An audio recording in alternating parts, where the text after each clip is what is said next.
makes tears well up from deep inside me, and I swallow them down quickly. With so much at stake tonight, I need to concentrate on the here and now. In the sitting room, a fire burns steadily in the antique grate. We're well into March, but there's still a nip in the air, and Jack likes our guests to be as comfortable as possible. "Your house is really something, Jack," Rufus says admiringly. "Don't you think so, Esther?" I don't know Rufus or Esther.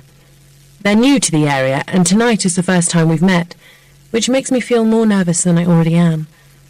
But I can't afford to let Jack down, so I fix a smile on my face, praying that they'll like me. Esther doesn't smile back, so I guess she's reserving judgment. But I can't blame her. Since joining our circle of friends a month ago, I'm sure she's been told over and over again that Grace Angel, wife of brilliant lawyer Jack Angel, is a perfect example of a woman who has it all. The perfect house, the perfect husband, the perfect life. If I were Esther, I'd be wary of me too. My eyes fall on the box of expensive chocolates she's just taken out of her bag, and I feel a flicker of excitement. Not wanting her to give them to Jack, I move smoothly towards her, and she instinctively holds them out to me. "Thank you, they look wonderful," I say gratefully, placing them on the coffee table so that I can open them later when we serve coffee. Esther intrigues me. She's the complete opposite of Diane. Tall, blonde, slim, reserved, and I can't help respecting her for being the first person to step into our house and not go on about how beautiful it is. Jack insisted on choosing the house himself, telling me it was to be my wedding present, so I saw it for the first time when we came back from our honeymoon. Even though he'd told me it was perfect for us, I didn't fully realise what he meant until I saw it. Set in large grounds at the far end of the village, it gives Jack the privacy he craves, as well as the privilege of owning the most beautiful house in Spring Eton, and the most secure. There is a complicated alarm system, with steel shutters to protect the windows on the ground floor. It must seem strange that these are often kept shut during the day, but as Jack tells anyone who asks, with a job like his, good security is one of his priorities. We have a lot of paintings on the walls of our sitting room, but people are usually drawn towards the large red canvas that hangs above the fireplace. Diane and Adam, who have already seen it, can't help going over to have another look, and Rufus joins them, while Esther sits down on one of the cream leather sofas.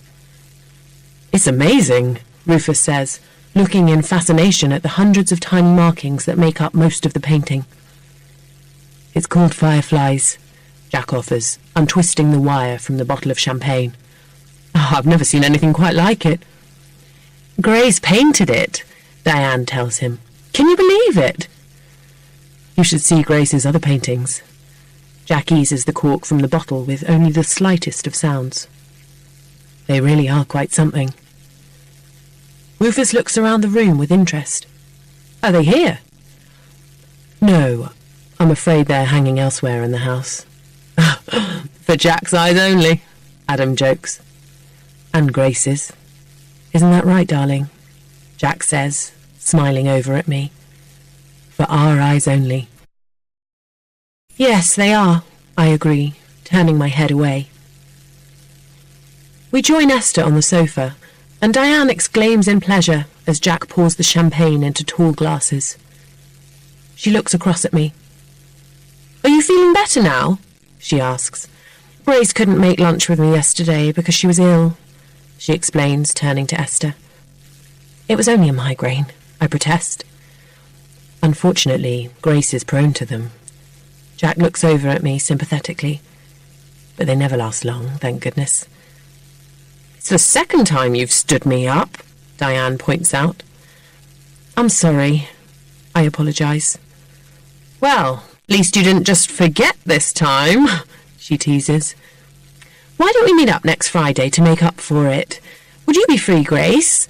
No dental appointments for you to suddenly remember at the last minute?" "No, and no migraines either, I hope." Diane turns to Esther. Would you like to join us? It would have to be at a restaurant in town because I work. Thank you. I'd like that. She glances over at me, maybe to check that I don't mind her coming along, and as I smile back at her, I feel horribly guilty because I already know I won't be going. Calling everyone to attention, Jack offers a toast to Esther and Rufus, welcoming them to the area. I raise my glass and take a sip of champagne. The bubbles dance in my mouth, and I feel a sudden flash of happiness, which I try to hang on to. But it disappears as quickly as it came. I look over to where Jack is talking animatedly to Rufus. He and Adam met Rufus at the golf club a couple of weeks ago and invited him to join them in a game. On finding Rufus to be an excellent golfer, but not quite excellent enough to beat him, Jack invited him and Esther around for dinner. Watching them together, it's obvious that Jack is out to impress Rufus, which means it's important I win Esther round. But it won't be easy. Whereas Diane is simply admiring, Esther seems more complicated. Excusing myself, I go through to the kitchen to fetch the canapé I made earlier and to put the last touches to the dinner. Etiquette, Jack is pedantic about it, means I can't be gone for long, so I quickly whisk the egg whites that are waiting in a bowl into peaks and add them to the soufflé base I made earlier. As I spoon the mixture into individual dishes, I glance nervously at the clock, then put the dishes into a bain-marie and place it in the oven, noting the exact time. I feel a momentary wave of panic that I might not be able to pull everything off, but reminding myself that fear is my enemy, I try to remain calm and return to the sitting room with the tray of canapé. I pass them around, accepting everybody's compliments gratefully, because Jack will have heard them too. Sure enough, with a kiss at the top of my head, he agrees with Diane that I am indeed a superb cook, and I breathe a silent sigh of relief. Determined to make some headway with Esther, I sit down next to her. Seeing this, Jack relieves me of the canapé. You deserve a rest, darling, after all that hard work you've done today, he says, balancing the tray on his long, elegant fingers. It wasn't hard work at all, I protest, which is a lie, and Jack knows it, because he chose the menu. I begin to ask Esther all the right questions. If she's settled into the area, if she was sorry to leave Kent behind, if her 2 children have settled into their new school. For some reason, the fact that I'm well informed seems to irk her, so I make a point of asking the names of her son and daughter, even though I know they are called Sebastian and Aisling. I even know their ages, 7 and 5, but I pretend I don't. Aware of Jack listening to my every word, I know he'll wonder what I'm playing at. You don't have children, do you? Esther says, making it a statement rather than a question. No, not yet. We thought we'd enjoy a couple of years on our own first. Why, how long have you been married? Her voice registers surprise. A year, I admit. It was their anniversary last week, Diane chips in. And I'm still not ready to share my beautiful wife with anyone else, Jack says, refilling her glass. I watch, momentarily distracted, as a tiny splash of champagne misses the glass and lands on the knee of his pristine chinos. I hope you don't mind me asking, Esther begins, her curiosity getting the better of her. But were either of you married before? She sounds as if she wants the answer to be yes, as if to find a disgruntled ex-husband or wife lurking in the background would be proof that we're less than perfect. No, neither of us were, I say. She glances at Jack, and I know she's wondering how someone so good-looking managed to stay unattached for so long. Sensing her eyes on him, Jack smiles good-naturedly. I must admit, at 40 years old, I'd begun to despair of ever finding the perfect woman. But as soon as I saw Grace, I knew she was the one I'd been waiting for. So romantic, sighs Diane, who already knows the story of how Jack and I met. I've lost count of the number of women I tried to set Jack up with, but no one would do until he met Grace. What about you, Grace? Esther asks. Was it love at first sight for you, too? Yes, I say, remembering. It was. Overwhelmed by the memory, I stand up a little too quickly, and Jack's head swivels towards me. The soufflé, I explain calmly. They should be done now. Are you all ready to sit down? Spurred on by Diane, who tells them that soufflé wait for no one, they drain their glasses and make for the table. Esther, however, stops on the way for a closer look at fireflies, and when Jack joins her rather than urges her to sit down, I breathe a sigh of relief that the soufflé are no way near ready. If they were, I would be near to tears with stress at the delay, especially when he starts explaining some of the different techniques I used to create the painting. When they eventually sit down 5 minutes later, the soufflé are cooked to perfection. As Diane expresses her amazement, Jack smiles at me from the other end of the table and tells everyone that I am very clever indeed. It's during evenings like this that I'm reminded of why I fell in love with Jack. Charming, amusing, and intelligent, he knows exactly what to say and how to say it. Because Esther and Rufus are newcomers, he makes sure that the conversation as we eat our soufflé is for their benefit. He prompts Diane and Adam into revealing information about themselves that will help our new friends, such as where they shop and the sports they play. Although Esther listens politely to their list of leisure activities, the names of their gardeners and babysitters, the best place to buy fish, I know that I am the one who interests her. And I know she's going to return to the fact that Jack and I have come relatively late to marriage, hoping to find something, anything, to tell her it's not as perfect as it seems.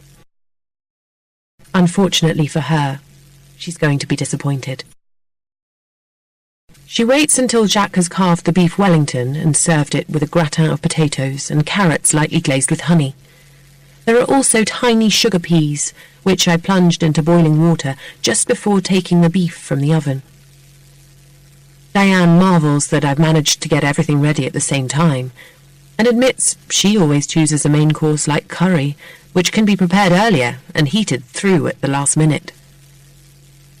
I'd like to tell her that I'd much rather do as she does, that painstaking calculations and sleepless nights are the currency I pay to serve such a perfect dinner.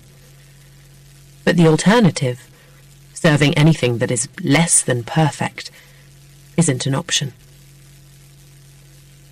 Esther looks at me from across the table.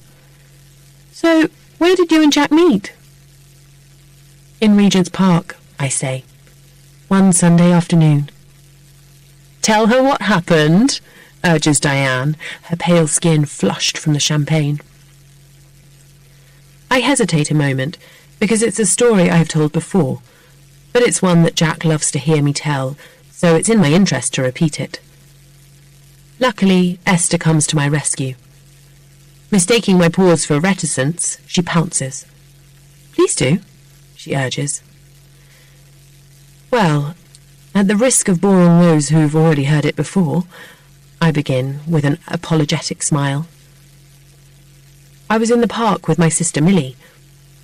We often go there on a Sunday afternoon, and that Sunday there happened to be a band playing.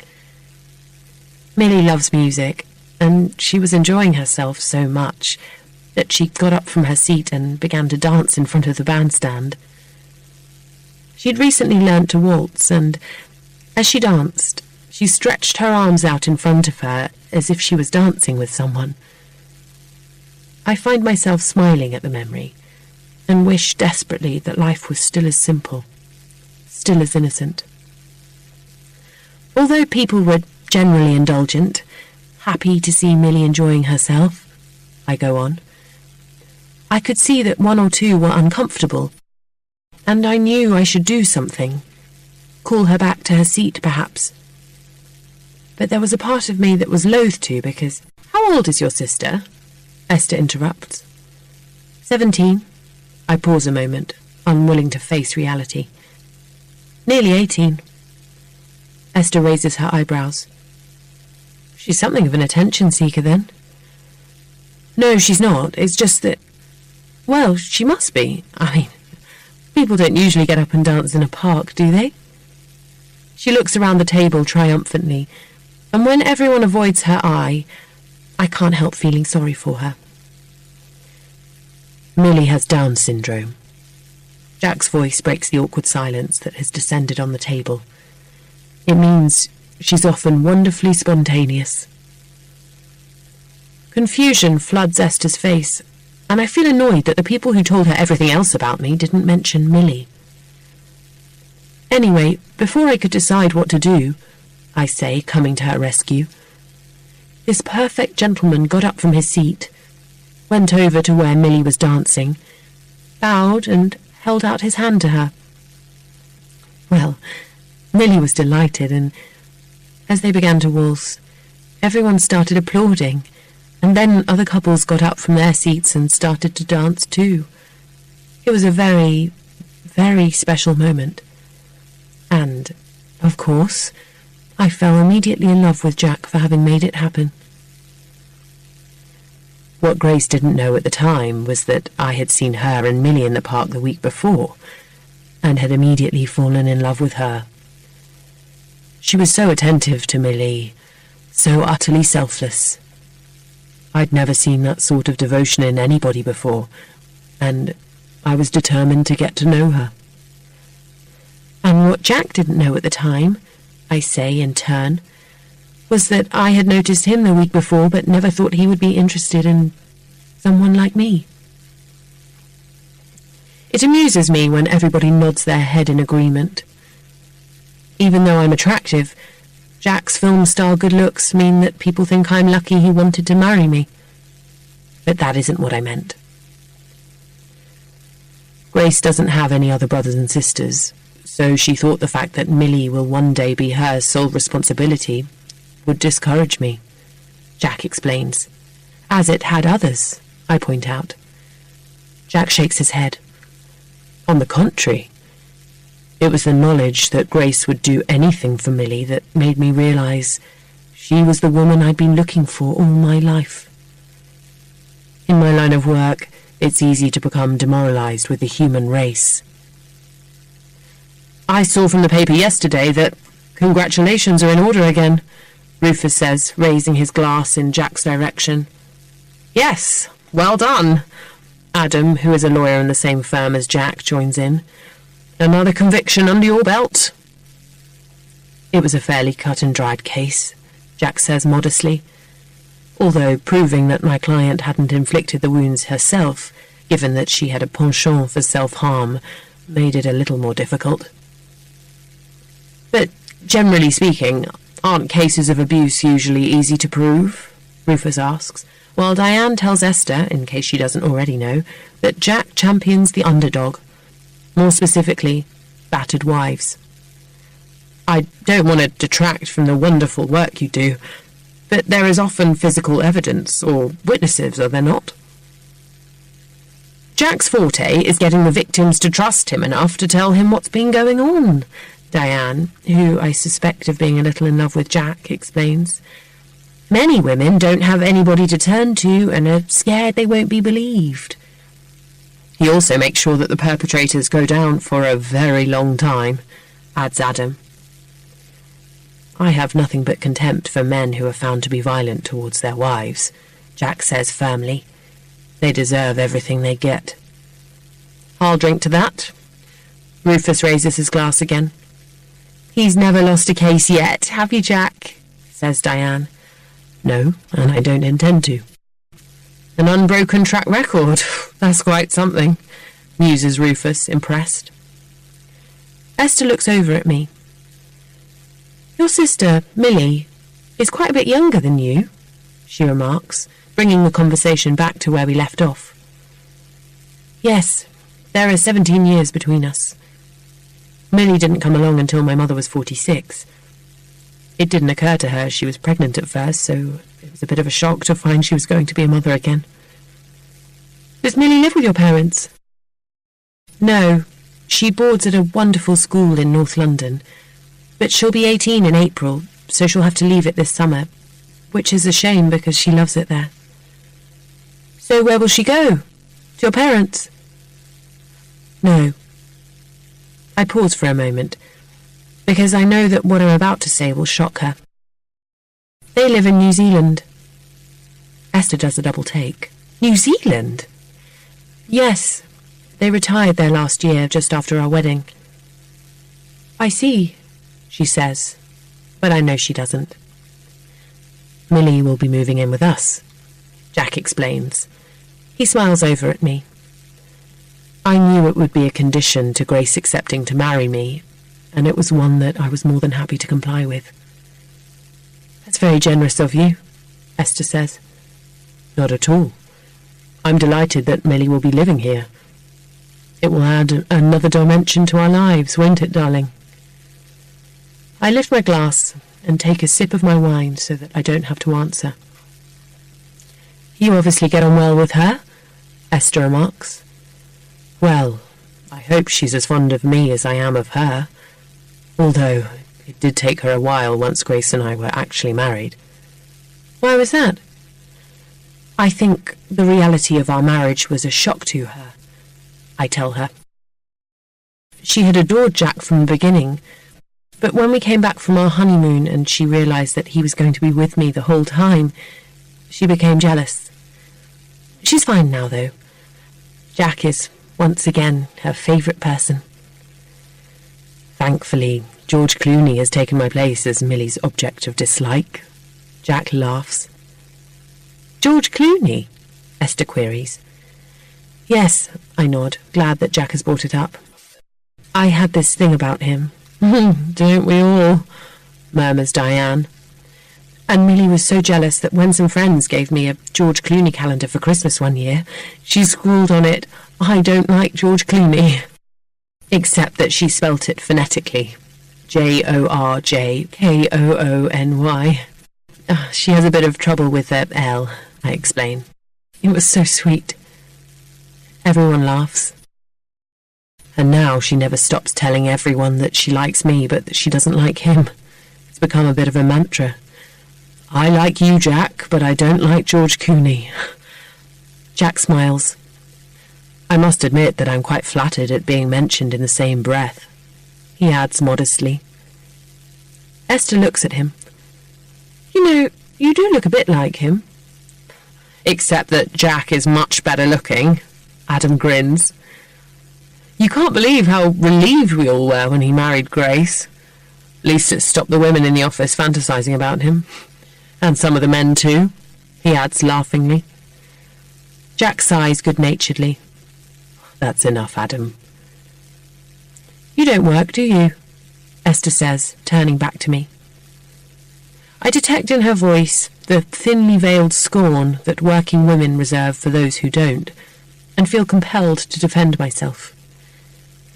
I used to, but I gave up my job just before Jack and I got married. Really? Esther frowns. Why?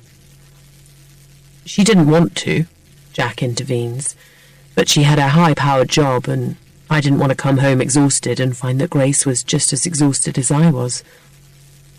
It was perhaps selfish of me to ask her to give up her job, but I wanted to be able to come home and offload the stress of my day rather than be offloaded onto. She also travelled quite a lot, and I didn't want to come home to an empty house, as I already had done for many years. What was your job? Esther asks, fixing me with her pale blue eyes. I was a buyer at Harrods. The flicker in her eyes tells me she's impressed.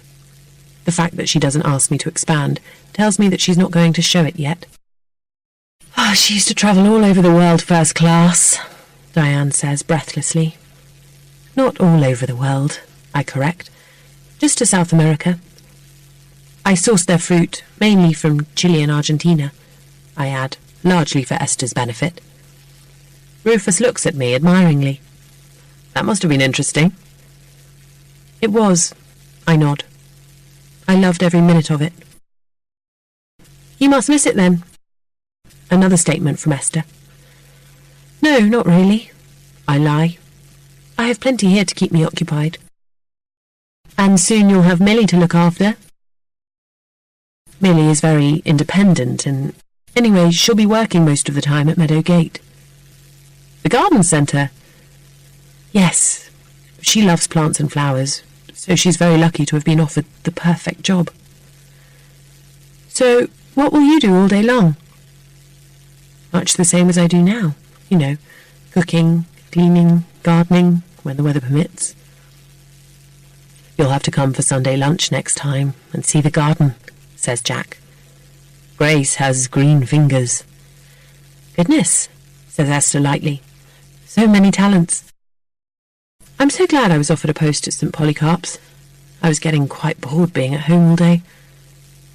When do you start? Next month. I'm replacing a teacher on maternity leave. I turn to Rufus. Jack tells me you have a huge garden. I prompt, and while I serve more of the beef Wellington, which, along with the vegetables, has been keeping warm on a hot plate, the conversation around the table revolves around landscaping rather than me. As everyone laughs and talks together, I find myself looking wistfully at the other women and wondering what it must be like to be Diane or Esther, to not have someone like Millie to consider. I immediately feel guilty because I love Millie more than life itself and wouldn't change her for the world. Just thinking about her gives me new resolve, and I get purposefully to my feet. Is everyone ready for dessert? I ask. Jack and I clear the table, and he follows me through to the kitchen, where I place the plates neatly in the sink to be rinsed off later, while he tidies the carving knife away. The dessert I've made is a masterpiece. A perfect, uncracked meringue nest, 3 inches high, filled with whipped Devon cream. I fetch the fruit I prepared earlier and place slices of mango, pineapple, papaya and kiwi carefully onto the cream, and then add strawberries, raspberries and blueberries. As I pick up a pomegranate, the feel of it in my hand transports me back to another time, another place, where the warmth of the sun on my face and the chatter of excited voices were things I took for granted. I close my eyes briefly, remembering the life I used to have. Conscious of Jack waiting, his hand outstretched, I hand the fruit to him. He slices it in half, and then I scoop out the seeds with a spoon and sprinkle them over the rest of the fruit. The dessert complete, I carry it through to the dining room, where the exclamations that greet its arrival confirm that Jack was right to choose it over the chestnut and chocolate gâteau I would have preferred to make. Would you believe that Grace has never done a cookery course? Diane says to Esther, picking up her spoon. Oh, I'm in awe of such perfection, aren't you? Although, I'm never going to get into the bikini I bought. Oh, she adds, groaning and patting her stomach through her navy linen dress. I shouldn't really be eating this, considering that we've just booked to go away this summer, but it's so delicious I can't resist. Where are you going? Rufus asks. Thailand, Adam tells him.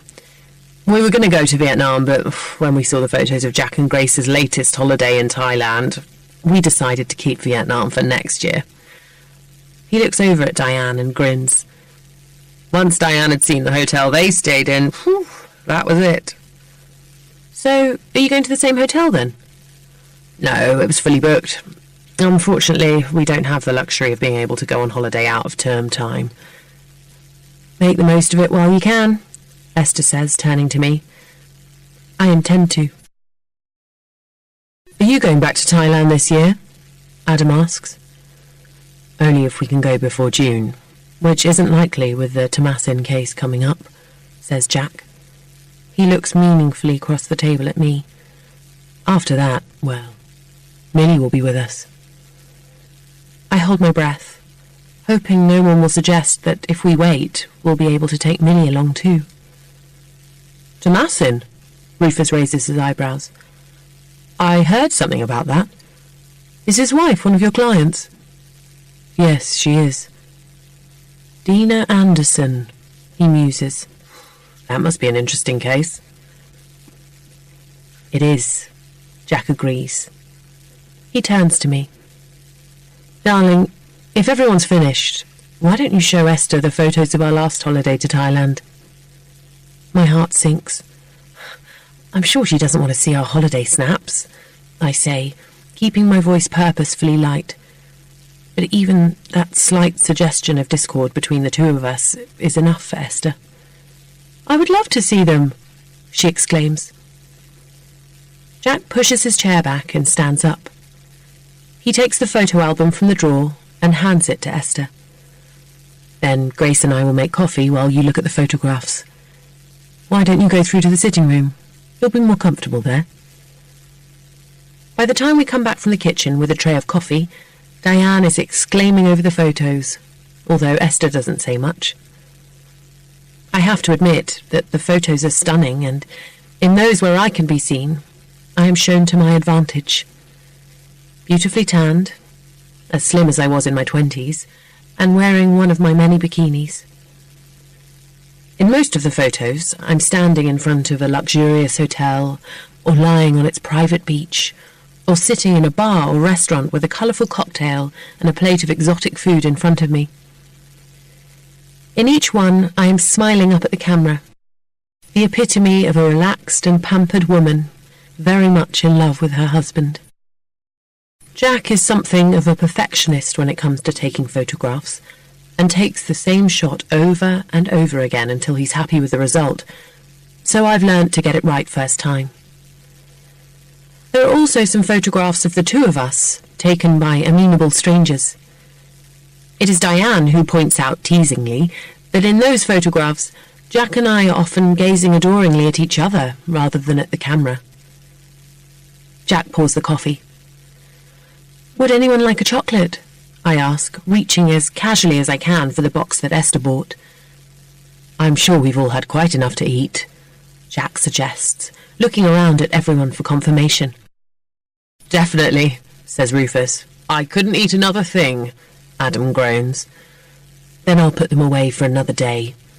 Jack holds his hand out for the box, and I'm just resigning myself to never tasting them when Diane comes to the rescue. Don't you dare! I'm sure I can fit in a chocolate or two. Oh, I don't suppose there's any point in mentioning your bikini, Adam sighs, shaking his head in mock despair at his wife. Absolutely no point at all, Diane agrees, taking a chocolate from the box Jack has just handed her and passing it to me. I take one, pop it in my mouth and offer the box to Esther. When she declines to take one, I take another before passing the box back to Diane. How do you do it? Diane asks, looking at me in wonder. Sorry? Eat so much and never put on weight. Luck, I say, reaching over and taking another chocolate. And control. It's only when the clock strikes 12:30 that Esther suggests making a move. In the hall, Jack hands out the coats, and while he helps Diane and Esther on with theirs, I agree to meet them in town the following Friday at Chez Louis for lunch at 12:30. Diane hugs me goodbye, and when I shake Esther's hand, I tell her that I'm looking forward to seeing her again at the lunch. The men kiss me goodbye, and as they leave, everybody thanks us for a perfect evening. In fact, there are so many perfects ringing around the hall as Jack closes the door behind them that I know I've triumphed. But I need to make sure that Jack knows I have. We need to leave at 11 tomorrow, I say, turning to him, to get there in time to take Millie for lunch. Past. My life became perfect 18 months ago, the day Jack danced with Millie in the park. Some of what I told Esther was true. I'd seen Jack in the park the previous Sunday, but hadn't thought he'd be interested in someone like me. First of all, he was exceptionally good-looking, and back then I didn't look as good as I do now. And then there was Millie. Sometimes I told my boyfriends about her from the beginning, Sometimes, if I liked them a lot, I said that I had a younger sister who was away at school, but only mentioned that she had Down syndrome a few weeks into the relationship. Some, when I told them, didn't know what to say, and didn't stay around long enough to say anything much at all. Others were interested, supportive even, until they met Millie, and were unable to classify her spontaneity as wonderful, as Jack did. Two of the best were still there long after they met her, but even they had trouble accepting what a huge part of my life Millie was. The clincher was always the same. I told Millie from the beginning that when the time came for her to leave her wonderful but highly expensive school, she would come and live with me, and I had no intention of letting her down. It meant that 6 months previously, I'd had to let go of Alex, the man I thought I would spend the rest of my life with, the man who I'd lived with happily for 2 years. But when Millie had turned 16, the imminence of her arrival began to weigh heavily on him, which is why I found myself, at 32 years old, single once again, and seriously doubting that I would ever find a man who would accept both Millie and me. In the park that day, I wasn't the only one who noticed Jack, although I was probably the most discreet. Some, mainly the younger women, smiled at him openly, trying to catch his attention, while teenage girls giggled behind their hands and whispered excitedly that he had to be a film star. The older women looked at him appreciatively and then, more often than not, at the man walking beside them, as if they found him wanting. Even the men looked at Jack as he walked through the park, as there was a casual elegance about him that couldn't be ignored. The only one who remained oblivious to him was Millie. Engrossed in the card game we were playing, there was only one thought in her mind: winning. Like many others that day in late August, we were picnicking on the grass not far from the bandstand. Out of the corner of my eye, I saw Jack head for a nearby bench, and when he took a book from his pocket, I turned my attention back to Millie, determined not to let him see me looking at him. As Millie dealt the cards for yet another game, I decided he was probably a foreigner, an Italian perhaps, in London for the weekend with his wife and children, who were visiting some monument or another and would join him later.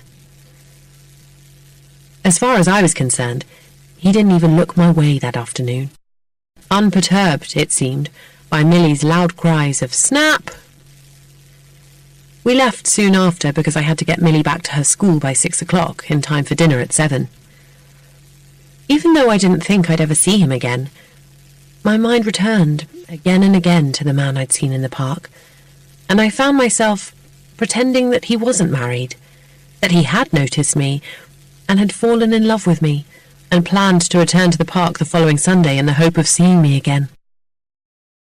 I hadn't fantasized about a man in such a way since I was a teenager, and it made me realize how much I was beginning to despair of ever getting married and having a family. Although I was devoted to Millie, I'd always imagined that by the time she came to live with me, I would have had children of my own, so she would become a part of a family rather than my sole family. I loved her dearly, but the thought of the two of us growing old together on our own filled me with dread. The following week, the day the band was playing in the park, I didn't see Jack until he walked up to where Millie was dancing by herself in front of the bandstand, her arms around a partner only she could see. At such times, the emotions Millie provoked in me were often hard to deal with. While I was fiercely proud of her, that she had managed to master the steps she was performing, I was also fiercely protective, and when I heard someone laughing behind me, I had to remind myself that their laughter was probably kind, and that even if it wasn't, it wouldn't affect Millie's enjoyment of what she was doing. But the urge to stand up and bring her back to her seat was so strong that I hated myself for it, and for just about the first time, I found myself wishing that Millie was ordinary.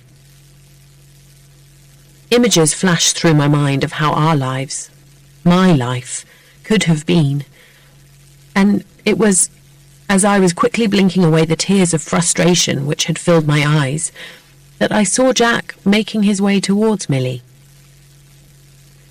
At first, I didn't recognise him, and thinking he was going to ask Millie to sit back down, I got to my feet, ready to intervene. It was only when I saw him bowing to her and holding out his hand that I realised he was the man I'd been dreaming about all week. By the time he brought Millie back to her seat 2 dances later, I'd fallen in love with him.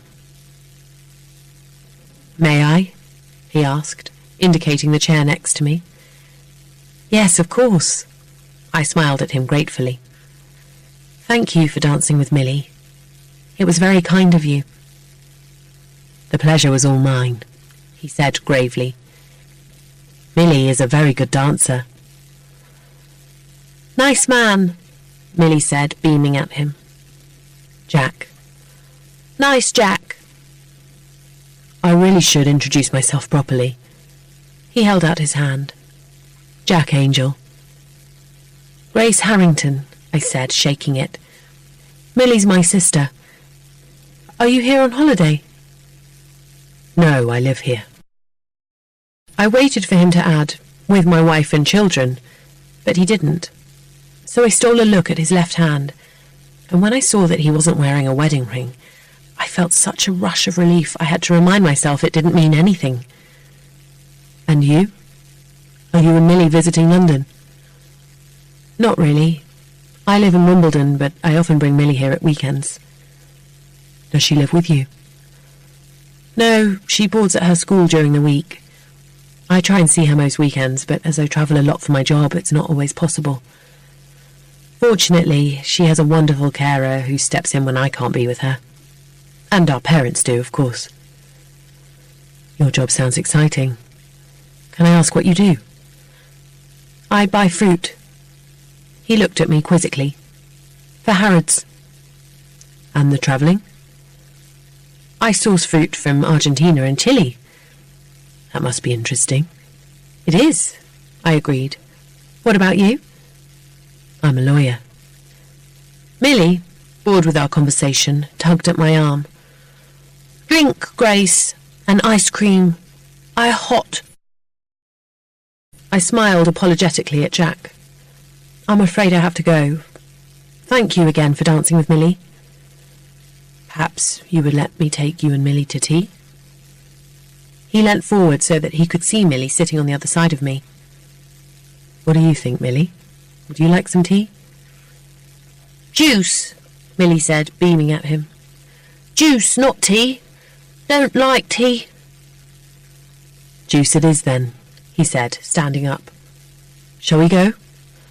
"No, really," I protested. "You've been too kind already." "Please, I'd like to." He turned to Millie. "Do you like cakes, Millie?" Millie nodded enthusiastically. "Yes, love cake." "That's decided, then." We walked across the park to the restaurant, Millie and I arm in arm, and Jack walking alongside us. By the time we parted company an hour later, I had agreed to meet him the following Thursday evening for dinner, and he quickly became a permanent fixture in my life. It wasn't hard to fall in love with him. There was something old-fashioned about him that I found refreshing. He opened doors for me, helped me on with my coat, and sent me flowers. He made me feel special, cherished, and, best of all, he adored Millie. When we were about 3 months into our relationship, he asked if I would introduce him to my parents. I was a little taken aback, as I'd already told him that I didn't have a close relationship with them. I had lied to Esther. My parents hadn't wanted another child, and when Millie arrived, they definitely hadn't wanted her. As a child, I had pestered my parents so much for a brother or sister that one day they'd sat me down and told me, quite bluntly, that they hadn't really wanted any children at all. So when, some 10 years later, my mother discovered she was pregnant, she was horrified. It was only when I overheard her discussing the risks of a late abortion with my father that I realised she was expecting a baby, and I was outraged that they were thinking of getting rid of the little brother or sister I'd always wanted. We argued back and forth. They pointed out that because my mother was already 46, a pregnancy at that age was risky. I pointed out that because she was already 5 months pregnant, an abortion at that age was illegal and a mortal sin because they were both Catholics. With guilt and God on my side, I won, and my mother went reluctantly ahead with the pregnancy. When Millie was born and was found to have Downs, as well as other difficulties, I couldn't understand my parents' rejection of her. I fell in love with her at once, and saw her as no different from any other baby. So when my mother became severely depressed, I took over Millie's general day-to-day care, feeding her and changing her nappy before I went to school, and coming back at lunchtime to repeat the process all over again. When she was 3 months old, my parents told me that they were putting her up for adoption and moving to New Zealand, where my maternal grandparents lived, something they had always said they would do. I screamed the place down, telling them that they couldn't put her up for adoption, that I would stay at home and look after her instead of going to university. But they refused to listen, and as the adoption procedure got underway, I took an overdose. It was a stupid thing to do, a childish attempt to get them to realise how serious I was. But for some reason, it worked. I was already 18, so with the help of various social workers, it was agreed that I would be Millie's principal carer and would effectively bring her up, with my parents providing financial support. I took one step at a time. When a place was found for Millie at a local nursery, I began working part-time. My first job was working for a supermarket chain in their fruit buying department. At 11 years old, Millie was offered a place at a school I considered no better than an institution, and, appalled, I told my parents that I would find somewhere more suitable. I had spent hours and hours with her, teaching her an independence I'm not sure she would have otherwise obtained, and I felt it was her lack of language skills rather than intelligence that made it difficult for her to integrate into society as well as she might have. It was a long, hard battle to find a mainstream school willing to take Millie on, and the only reason I managed was because the headmistress of the school I eventually found was a forward-thinking, open-minded woman who happened to have a younger brother with Downs. The private girls' boarding school she ran was perfect for Millie, but expensive, and as my parents couldn't afford to pay for it, I told them I would. I sent my CV to several companies with a letter explaining exactly why I needed a good, well-paid job, and was eventually taken on by Harrods. When travelling became part of my job, something I jumped at the chance to do because of the associated freedom, my parents didn't feel able to have Millie at home for the weekends without me there. But they would visit her at school, and Janice, Millie's carer, looked after her for the rest of the time. When the next problem, where Millie would go once she left school, began to loom on the horizon, I promised my parents that I would have her to live with me so that they could finally emigrate to New Zealand. And ever since, they'd been counting down the days. I didn't blame them. In their own way, they were fond of me and Millie, and we were of them. But they were the sort of people who weren't suited to having children at all. Because Jack was adamant that he wanted to meet them, I phoned my mother and asked her if we could go down the following Sunday. It was nearing the end of November, and we took Millie with us. Although they didn't exactly throw their arms around us, I could see that my mother was impressed by Jack's impeccable manners, and my father was pleased that Jack had taken an interest in his collection of first editions. We left soon after lunch, and by the time we dropped Millie back at school, it was late afternoon. I had intended to head home because I had a busy couple of days before leaving for Argentina later that week, but when Jack suggested a walk in Regent's Park, I readily agreed, even though it was already dark. I wasn't looking forward to going away again. Since meeting Jack, I'd become disenchanted with the amount of travelling my job required me to do, as I had the impression that we hardly spent any time together. And when we did, it was often with a group of friends, or Millie in tow. "What did you think of my parents?" I asked when we'd been walking for a while. "They were perfect," he smiled. I found myself frowning over his choice of words. "What do you mean?" "Just that they were everything I hoped they would be." I glanced at him, wondering if he was being ironic, as my parents had hardly gone out of their way for us. But then I remembered him telling me that his own parents, who had died some years before, had been extremely distant, and decided it was why he had appreciated my parents' lukewarm welcome so much. We walked a little further, and when we arrived at the bandstand, where he had danced with Millie, he drew me to a stop. "Grace, will you do me the honour of marrying me?" he asked. His proposal was so unexpected that my first reaction was to think he was joking. Although I'd harboured a secret hope that our relationship would one day lead to marriage, I'd imagined it happening a year or two down the line. Perhaps sensing my hesitation, he drew me into his arms. "I knew from the minute I saw you sitting on the grass over there with Millie that you were the woman I'd been waiting for all my life. I don't want to have to wait any longer to make you my wife. The reason I asked to meet your parents was so that I could ask your father for his blessing. I'm glad to say he gave it happily." I couldn't help feeling amused that my father had so readily agreed to me marrying someone he'd only just met and knew nothing about. But as I stood there in Jack's arms, I was dismayed that the elation I felt at his proposal was tempered by a niggling anxiety. And just as I'd worked out it was because of Millie, Jack spoke again. "Before you give me your answer, Grace, there's something I want to tell you." He sounded so serious that I thought he was going to confess to an ex-wife, or a child, or a terrible illness. "I just want you to know that wherever we live, there will always be a place for Millie." "You don't know how much it means to me to hear you say that," I told him tearfully. "Thank you." "So will you marry me?" he asked. "Yes, of course I will." He drew a ring from his pocket and, taking my hand in his, slipped it on my finger. "How soon?" he murmured. "As soon as you like."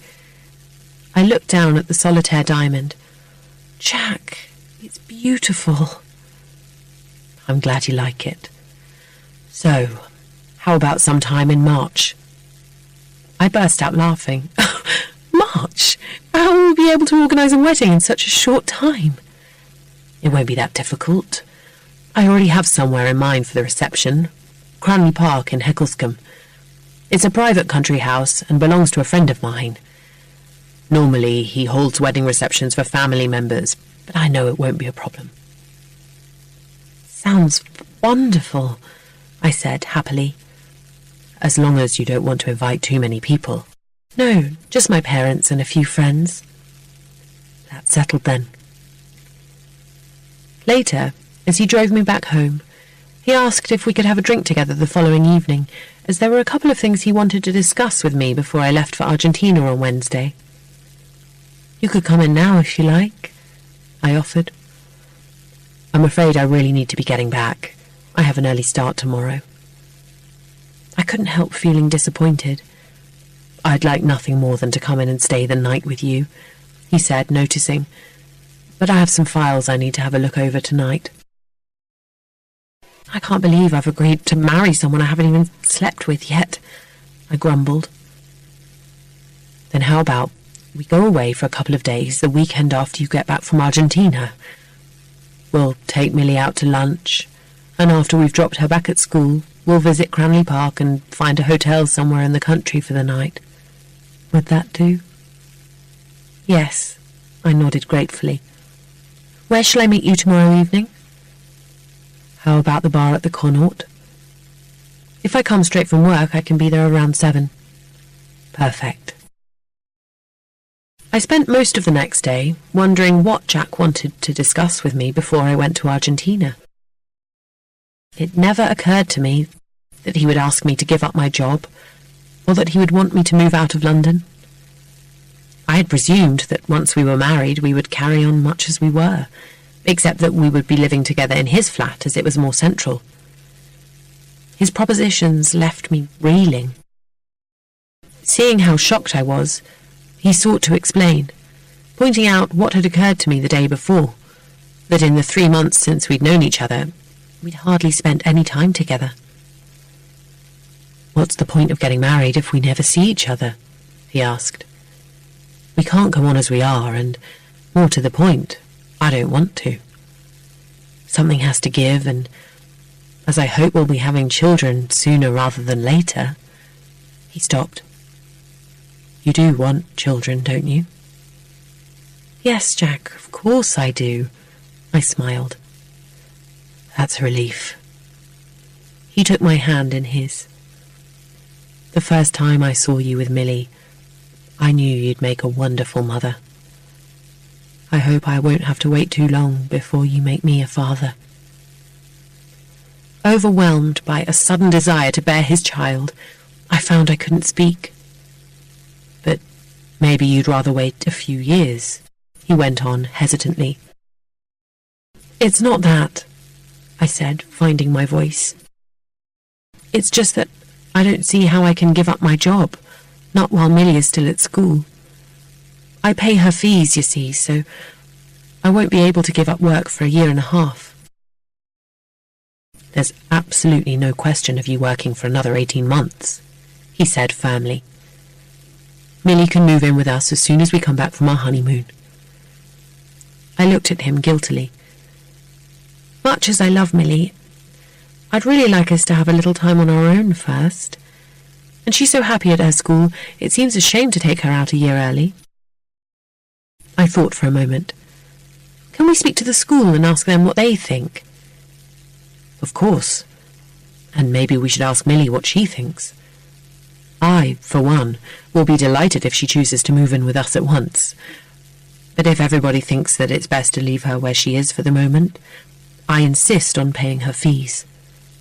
After all, she's going to be my sister soon. He took my hand in his. Promise to let me help. I looked at him helplessly. I don't know what to say. Then don't say anything. All you have to do is promise to think about handing your notice in. I don't want to never see you once we're married. Now, what sort of house would you like? I need to know because, if you'll let me, I'd like to buy you the house of your dreams as a wedding present. I've never really thought about it, I admitted. Well, think about it now because it's important. Would you like a big garden, a swimming pool, lots of bedrooms? A big garden, definitely. I'm not bothered about a swimming pool, and as for the number of bedrooms, it depends how many children we're going to have. Quite a lot then, he smiled. I'd like to live in Surrey, near enough to London to make the commute each day bearable. What do you think? Anywhere, as long as you're happy. What about you? What sort of house would you like? I'd like it to be near a pretty town, but far enough away for us not to be disturbed by noise. Like you, I'd like it to have a big garden, preferably with high walls around it so that nobody can see in. And I'd like a study and a basement to keep things in. That's about it, really. A nice kitchen, I said. I'd like a nice kitchen leading onto a terrace where we could have breakfast each morning, and a huge fireplace in the sitting room where we can have real log fires, and a yellow bedroom for Millie. Why don't we draw up a plan of our dream house? He suggested, taking a sheet of paper from his briefcase. Then I'll have something to work with. By the time he put me in a taxi 2 hours later, he'd made a drawing of a beautiful house, complete with landscaped gardens, a terrace, 3 reception rooms, a fireplace, a kitchen, a study, 5 bedrooms, including a yellow one for Millie, 3 bathrooms, and a little round window in the roof. "Ah, I defy you to find such a house by the time I get back from Argentina," I laughed. "I'll do my very best," he promised before giving me a kiss. The next few weeks passed in a whirlwind. When I got back from Argentina, I handed in my notice and put my house on the market. I had used my time away to think things over carefully, and never doubted that I'd be doing the right thing if I did as Jack had asked. I knew that I wanted to marry him, and the thought that by the following spring I'd be living in a beautiful house in the country, and maybe expecting our first baby, filled me with excitement. I'd been working non-stop for 13 years, and there'd been times when I'd wondered if I'd ever be able to get off the treadmill.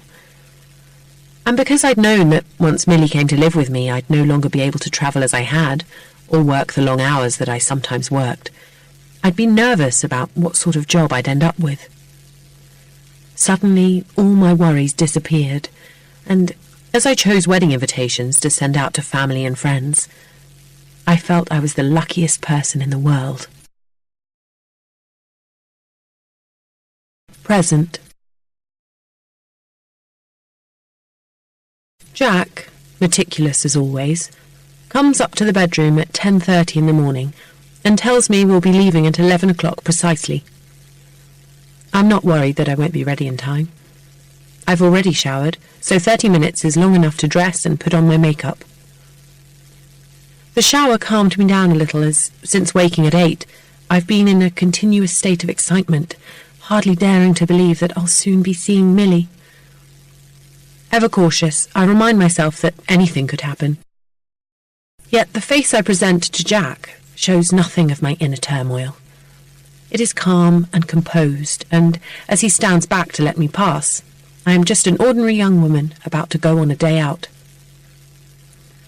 Jack follows me into the bedroom next door, where my clothes hang. I walk over to the huge wardrobe that runs the length of the wall, slide back the mirrored door, pull out one of the drawers and select the cream-coloured bra and matching knickers, which Jack bought me last week. In another drawer, I find some flesh-coloured stockings, which I prefer to tights. Jack watches from a chair while I take off my pyjamas and put on my underwear and stockings. Then I slide back the next door and stand for a moment, looking at all the clothes hanging neatly by colour. I haven't worn my blue dress in a long time, and it is one that Millie loves because it's the same colour as my eyes. I take it out of the wardrobe. "Wear the cream one," Jack says. It's true that he prefers me in neutral colours, so I put the blue dress back and put on the cream one. My shoes are stored in clear boxes on shelves in another part of the wardrobe. I choose a pair of beige shoes with a heel. As we usually go for a walk after lunch, flat ones would be more practical, but Jack likes me to be elegant at all times, whether we're walking around a lake or having dinner with friends. I slip them on, take a matching bag from the shelf and hand it to Jack. I walk over to the dressing table and sit down. It doesn't take me long to do my makeup. A little bit of eye pencil, some blusher, and a dash of lipstick. There are still 15 minutes left, so to fill the time, I decide to wear some nail varnish. I choose a pretty pink from the various bottles arranged on the dresser, wishing I could take it with me and paint Millie's nails, something I know she would love. When it's dry, I stand up, take my bag from Jack, and go downstairs. "Which coat would you like to wear?" he asks as we reach the hall. "My beige wool, I think." He fetches it from the cloakroom and helps me on with it. I button it up and turn out the pockets, while Jack looks on. He opens the front door, and once he's locked it behind us, I follow him out to the car. Although we are almost at the end of March, the air is cold. My instinct is to draw it in hard through my nose and gulp it down. Instead, I remind myself that I have the whole day in front of me, and rejoice in that thought. This trip out has been hard won, and I intend to make the most of it. As we reach the car, Jack activates the remote control, and the huge black gates that front our house begin to open. Walking around to the passenger side of the car, he opens my door for me. I get in, and a man jogging past the house looks through the gates towards us. I don't know him, but Jack wishes him a good morning, and either because he's too out of breath to speak or because he's saving energy for the rest of his run, the man acknowledges the greeting with a wave of his hand. Jack closes my door behind me, and less than a minute later, we drive out through the gates. As they swing shut behind us, I turn my head for a glimpse of the beautiful house Jack bought for me, because I like to see it as others see it. We begin the journey into London, and as we drive along, my mind goes back to the dinner party we hosted last night. How I managed to pull it off is still a mystery, when there were so many things that could have gone wrong. "Your soufflé were perfect," Jack says, telling me that I'm not the only one thinking about the previous evening. "It was clever of you to predict a delay in getting to the table and allow for it in your calculations. Very clever indeed. But Esther doesn't seem to like you very much. I wonder why that is." I know I need to choose my words carefully. "She doesn't appreciate perfection," I say. It's an answer that pleases him. He begins to hum a little tune, and as I look at the passing landscape, I find myself thinking about Esther. Under other circumstances, I would probably like her, but her undoubted intelligence makes her dangerous to someone like me. It's not that she doesn't appreciate perfection, as I first thought. It's more that she's suspicious of it. It takes the best part of an hour to reach Millie's school. I spend the time thinking about Dina Anderson, Jack's client. I don't know much about her, apart from the fact that she recently married a wealthy philanthropist, well respected for his work with various charities, and therefore an unlikely candidate in the wife-battering stakes. Still, I know only too well how appearances can be deceiving. And if Jack has agreed to take her on as a client, she must have a very strong case. Losing is not a word in Jack's vocabulary, as he never ceases to remind me. We haven't seen Millie for a month, so, impatient to see me, she's waiting on the bench outside the front door, wrapped up in a yellow hat and scarf. Yellow is her favourite colour, with Janice, her carer. When I get out of the car, she rushes over, her eyes bright with tears of relief, and as I hug her tightly, I'm aware of Jack watching us.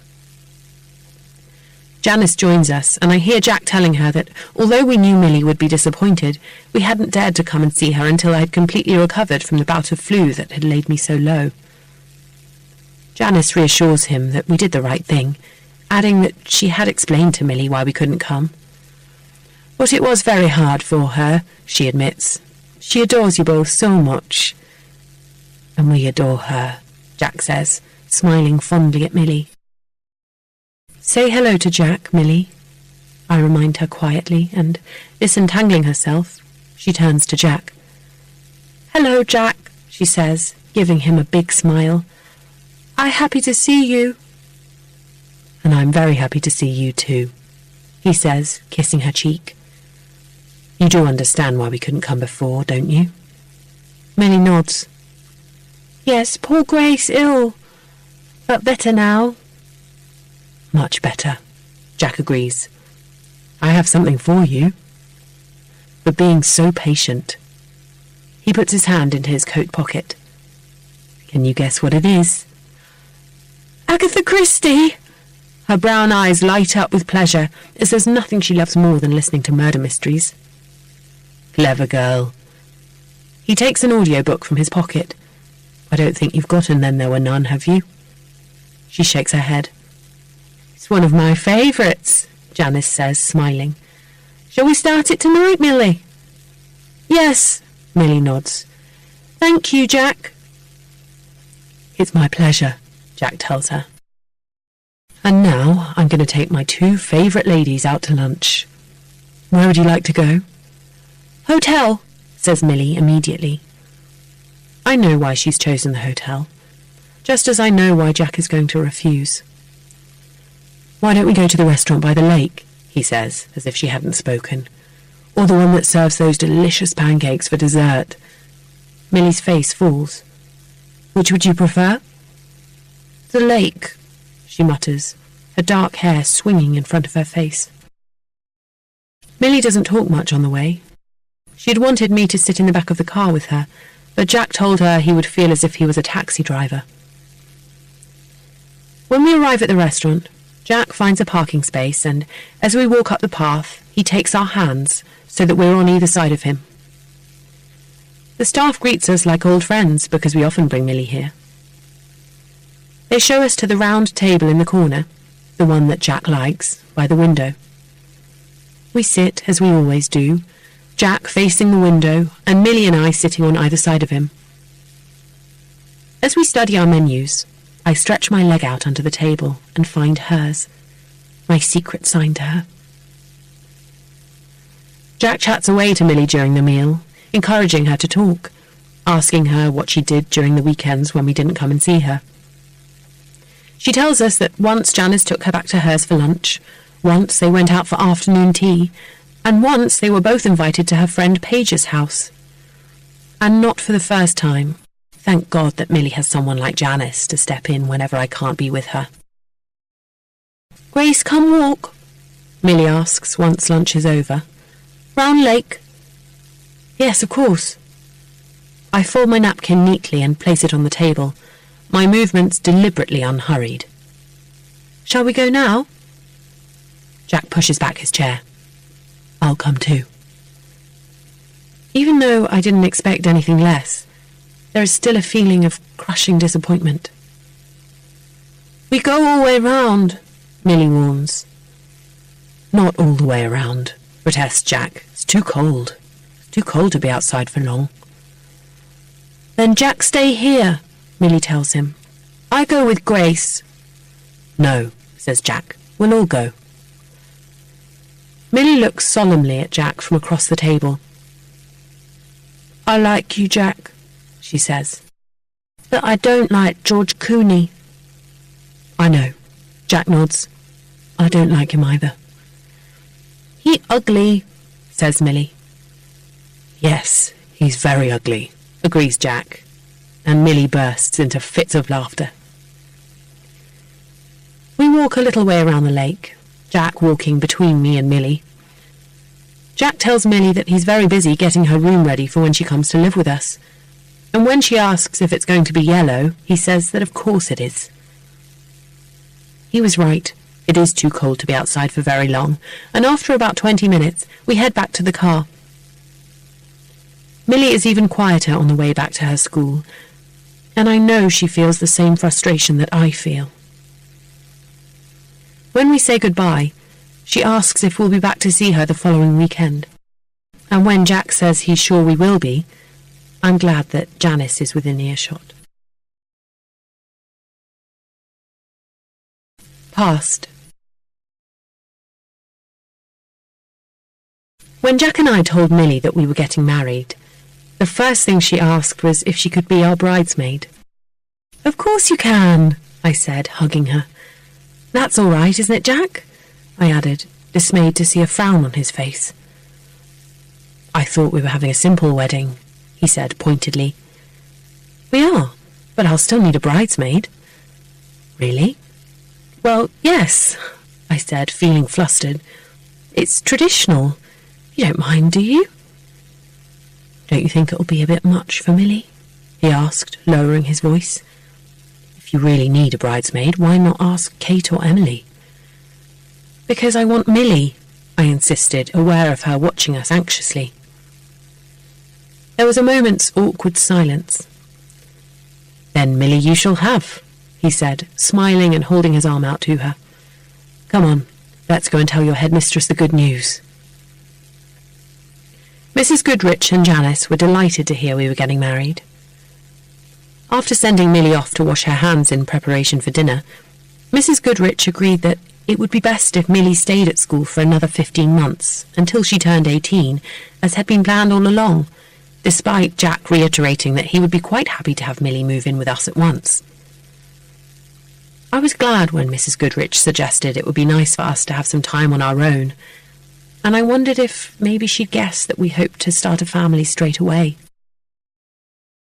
Soon after, we were on our way to Hecklescombe, where Cranley Park was every bit as beautiful as Jack had told me it was. It was the perfect setting for a wedding, and I was grateful to Giles and Moira, Jack's friends, for allowing us to use their beautiful home. We didn't think any of our guests would mind the 40-minute drive from London to be able to spend the afternoon and evening in such a lovely setting, especially as Giles and Moira kindly offered to put up anyone who couldn't face the drive back to London once dinner was over. After a couple of hours spent deciding on a menu for 50, which would be cooked and served by a catering company from London, we left for the hotel Jack had booked while I'd been in Argentina. I couldn't wait for Jack to take me to bed at last, but dinner had to be got through first, because we only just arrived in time for our reservation. The meal was delicious, but I was impatient to be back in our room. I went off to have a shower, and when I came out of the bathroom, eager to make love, I was dismayed to find Jack sound asleep on the bed. I didn't have the heart to wake him, as I knew he was exhausted. He had confessed to me during dinner that he had almost cancelled our weekend away because of the amount of work he had on, but hadn't wanted to let me down. When he eventually stirred a couple of hours later, he was mortified that he'd fallen asleep, and, gathering me in his arms, he made love to me. We stayed in bed for most of the next morning, and after a lazy lunch, we headed back to London.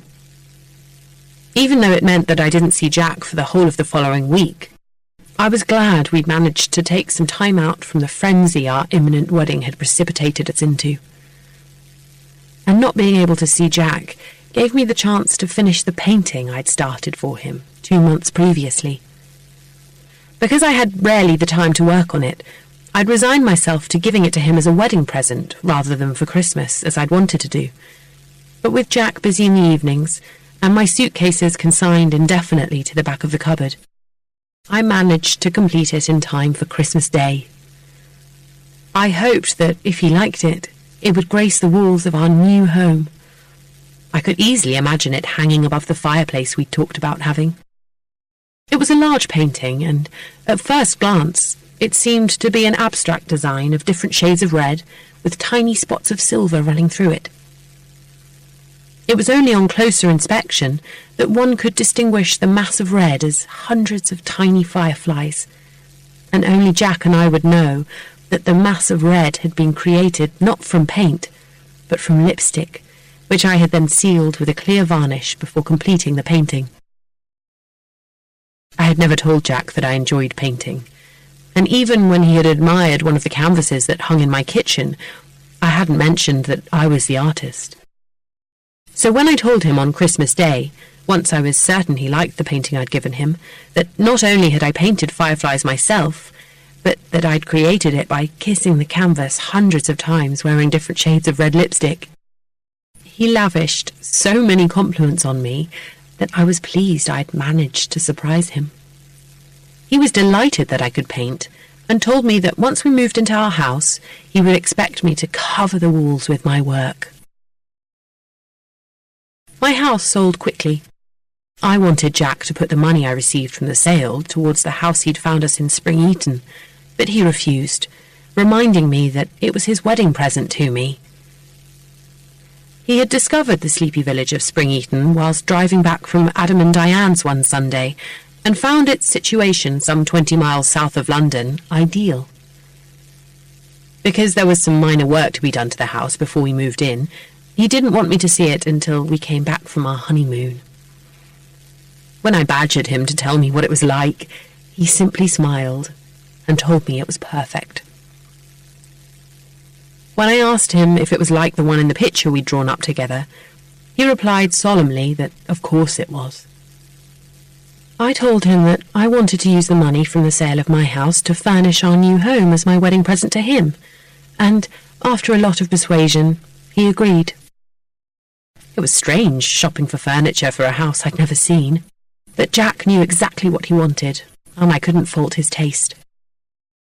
I left my job a month before we were due to be married, and a week later, after I complained teasingly to Jack that the novelty of not having anything to do all day long was wearing off, he appeared on my doorstep, carrying a box tied with a red bow.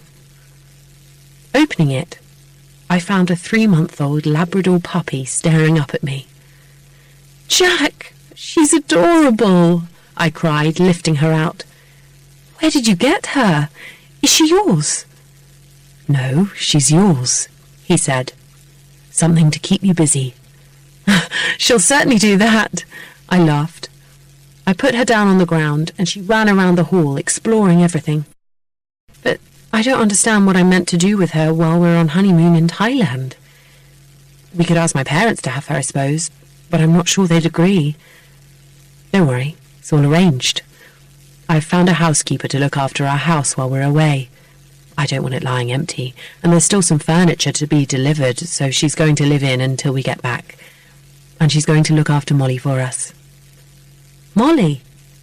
I looked at the puppy. "Yes, it suits her very well. Millie will be so pleased. She's always wanted a dog. Millie and Molly, they sound perfect together." "It's exactly what I thought," Jack nodded. "Millie is going to love her." "And you? Will you love her?" "Of course I will." I scooped her into my arms. "I already do." I laughed as she began to lick my face. "I'm afraid I'm going to hate leaving her behind when we go to Thailand." "But just think how pleased you'll be to see her again when we get back. I can already picture your reunion." He smiled. "I can't wait to show her to Millie. You're so wonderfully kind, Jack." Leaning towards him, I kissed him tenderly. "Molly is exactly what I need to keep me company while you're at work all day. I hope there are some lovely places to walk in Spring Eaton." "There are plenty, especially along the river." "I can't wait," I told him happily. "I can't wait to see the house, and I can't wait to be married to you." "Neither can I," he said, kissing me back. "Neither can I." With Molly to keep me on my toes, the final weeks flew by. On the day before the wedding, I picked Millie up from school, and we dropped Molly off with Jack, who was taking her down to the house that evening to settle her in with a housekeeper. I hated leaving her, but Jack assured me that Mrs. Johns, the lady he'd found to house-sit for us, was wonderfully kind and was happy to look after Molly until our return from Thailand. I'd moved into a nearby hotel a few days earlier, after I'd seen the last of my possessions disappear off to Spring Eaton in a removal van, so Millie and I went back there to prepare for the next day. We spent the evening making sure our dresses fitted perfectly and trying out makeup I'd bought especially for the wedding. I hadn't wanted to wear a traditional wedding dress, so I'd bought a cream silk dress that reached almost to my ankles and clung to my figure in all the right places. And Millie had chosen a cream dress too, but with a pink sash, the exact colour of the bouquet she'd carry. When I put my dress on the next morning, I'd never felt so beautiful. The wedding bouquets had arrived at the hotel earlier, pink roses for Millie and a cascade of deep red ones for me. Jack had organised a car to take us to the registry office, and when there was a knock on the door at 11 the next morning, I sent Millie to answer it. "Tell them I'll be out in a minute," I said, disappearing into the bathroom to check myself one last time in the mirror. Satisfied with what I saw, I went back into the bedroom and picked up my bouquet. "You look stunning." Startled, I looked up and saw Jack standing in the doorway. He looked so handsome in his dark suit and deep red waistcoat that my stomach flipped over. Almost as beautiful as Millie, in fact. Next to him, Millie clapped her hands happily. "What are you doing here?" I cried, anxious and delighted at the same time. "Has something happened?" He came over and took me in his arms. "I couldn't wait to see you, that's all. And also, I have something for you." Releasing me, he put his hand in his pocket and drew out a black box. I went to the bank this morning to fetch them. Opening the box, I saw an exquisite pearl necklace lying on a bed of black velvet, with a matching pair of pearl earrings. Jack, they're beautiful. They belong to my mother. I'd forgotten all about them until last night. I thought you might want to wear them today, which is why I came over. You don't have to, of course. I'd love to wear them, I told him, lifting out the necklace and undoing the clasp. Here, let me. He took them from me and slipped them around my neck. What do you think? I turned towards the mirror.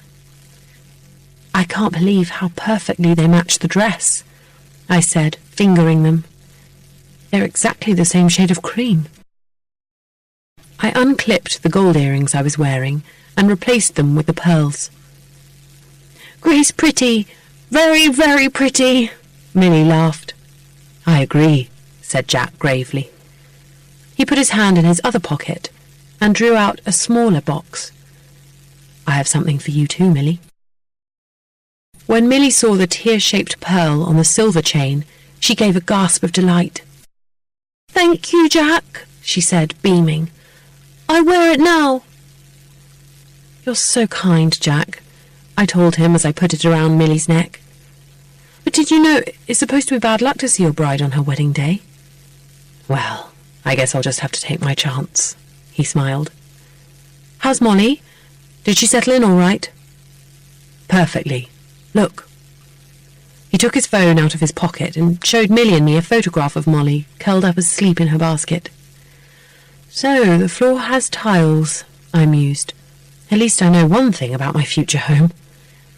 And that's all you're going to know, he said, pocketing his phone. Now, shall we go? The chauffeur was surprised enough when I asked him to pick me up on the way to collect you, so if we don't go out soon, he might think I've come to call the whole thing off.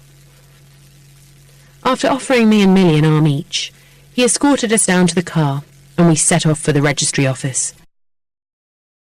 When we arrived, everyone was there waiting for us, including my parents. They had all but boxed up their house in preparation for their move to New Zealand and were set to leave a fortnight after we got back from our honeymoon. I'd been a bit surprised when they told me they were leaving so soon, but when I thought about it, they'd waited a long 16 years. The previous week, Jack and I had met them for dinner, where they had officially signed Millie over to us, which meant that we were now her legal guardians. All of us were delighted by this arrangement, and my parents, perhaps because they felt guilty about Jack shouldering the financial burden, told us that they would of course help out in any way they could.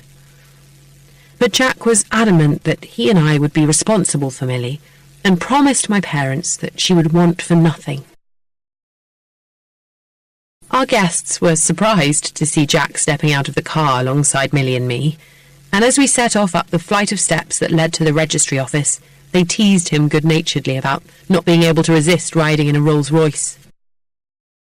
Dad was escorting me, and Jack was escorting Millie, and my Uncle Leonard, whom I hadn't seen for several years, had given Mum his arm. I was almost at the top of the steps when I heard Millie cry out, and, spinning round, saw her tumbling down the steps. "Millie!" I screamed. By the time she came to a stop in a crumpled heap at the bottom of the steps, I was already halfway there. It seemed an age before I managed to push through the throng of people gathered around her, and I knelt down beside her, not caring that my dress was getting dirty, only caring that Millie was lying there, motionless. "It's all right, Grace. She's breathing," Adam said reassuringly from where he crouched on the other side of her as I searched frantically for a pulse. "She'll be fine, you see. Diane's phoning for an ambulance. They'll be here in a minute." "What happened?" I asked, my voice shaking, aware of Mum and Dad crouching down next to me. I stroked Millie's hair back from her face, not daring to move her. "Grace, I'm so sorry." I looked up and saw Jack, his face white as a sheet. She suddenly stumbled. I think her heel got caught in the hem of her dress, and before I knew what was happening, she was falling. I tried to grab her, but I couldn't reach her. "It's all right," I said quickly. "It's not your fault." "I should have held on to her more tightly," he went on desperately, running his hands through his hair. "I should have remembered that steps aren't always easy for her." "Oh, I don't like the way her leg is bent," Dad said quietly. "Looks as if it's broken." "Oh, God," I moaned. "Look, she's coming round." Mum took Millie's hand in hers. "It's all right, Millie," I murmured as she began to stir. "It's all right." The ambulance arrived in minutes. I wanted to go to the hospital with her, but Mum and Dad told me they would go, reminding me that I was meant to be getting married. I can't get married now," I sobbed as Millie was carried into the ambulance. "Of course you can," said Mum briskly. "Millie's going to be fine." "She has a broken leg," I wept, "and maybe other injuries we don't know about." "I won't blame you if you want to call it off," Jack said quietly. "It's just that I don't see how we can go ahead with everything when we don't even know how badly injured Millie is." The paramedics were wonderful. Understanding what a difficult situation I was in, they examined Millie as thoroughly as they could in the ambulance and told me that, apart from her leg, there didn't seem to be any other broken bones, and that if I wanted to carry on with my wedding, they were sure my parents could keep me informed of any developments. They also pointed out that as soon as Millie arrived at the hospital, she would be whisked away for x-rays, so I wouldn't be able to stay with her anyway. Still torn, I looked over to where Jack was standing, talking quietly to Adam, and the look of desolation on his face decided me. I clambered into the ambulance and kissed a drowsy Millie goodbye. After promising I would go and see her the next morning, I gave my parents Jack's mobile number, because mine was in my case, and asked them to let me know as soon as they had any news. "Are you sure you still want to go ahead?" Jack asked anxiously once the ambulance had left. "I don't suppose anyone particularly feels like celebrating after what happened to Millie. Maybe we should wait until we know that she's definitely going to be all right." I looked at our guests, who were milling about, needing to know if our wedding was still taking place or not. "I think they'll be fine with it if we are." I turned to him to face me. "Jack, do you still want to get married?" "Of course I do. More than anything. But ultimately, it's your decision." "Then let's get married. It's what Millie would want," I lied, because I knew Millie wouldn't understand why we had gone ahead and got married without her. The feeling that I was betraying her made fresh tears well in my eyes, and I blinked them away quickly so that Jack wouldn't see, hoping I'd never have to choose between him and Millie again. Everyone was delighted that we were getting married after all, and when Mum phoned a couple of hours later to tell us that Millie was fine apart from a broken leg, I felt weak with relief. I wanted to cut the reception short and go to see her that evening, but Mum said that she was sleeping soundly and, with the painkillers the doctor had given her, she wasn't expected to wake up until the following morning anyway. She added that she intended to stay at the hospital overnight, so I told her that Jack and I would stop off to see Millie the next morning on the way to the airport. Although I managed to enjoy myself for the rest of the evening, I was glad when the last of our guests had left, and Jack and I were finally on our way to our hotel. Because Jack's car was still in London, Moira and Giles had lent us one of theirs so that we could get to the airport the next day and back to Spring Eton when we returned from Thailand. With a garage full of cars, they insisted that they didn't need it and said we could drop it back whenever we had time.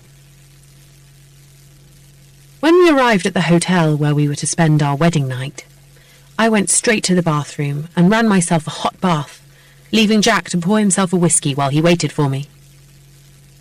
As I lay in the bath, my mind turned again and again to Millie, and I couldn't help being glad that the day was finally over. With the water beginning to get cold, I got out and dried myself hurriedly, eager to see Jack's face when he saw me in the cream silk camisole and knickers I'd bought specially for our wedding night. I slipped them on and, with a shiver of anticipation, opened the door and walked into the bedroom. Present. On the way home in the car from seeing Millie, I mentioned to Jack that I'm going to have to phone Diane sometime before Friday to tell her that I can't make lunch with her and Esther. On the contrary, I think you should go, he says. Because he said the same thing many times before, I know it doesn't mean anything. After all, you've already cancelled twice. Even those words aren't enough to get my hopes up. But on Friday morning, when he tells me to put on my prettiest dress, I can't help wondering if the moment I've been waiting for has finally come. My mind races so far ahead that I have to remind myself firmly of all the other times I've ended up disappointed. Even when I get into the car beside Jack, I still don't let myself believe that it might happen. But when we drive all the way into town, I can't help but believe it, and I begin to plot feverishly, terrified that I'll let the moment slip through my fingers. It's only when Jack parks the car in the road outside the restaurant and gets out that I realise how deluded I've been. Diane and Esther are already seated. Diane waves and I make my way over, a smile hiding my bitter disappointment, conscious of Jack's hand on my back. "I'm so glad you could make it," she says, giving me a quick hug. "Jack, how nice of you to come and say hello. Is it your lunch hour?" "I worked from home this morning," he says, "and as I don't have to be in the office until later this afternoon, I was hoping you'd let me gatecrash your lunch. In exchange for me treating you, of course." "In that case, you can join us with pleasure," she laughs. "I'm sure it won't be any trouble to add an extra place, especially as it's a table for 4. "Except that we won't be able to talk about you now," Esther jokes. As Jack purloins a chair from another table, it occurs to me that had she wanted to say anything more damaging, she wouldn't have been able to. Not that it really matters anymore. "I'm sure you've got far more interesting things to talk about than me," Jack smiles, placing me opposite Esther and signalling to the waitress to bring another place setting. "And Grace would only have nice things to say about you anyway, so it wouldn't be much fun," Diane sighs. "Oh, I'm sure she'd be able to find a few little imperfections." Esther looks at me challengingly. "Wouldn't you, Grace?" "I doubt it," I say. As you can see, Jack is pretty perfect. "Come on, can't be that perfect. There must be something." I furrow my brow, making a show of giving it some thought, then shake my head regretfully. "No, sorry, I really can't think of anything. Unless buying me too many flowers counts. Sometimes it's hard to find enough vases to put them in." Beside me, Diane groans. "Oh, that is not a fault, Grace." She turns to Jack. "I don't suppose you could give Adam a few tips on how to spoil one's wife, could you?" "Don't forget that Grace and Jack are practically newlyweds compared to us all," Esther points out. "And they don't have any children yet. Gallantry tends to fly out of the window once familiarity and babies install themselves in a relationship." She pauses a moment. "Did you live together long before you got married?" "We didn't have time to live together," Jack explains. "We got married less than 6 months after we met." Esther raises her eyebrows. "Gosh, that was quick." "Once I knew Grace was the one for me, there didn't seem to be any point in hanging around," he says, taking my hand. Esther looks over at me, a smile playing at the corner of her mouth. "And you didn't find any skeletons in the closet once you were married?" "Not a single one." I take the menu the waitress holds out to me and open it eagerly. Not only because I want to stop Esther's interrogation of my relationship with Jack, but also because I'm hungry. I scan the dishes on offer and see that their fillet steak comes with mushrooms, onions, and French fries. Perfect. "Is anybody having anything remotely fattening?" Diane asks hopefully. Esther shakes her head. "Sorry, I'm going for a salad." "I'm having the fillet steak," I tell her, with fries, and I'll probably have the chocolate fudge cake for dessert, I add, knowing that that's what she wants to hear. In that case, I'll join Esther in the salad and you in the fudge cake, she says happily. Would anybody like wine? Jack asks, ever the perfect host. No, thank you, says Diane, and regretfully, I resign myself to an alcohol-free lunch because Jack never drinks during the day. I'd love some, says Esther, but only if you and Grace have some too. I won't, says Jack. I have a lot to do this afternoon. I will, I tell Esther. Would you prefer red or white? The conversation, while we're waiting to be served, turns to the local music festival, which takes place every July and draws people from miles around. We agree that where we all live, we're near enough to be able to attend the festival easily, yet far enough away to not be disturbed by the thousands of people that descend on the town. Although Diane and Adam always go to the festival, Jack and I have never been, and we're soon drawn into Diane's plans for all of us to go together. In talking about music, we learn that Esther plays the piano and Rufus the guitar, and when I admit to not being at all musical, Esther asks me if I like reading, and I tell her I do, although I do very little. We talk about the sort of books we like, and Esther mentions a new bestseller that has just come out, and asks if we've read it. It turns out that none of us have. Would you like me to lend it to you? She asks as the waitress puts our meals on the table. Yes, please. I'm so touched that she's offered to lend her book to me rather than to Diane that I forget. I'll drop it round this afternoon, she offers. I don't teach on Fridays. Now I remember. You might have to leave it in the letterbox. If I'm in the garden, which I probably will be, I won't hear the bell. I'd love to see a garden sometime, she enthuses, especially after what Jack said about you having green fingers. There's no need for you to drive over, says Jack, neatly sidestepping the massive hint she's just dropped. Grace can buy the book for herself. It's really no problem. Esther eyes her salad appreciatively. Gosh, this looks lovely. In fact, we'll go and buy a copy as soon as we've finished here. Smith's is just round the corner. Is it just on Fridays that you don't work? I ask, wanting to change the subject. No, I don't work Tuesdays either. One of the other teachers and I job share. Oh, I'd love to be able to do that, says Diane wistfully. It's hard working full-time when you've got children. But I'd hate to give up working altogether, which is the only alternative, because my firm haven't heard of job sharing yet. Esther looks over at me. Can't believe you don't miss working. I mean, you had a pretty exciting job before you got married. I busy myself cutting a piece of steak, because it's hard being reminded of the life I used to have. Not at all. I have plenty to keep me occupied. So, what are your other hobbies then, apart from painting, gardening and reading? Oh, bit of this, a bit of that, I say, realising how lame it sounds. What Grace hasn't told you is that she makes a lot of her own clothes, Jack intervenes. Just the other day, she made herself a lovely dress. Really? Esther looks at me with interest. Used to thinking on my feet, I don't bat an eyelid. It was just a dress to wear around the house, I explain. Nothing fancy.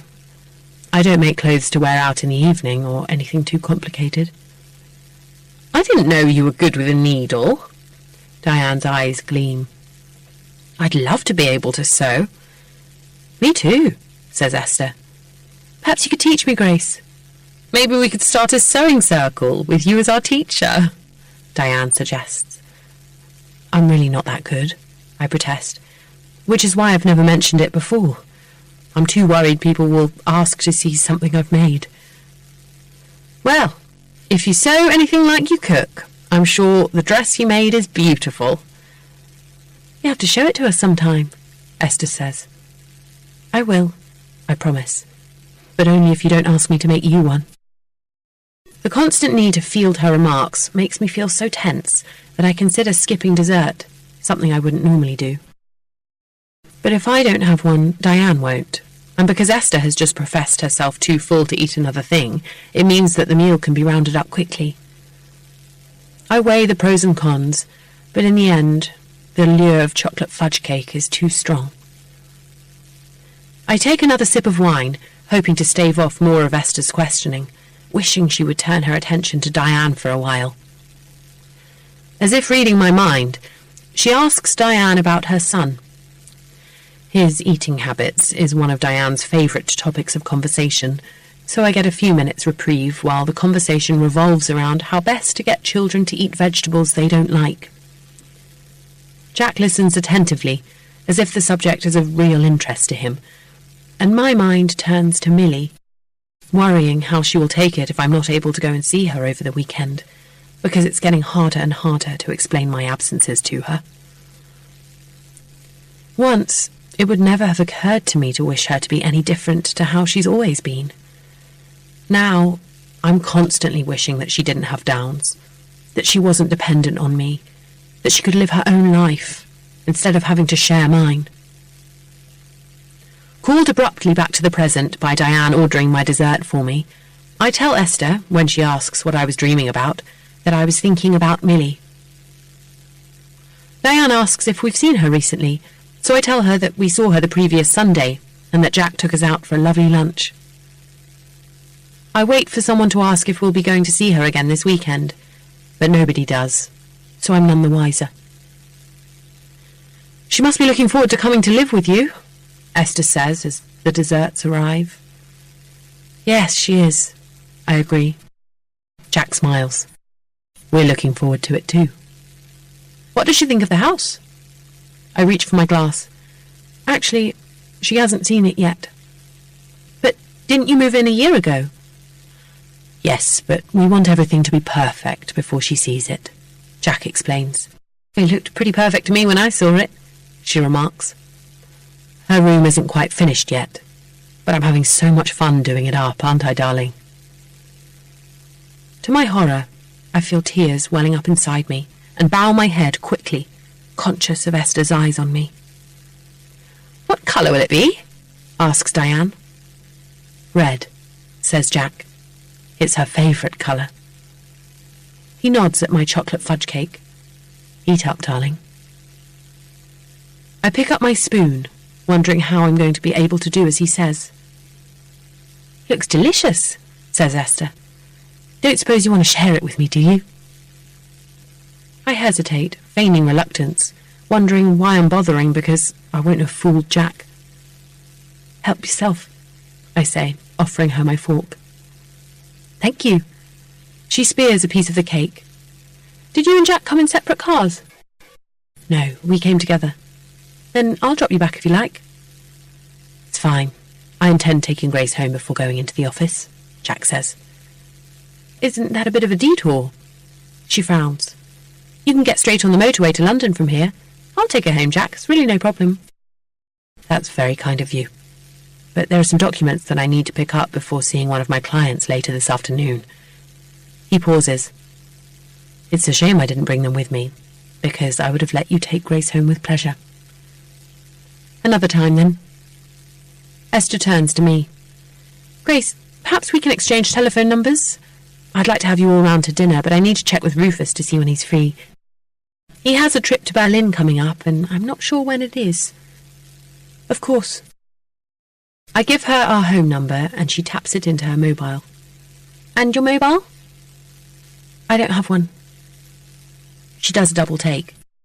You don't have a mobile? No. Why not? Because I don't see the need for one. But everybody over the age of 10 and under the age of 80 has one. Well, not me, I say, amused, despite myself, at her reaction. I know, it's incredible, isn't it? Says Diane. I've tried to persuade her to buy one, but she isn't interested. But how on earth does anybody get hold of you when you're out and about? Wonders Esther. I shrug. They don't. Which is quite a good thing, says Diane dryly. I can't go shopping without Adam or one of the children phoning to ask me to get them something, to find out when I'll be back. The number of times I've been standing at the checkout in Tesco trying to load all my shopping into bags while trying to sort out something at home that doesn't bear thinking about. But What if you have a problem? Asks Esther, still trying to get her head round it. People managed perfectly well before without mobiles, I point out. Yes, back in the dark ages. She turns to Jack. Jack, buy your wife a mobile, for God's sake. Jack opens his hands in a gesture of defeat. I'd be only too happy to, but I know that if I did, she wouldn't use it. I can't believe that. Not once she realises how practical they are. Jack's right, I wouldn't. I confirm. Please, tell me you have a computer. Yes, of course I do. Then could I have your email address? Sure. It's jackangel@court.com. Isn't that Jack's address? It's mine too. She raises her head and looks at me quizzically from across the table. Don't you have your own address? What for? Jack and I don't have any secrets from each other. And if people email me, it's usually to invite us for dinner or something else that concerns Jack too. So it's easier if he sees the messages as well. Especially as Grace often forgets to tell me things, Jack says, smiling indulgently at me. Esther looks thoughtfully at the two of us. You really are a joined-at-the-hip couple, aren't you? Well, as you haven't got a mobile, I suppose you'll have to resort to pen and paper to take my numbers down. Have you got a pen? I know that I don't. I'm not sure, I say, intending to make a show of looking for one. I reach for my bag, which I had slung over the back of my chair, but she gets there first and hands it to me. Goodness, it feels empty. I travel light, I tell her, opening my bag and peering inside. No, sorry, I don't have one. It's all right, I'll get them. Jack takes out his mobile. I already have your home number, Esther, from Rufus, so if you just give me your mobile. As she reels it off, I try desperately to commit it to memory, but I get lost somewhere near the end. I close my eyes and try to retrieve the last few numbers, but it's impossible. Thanks, Esther, says Jack. I open my eyes and find Esther looking at me curiously from across the table. I'll write it down for Grace when we get home. Oh, wait a minute. Is it 721 or 712 in the middle? Esther furrows her brow. I can never remember which it is. The end is easy, though. 9146. It's the bit before I have a problem with. Could you just check, Diane? Diane gets out her phone and locates Esther's number. It's 712, she says. Oh, yes, so 07517 129 146. Did you get that, Jack? Yes, it's fine. Right. Anyone for coffee? But we don't bother because Diane has to get back to work and Esther doesn't want any. Jack asks for the bill and Diane and Esther disappear off to the toilet. I would like to go too, but I don't bother following them. The bill paid, Jack and I take leave of the others and walk towards the car park. Well, did you enjoy that, my perfect little wife? Jack asks, opening the car door for me. I recognise one of his million-dollar questions. Not really. Not even the dessert you were so looking forward to. I swallow hard. Not as much as I thought I would. It's lucky Esther was able to help you out then, wasn't it? I would have eaten it anyway, I tell him, and deprived me of so much pleasure. A tremor goes through my body. Absolutely. He raises his eyebrows. Do I detect a renewal of your fighting spirit? I'm so glad. To tell the truth, I've been getting quite bored. He gives me an amused glance. Bring it on, Grace. I'm waiting for you. Past. That evening, the evening of my wedding day, when I stepped into the bedroom after my bath, I was dismayed to find it empty.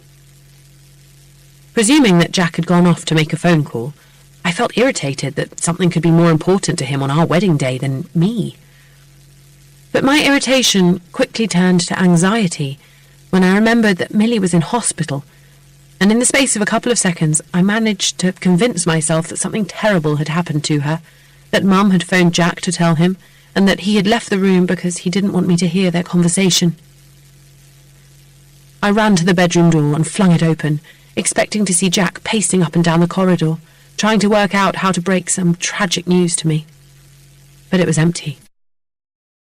Guessing he had gone down to the lobby, and not wanting to waste time going to find him, I searched through my luggage, which had been dropped off at the hotel by the chauffeur, dug out my phone and rang Mum's mobile. As I waited to be connected, it occurred to me that if she was talking to Jack, I wouldn't be able to get through to her anyway. I was about to hang up and call Dad's mobile instead, when I heard her phone ringing and, soon after, her voice. "Mum, what's happened?" I cried before she'd even finished saying hello. "Has there been a complication or something?" "No, everything's fine." Mum sounded surprised. "So Millie's all right?" "Yes, she's sound asleep." She paused. "Are you all right? You sound agitated." I sat down on the bed, weak with relief. "Jack's disappeared, so I thought that maybe you'd phoned with bad news and that he'd gone to talk to you in private," I explained. "What do you mean, disappeared?" "Well, he's not in the room. I went into the bathroom to have a bath, and when I came out he was gone." "He's probably gone down to the reception for something. I'm sure he'll be back in a minute." "How did the wedding go?" "Fine. Really well, considering that I couldn't stop thinking about Millie. I hated that she wasn't there. She's going to be so disappointed when she realises that we went ahead and got married without her." "Oh, I'm sure she'll understand," Mum soothed, and I felt furious at how little she knew Millie, because of course she wouldn't understand. I was appalled to find I was near to tears, but after all that had happened, Jack's disappearing act was the last straw. Telling Mum that I would see her at the hospital the next morning, I asked her to give Millie a kiss for me, and hung up. As I dialed Jack's mobile, I told myself to calm down. We'd never rowed before, and shouting at him down the phone like a fishwife wouldn't achieve anything. Something had obviously come up with one of his clients. A last-minute problem that he needed to sort out before we left for Thailand. He would be just as annoyed at being disturbed on his wedding day as I was. I was relieved when I heard his phone ringing. Relieved that he wasn't on the phone to someone, hoping it meant that the problem, whatever it was, had been sorted. When he didn't pick up, I stifled a cry of frustration and left a message on his voicemail. "Jack, where on earth are you? Could you phone me back, please?" I hung up and began to pace the room restlessly, wondering where he had gone. My eyes fell on the clock on the bedside table, and I saw that it was 9 o'clock. I tried to imagine why Jack hadn't answered his phone, why he hadn't been able to take my call, and wondered if one of the other partners had come to the hotel to talk to him. When another 10 minutes had gone by, I dialed his number again. This time it went straight through to his voicemail. "Jack, please phone me back," I said sharply, knowing he must have turned off his mobile after my last call. "I need to know where you are." I heaved my suitcase onto the bed, opened it, and took out the beige trousers and shirt I planned to wear for travelling the following day. Pulling them on over my camisole and knickers, I dressed quickly, put the keycard into my pocket and left the room, taking my telephone with me. Too agitated to wait for the lift, I took the stairs down to the lobby and headed for the reception desk. "Mrs. Angel, isn't it?" The young man behind the desk smiled at me. "How can I help you?" "Actually, I'm looking for my husband. Have you seen him anywhere?" "Yes, he came down about an hour ago, not long after you checked in." "Do you know where he went? Did he go to the bar by any chance?" He shook his head. "He went out through the front doors. I presumed he was going to fetch something from the car." "Did you see him come back in?" Now that you mention it, no, I didn't. But I was busy checking in another client at one point, so it could be that I didn't see him." He eyed the phone in my hand.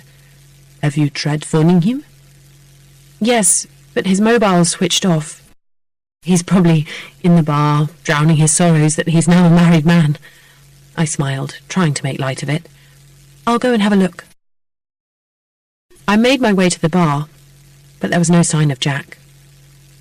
I checked the various lounges, the fitness room and the swimming pool. On the way to check the 2 restaurants, I left another message on his voicemail, my voice breaking with anxiety. "No luck?" The receptionist gave me a sympathetic look as I arrived back in the lobby on my own. I shook my head. "I'm afraid I can't find him anywhere." "Have you looked if your car is still in the car park? At least you'd know whether or not he left the hotel." I went out through the front doors and followed the path round to the car park at the back of the hotel. The car wasn't where Jack had left it, and nor was it anywhere else. Not wanting to go back through the lobby and face the receptionist again, I went in through the back door and ran up the stairs to the bedroom, praying that I would find Jack already there, that he would have arrived back while I'd been out looking for him. When I found the bedroom empty, I burst into tears of frustration. I told myself that the fact the car was missing went some way to explaining why he hadn't answered his phone, because he never answered the phone while he was driving. But if he'd had to go back to the office on urgent business, why hadn't he knocked on the bathroom door and told me? And if he hadn't wanted to disturb me in my bath, why hadn't he at least left me a note? Increasingly worried, I dialed his number and left a tearful message, saying that if I didn't hear from him within the next 10 minutes, I was going to phone the police. I knew that the police would be my last port of call, that before phoning them I would phone Adam, but I hoped that in mentioning the police, Jack would realise just how worried I was. They were the longest 10 minutes of my life.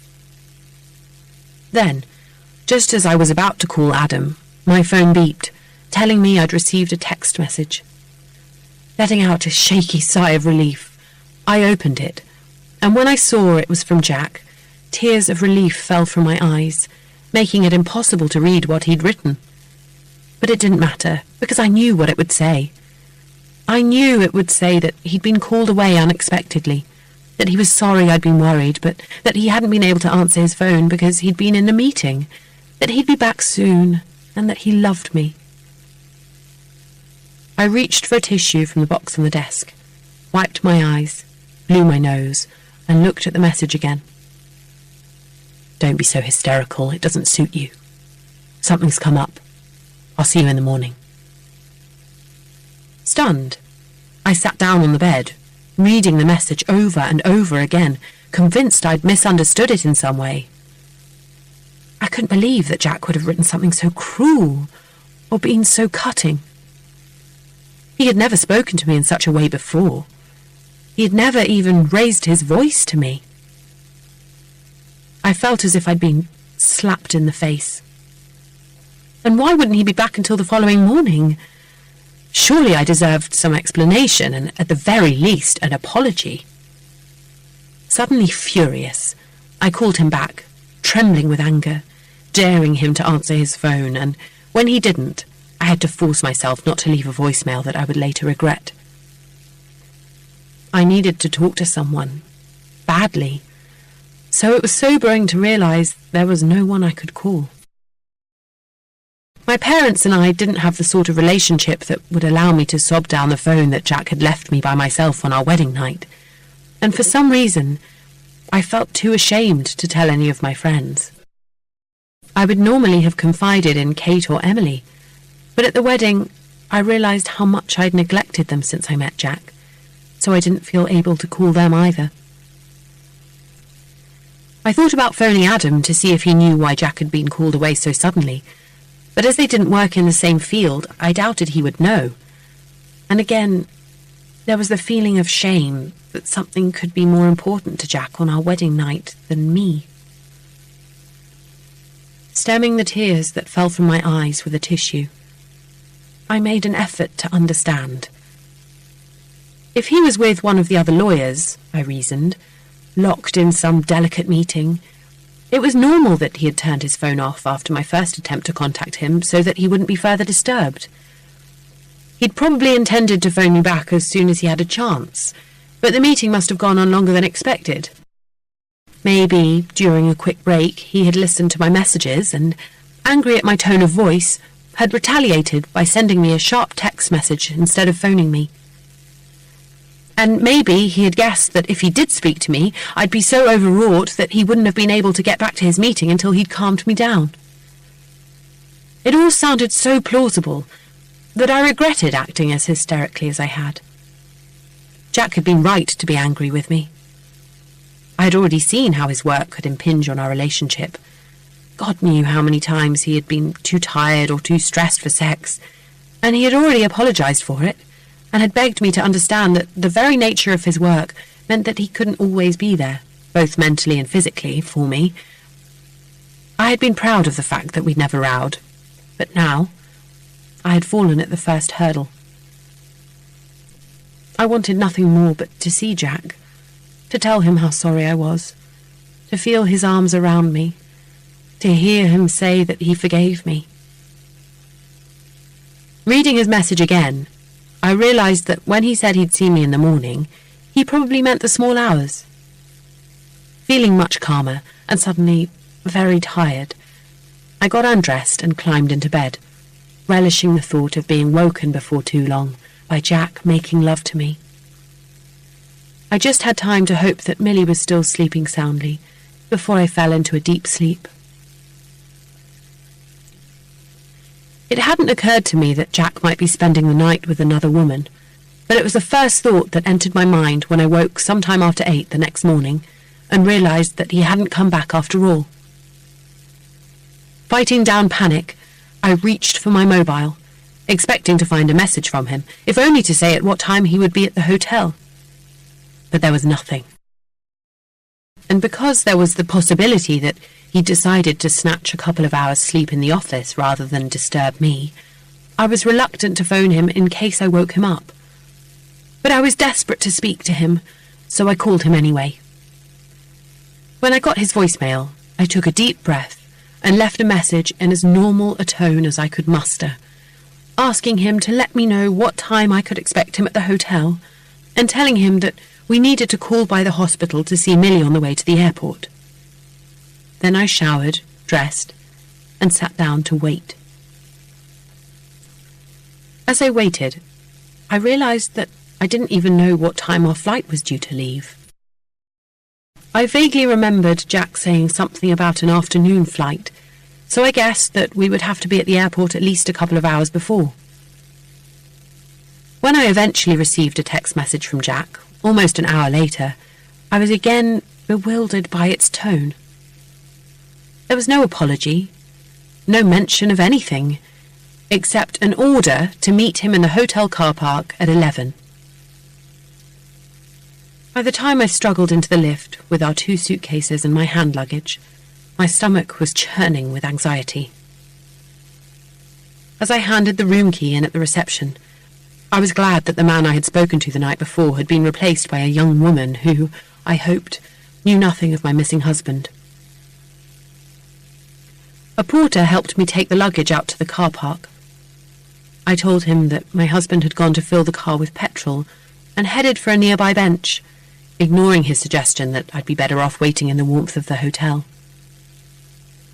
I hadn't wanted to take a heavy coat with me to Thailand, and because I'd expected to go from the hotel to the car to the airport, barely venturing out into the open, I was only wearing a jacket, which was no match for the vicious wind that whipped across the car park. By the time Jack showed up, 25 minutes later, I was blue with cold and on the verge of tears. Stopping the car only feet away from me, he got out and walked over to where I was sitting. "Get in," he said, picking up the cases and loading them into the boot. Too cold to argue, I stumbled into the car and huddled against the door, wanting only to feel warm again. I waited for him to speak, to say something, anything, which would go some way to explaining why I felt as if I was sitting next to someone I didn't know. When the silence had gone on for too long, I summoned up the courage to look at him. The lack of emotion on his face shocked me. I had expected to see anger, stress, or irritation, but there was nothing. "What's going on, Jack?" I asked unsteadily. It was as if I hadn't spoken. "For God's sake, Jack!" I cried. "What the hell is going on?" "Please don't swear," he said distastefully. I looked at him in amazement. "What do you expect? You disappear without a word, leaving me to spend our wedding night alone, and then you turn up half an hour late to fetch me, leaving me waiting in the freezing cold. Surely I have a right to be angry." "No," he said. "You don't. You have no rights at all." "Don't be ridiculous. Is there someone else, Jack? Is that what all this is about? Are you in love with somebody else? Is that where you were last night?" "Now it's you who's being ridiculous. You're my wife, Grace. Why would I need anybody else?" Defeated, I shook my head miserably. "I don't understand. Is there some problem at work? Something you can't tell me about?" "I'll explain everything when we're in Thailand." "Why can't you tell me now? Please, Jack, tell me what's wrong." "In Thailand." I wanted to tell him that I didn't particularly feel like going to Thailand with him in the mood he was in, but I took comfort in the fact that, once there, I would at least have an explanation as to why our marriage had got off to such a bad start. Because his mood seemed to be related to some sort of problem at work, I couldn't help feeling apprehensive that it might be something I'd be seeing a lot more of in the future. I was so busy working out how I would adjust to being married to a man that I hadn't known existed, that it was a while before I realised we were heading straight out to the airport. "What about Millie?" I cried. "We're meant to be going to see her." "I'm afraid it's too late," he said. "We should have turned off miles back." "But I told you in my message that we had to stop by the hospital." "Well, as you didn't mention anything about it when you got into the car, I thought you'd changed your mind. Besides, we really don't have time." "But our flight isn't until this afternoon." "Leaves at 3, which means we have to check in at 12. "But I promised her. I told Millie I'd go and see her this morning." "When? When did you tell her that?" "I don't remember." "When she was in the ambulance." "She was unconscious, so she'll hardly remember." "That's not the point. Anyway, I told Mum that we'd call in, and she'll have told Millie." "Well, if you had checked with me first, I would have told you that it wouldn't be possible." "How could I check with you when you weren't there? Jack, please turn back. We have plenty of time. The check-in may open at 12, but it won't close until much later. I won't stay long. I promise. I just want to see her." "It's out of the question, I'm afraid." "Why are you being like this?" I cried. "You know what Millie's like. You know she won't understand if I don't turn up." "Then phone her and explain. Phone her and tell her you got it wrong." Frustrated, I burst into tears. "I didn't get it wrong," I sobbed. "We have plenty of time. You know we do." He had never seen me cry before, and although I felt ashamed at resorting to tears, I hoped he would realise how unreasonable he was being. So when he swung the car off the road, taking an exit to a service station at the last minute, I wiped my eyes and blew my nose, thinking he was going to turn back.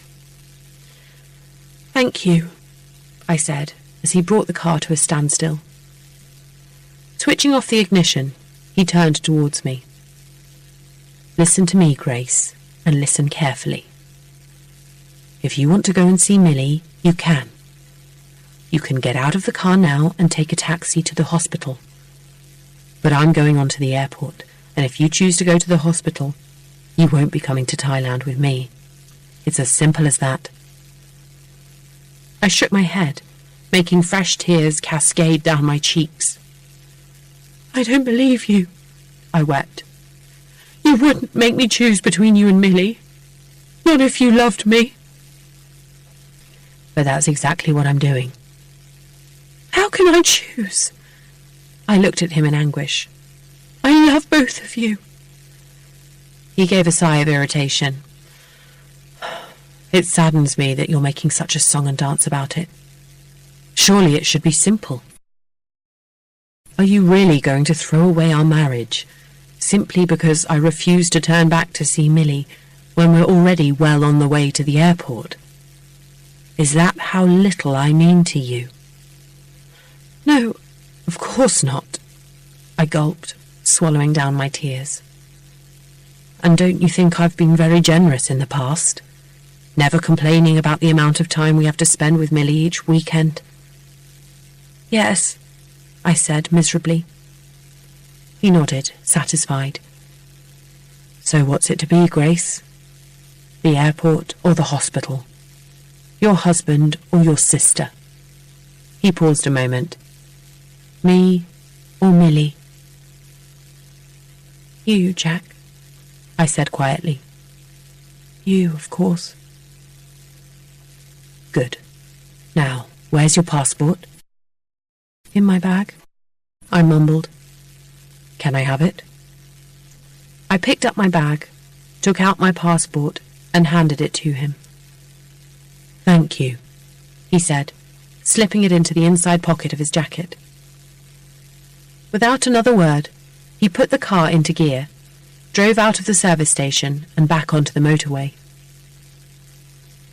Despite what had happened, I couldn't really believe that he wouldn't take me to see Millie, and I wondered if what had just happened had been some kind of test, and that because I had chosen him over her, he was now going to take me to the hospital. When I saw that we were once again heading for the airport, I felt desperate. Not just because of Millie, but also because, in the 6 months since I had met Jack, I had never even glimpsed this side of his character. I had never guessed that he could be anything but the kindest, most reasonable man in the universe. All of my instincts told me to ask him to stop the car and let me out. But I was scared of what would happen if I did. In the mood he was in, there was no way of knowing if he would do as he had threatened and go on to Thailand without me. And if he did, where would that leave me, us, our marriage? By the time we got to the airport, I felt sick with stress. As we stood in the queue, waiting to check in, Jack suggested that I phone Mum to tell her that we'd been unable to call in at the hospital, telling me that the sooner I did, the better it would be for all concerned. Still bewildered by his attitude, I did as he asked, and when my call went straight through to Mum's voicemail, I didn't know whether to be upset or relieved. On balance, I decided it was probably just as well that I couldn't speak to Millie, and left a message explaining that, because I had made a mistake with the time of our flight, I wouldn't be able to call in after all. I asked Mum to give Millie a kiss from me, and to tell her that I would call once we got to Thailand.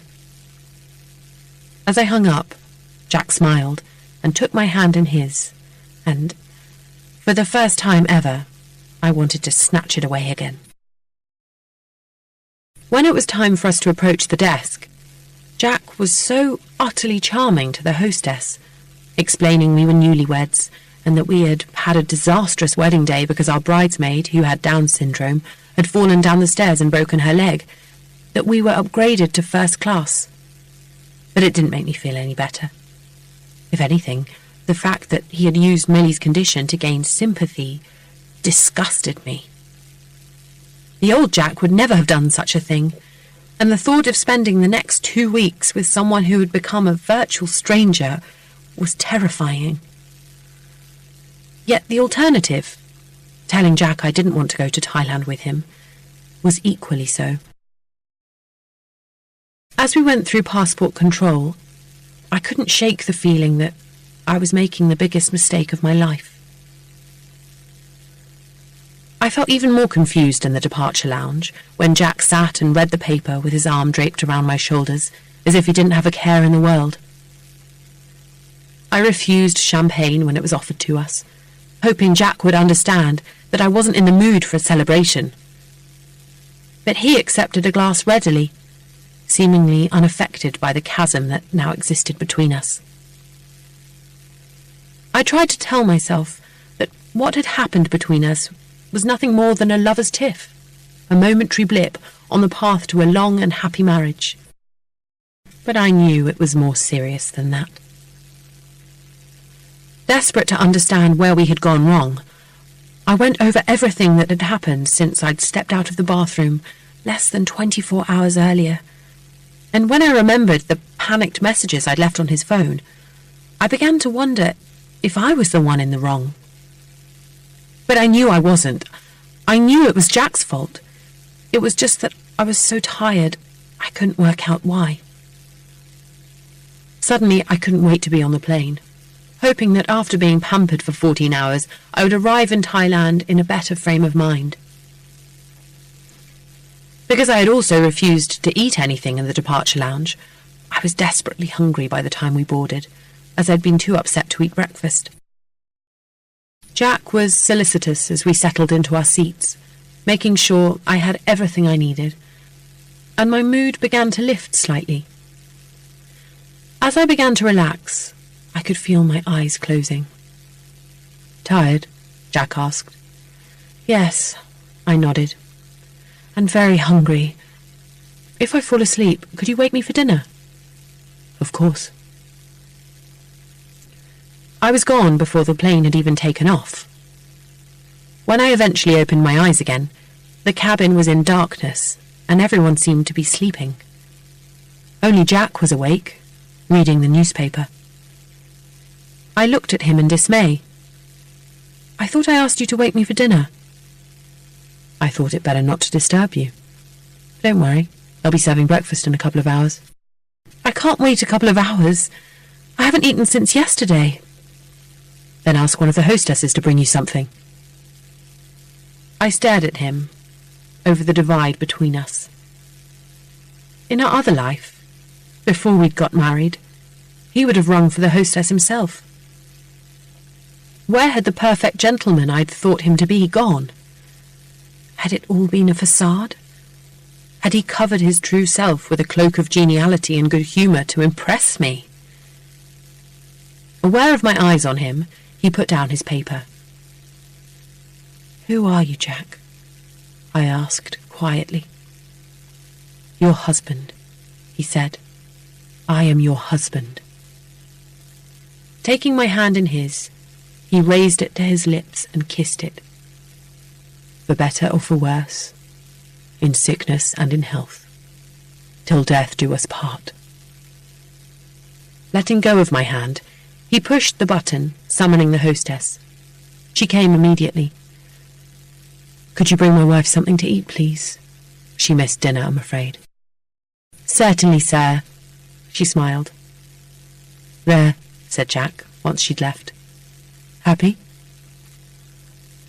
He turned back towards his newspaper, and I was glad he couldn't see the tears of pathetic gratitude that had pricked in my eyes.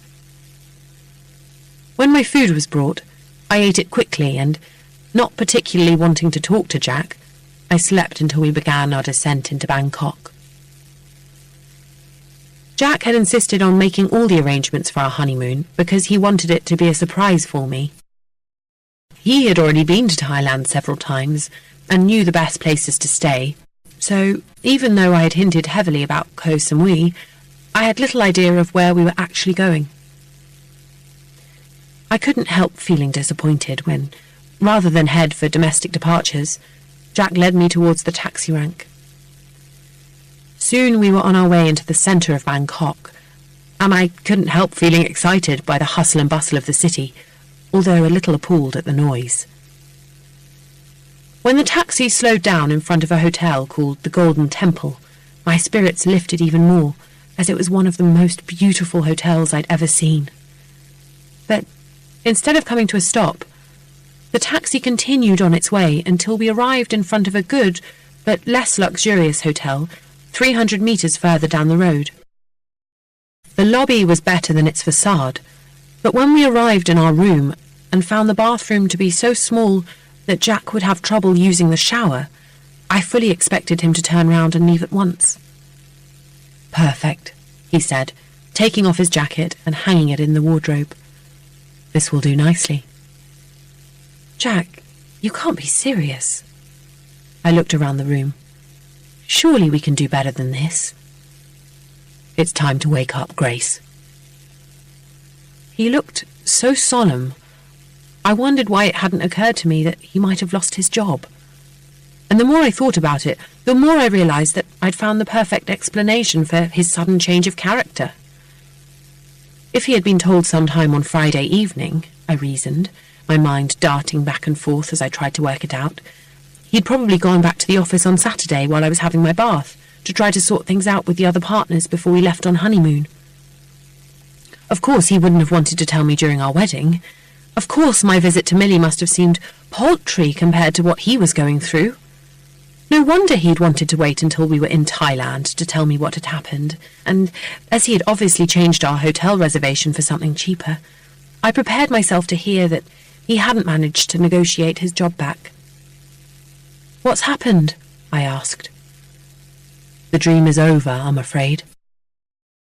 "It doesn't matter," I said reassuringly, telling myself that it could be the best thing to happen to us. "We'll manage." "What do you mean?" "Well, I'm sure you'll be able to find another job easily. Or you could even set up on your own if you wanted.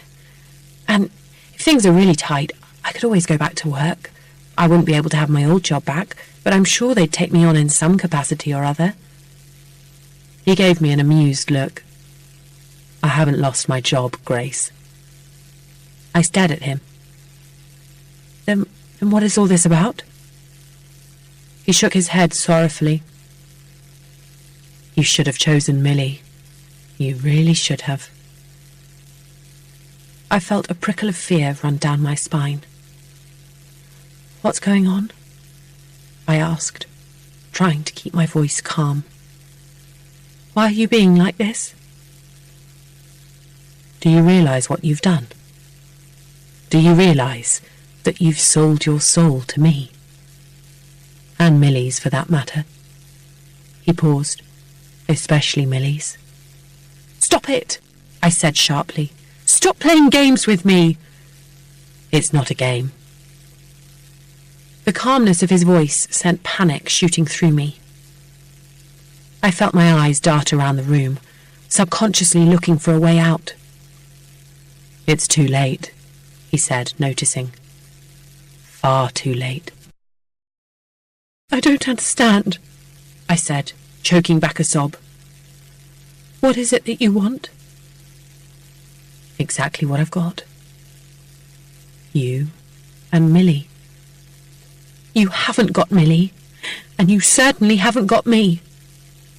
Snatching up my handbag, I looked angrily at him. "I'm going back to London." He let me get as far as the door. "Grace?"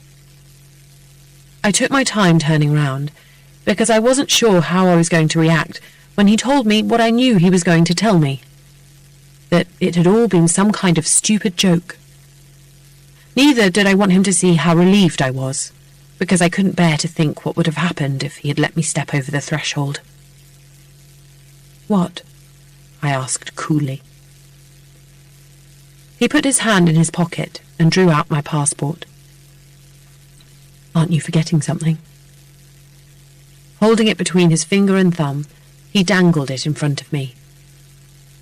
"You can't go to England without it, you know. In fact, you can't go anywhere without it." I held out my hand. "Give it to me, please." "No. Give me my passport, Jack. I mean it." "Even if I were to give it to you, how would you get to the airport without money?" "I have money," I said haughtily, glad that I'd brought some baht before we'd left. "I also have a credit card." "No," he said, shaking his head regretfully. "You don't. Not anymore." Unzipping my handbag quickly, I saw that my purse was missing, as was my mobile phone. "Where's my purse? And my phone?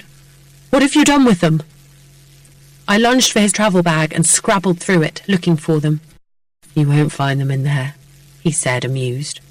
"You're wasting your time." "Do you really think you can keep me a prisoner here? That I won't be able to get away if I want to?" "That," he said solemnly, "is where Millie comes in." I felt myself go cold. "What do you mean?" "Put it this way. What do you think will happen to her if I stop paying her school fees? An asylum, perhaps?" "I'll pay her fees. I have enough money from the sale of my house." "You paid that money over to me, remember? To buy furniture for our new house, which I did. As for what was left over, well, it's mine now." "You don't have any money, Grace. None at all." "Then I'll go back to work. And I'll sue you for the rest of my money," I added savagely. "No, you won't. For a start, you won't be going back to work." "You can't stop me." "Of course I can." "How? This is the 21st century, Jack. If all of this is really happening, if it isn't some kind of sick joke, do you really think I'm going to stay married to you?" "Yes, because you'll have no choice." "Why don't you sit down and I'll tell you why." "I'm not interested. Just give me my passport and enough money to get back to England, and we'll put this down to some terrible mistake. You can stay here if you like, and when we get back, we can tell everybody that we realised it wasn't meant to be and have decided to separate." "That's very generous of you." He took a moment to consider it, and I found I was holding my breath. "The only trouble is, I don't make mistakes. I never have, and I never will." "Please, Jack," I said desperately. "Please, let me go." "I'll tell you what I'll do. If you sit down, I'll explain everything to you, just as I said I would. And after, when you've heard what I've got to say, if you still want to leave, I'll let you. Do you promise?" "You have my word." I quickly weighed up my options, and when I realised that I didn't have any, I sat down on the edge of the bed, as far away from him as I could. "Go on, then." He nodded. "But before I begin, just so you understand how serious I am, I'm going to let you into a secret." I looked at him warily. "What?" He leant towards me, a small smile playing at the corner of his mouth. "There is no housekeeper," he whispered. Present. When we arrive back at the house after lunch with Diane and Esther, I go up to my room, as I always do. I hear the click of the key turning in the lock, and a few minutes later, the whir of the shutters coming down. A further precaution against the unlikelihood that I should find a way down through the locked door and down the stairs into the hall. My ears, finely attuned to the slightest sounds, because there is nothing else, no music, no television to stimulate them, pick up the whir of the black gates opening and, soon after, the sound of the car scrunching down the gravel drive. I don't feel as anxious by his departure as I normally do, because today I have eaten. Once, he didn't come back for 3 days, by which time I was ready to eat the bathroom soap. I look around the room that has been my home for the last 6 months. There isn't much, just a bed, a barred window and another door. It leads to a small bathroom, my only portal to a different world, where a shower, basin and toilet stand, a tiny cake of soap and towel, its only ornaments. Although I know every inch of these 2 rooms, my eyes continually search them, because there is always the thought that I might have missed something that would make my life more bearable. A nail that I could use to etch my distress on the edge of the bed, or to at least leave some trace of me should I suddenly disappear. But there is nothing. Anyway, it isn't death that Jack has in mind for me. What he has planned is more subtle than that, and, as always when I think about what is coming. I pray frantically that he'll be killed in a car accident on the way home from work. If not tonight, then before the end of June, when Millie will come to live with us. Because after that, it will be too late. There are no books, no paper or pen that I could use to distract myself. I spend my days suspended in time, a passive lump of humanity. At least, that is what Jack sees. In reality, I am biding my time, waiting for a tiny window of opportunity to open, as it surely will. Because if I don't believe that it will, how could I carry on?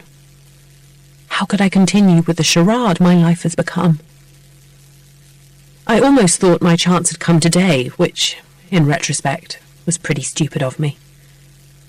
How could I have really thought that Jack would let me attend a lunch on my own, where I could have used the opportunity to escape from him? It was simply that he had never gone as far as taking me all the way before, but had been content to toy with my delusions.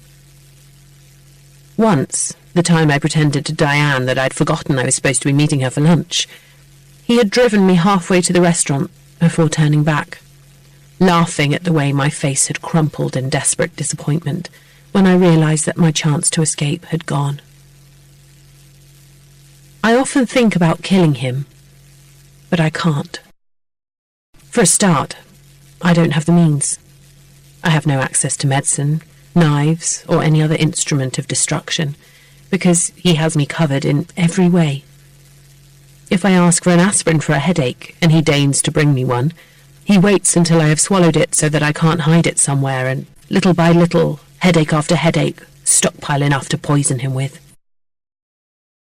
Any meal he brings me is served on a plastic plate and accompanied by plastic cutlery and a plastic glass. When I prepare food for a dinner party, he is present at all times and watches carefully as I store the knives back in their boxes, in case I should decide to hide one about my person and use it on him at an opportune moment. Or he cuts and slices what I need. Anyway, what would be the point of killing him? If I was sent to prison or awaiting trial, what would become of Millie? I haven't always been so passive, though. Before I fully understood the hopelessness of my situation, I was ingenious in my attempts to get away from him. But in the end, it just wasn't worth it. The price I paid each time became too high. I get up from where I've been sitting on the bed and look through the window at the garden below.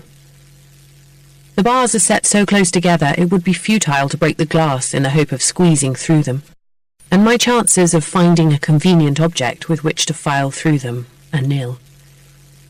Even if I were to find something, by some miracle, on one of the rare occasions that I'm allowed out of the house, I wouldn't be able to pick it up because Jack is always with me.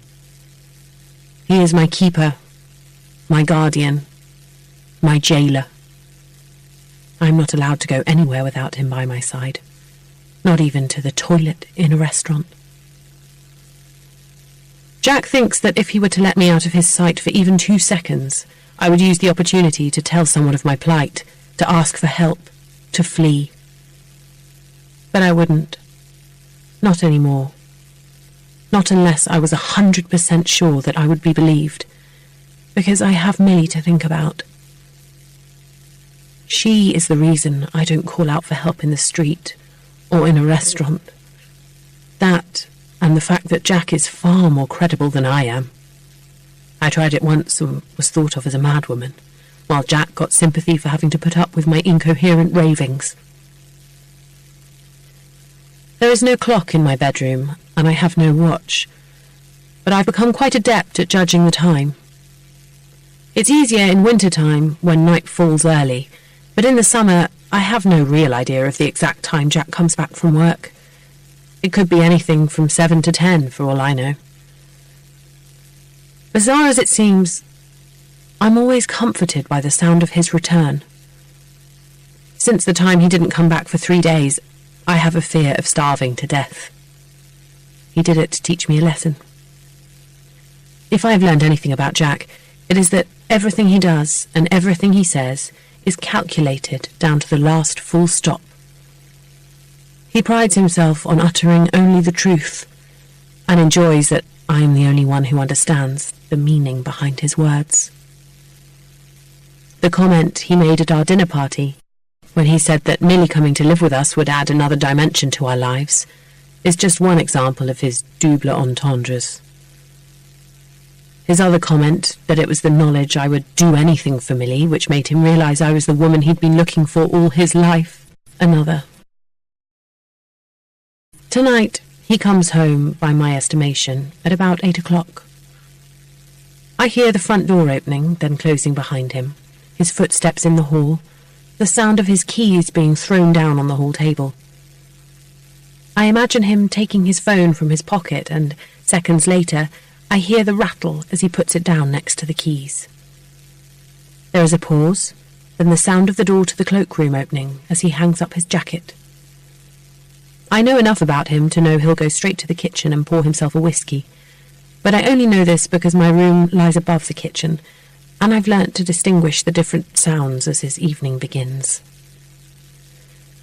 Sure enough, a minute or so later, after he's looked through the post maybe, I hear him walk into the kitchen, open the cupboard door, take a glass out, close the cupboard door, walk across to the freezer, open the door, open the drawer, remove the ice cube tray, crack it to release the ice cubes, drop 2 into the glass, one after the other.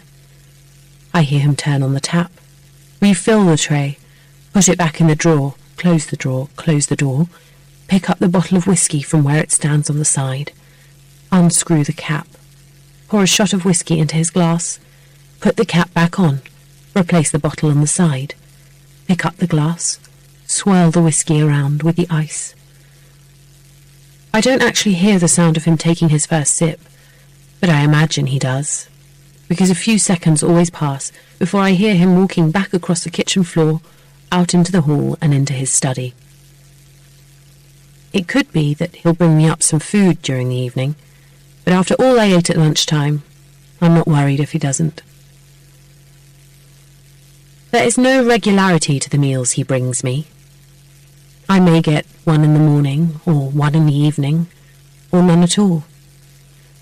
If he brings me breakfast, there may be cereals and a glass of juice, or a piece of fruit and water. In the evenings, it may be a 3-course meal and a glass of wine, or a sandwich and some milk. Jack knows there is nothing more comforting than routine, so he denies me any semblance of it. Although he doesn't know it, he is doing me a favour. Without routine, there is no risk of me becoming institutionalised and unable to think for myself. And I must think for myself. It's horrendous to be dependent on somebody for the mere basics of life. Although, thanks to the tap in my tiny bathroom, I'll never die of thirst. I could die of boredom, though, because there's nothing to relieve the empty days that stretch before me into infinity. The dinner parties I used to dread so much are now a welcome diversion.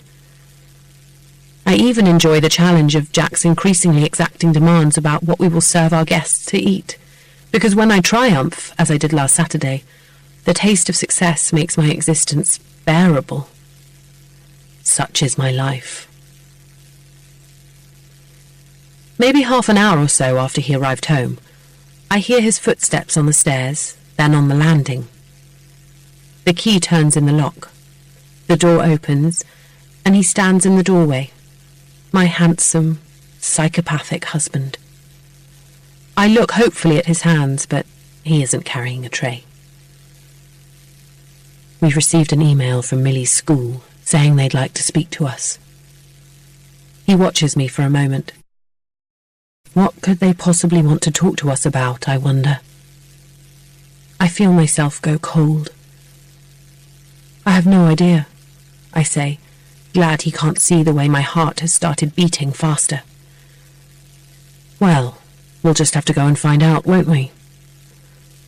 Janice apparently told Mrs. Goodrich that we plan to visit again this Sunday, and she suggested we go down a little earlier so we can have a chat. He pauses. I do hope everything is all right. I'm sure it is, I say with more calm than I feel. It had better be. He leaves, locking the door behind him. Although I'm glad that Mrs. Goodrich sent the email, because it means I'll get to see Millie again, uneasiness settles in. We've never been summoned to the school before. Millie knows she mustn't say a word, but sometimes I wonder if she really understands. She has no idea of how much is at stake, because how could I ever tell her? The need to find a solution to the nightmare we are caught up in, the nightmare that I let us be caught up in, presses down on me, and I force myself to take deep breaths, not to panic. I have almost 4 months, I remind myself. 4 months to find that window of opportunity and to somehow get me and Millie through it by myself, because there is no one to help us. The only people who might have been able to, because some primal maternal or paternal instinct may have told them I was in trouble, are now on the other side of the world, encouraged to move there even more rapidly than they'd intended by Jack. He is so clever, so very clever. Everything I have ever told him, he has used against me. I wish I'd never told him of my parents' horror when Millie was born, or how they were counting the days until I fulfilled my promise of having Millie to live with me, so that they could finally move to New Zealand. It allowed him to play on their dread that I would somehow renege on the promise I'd made, and that they would end up having to look after Millie themselves. The weekend he asked me to take him to see my parents. It wasn't to ask my father for my hand in marriage, but rather to tell him that I'd been talking about Millie going to New Zealand with them, as I wanted to get married and start a family of my own. When my father had almost died of shock, Jack suggested it might be an idea for them to emigrate sooner rather than later, effectively erasing the only people who might have been able to help me. I sit down on the bed, wondering how I'm going to get through the rest of the evening, and then the night. Sleep won't come, not when there's the meeting with Mrs. Goodrich hanging over me. Looking at it objectively, it would be the perfect opportunity to blurt out the truth. That Jack is keeping me prisoner, that he means untold harm to Millie, and beg her to help me to call the police. But I have already been there. I have already done that. And I know to my cost that at this very minute Jack will be planning my downfall should I so much as breathe differently during the meeting. Not only will I end up humiliated and more desperate than I already am, Jack will make sure to exact his revenge. I hold my hands out in front of me, and the shaking that I can't control tells me what I've only just begun to realise, but what Jack has known all along. That fear is the best deterrent of all. Past. What do you mean? I asked, as I sat on the edge of the bed in our hotel room, wondering why, when he had given me the choice of going to the hospital to see Millie or carrying on to Thailand with him, I had believed, despite everything that had happened since our wedding, that he was still a good man. Exactly what I said. There is no housekeeper. I sighed, too tired for his rigmaroles. What is it you want to tell me? A story. A story about a young boy. Would you like to hear it? If it means that you'll let me leave, yes, I'd love to hear it. Good. He drew up the one chair in the room and sat down in front of me. There was once a young boy who lived in a country far, far away from here, with his mother and father. When he was very young, the boy feared the strong and powerful father and loved the mother. But when he saw that the mother was weak and useless and unable to protect him from the father, the boy began to despise her and rejoiced in the look of terror in her eyes as the father dragged her down to the cellar to be locked in with the rats. The knowledge that the father could instill such terror into another human being turned the boy's fear of him into admiration, and he began to emulate him. Soon, the sound of his mother's screams coming up through the floorboards became music to his ears, and the smell of her fear the richest perfume. Such was the effect it had on him that he began to crave it, so that when the father left him in charge, the boy would take the mother down to the cellar, her pleas for mercy as she begged him not to leave her there, only serving to excite him. And afterwards, as he drank in the sound of her fear and breathed in the smell of it, he wished he could keep her there for eternity.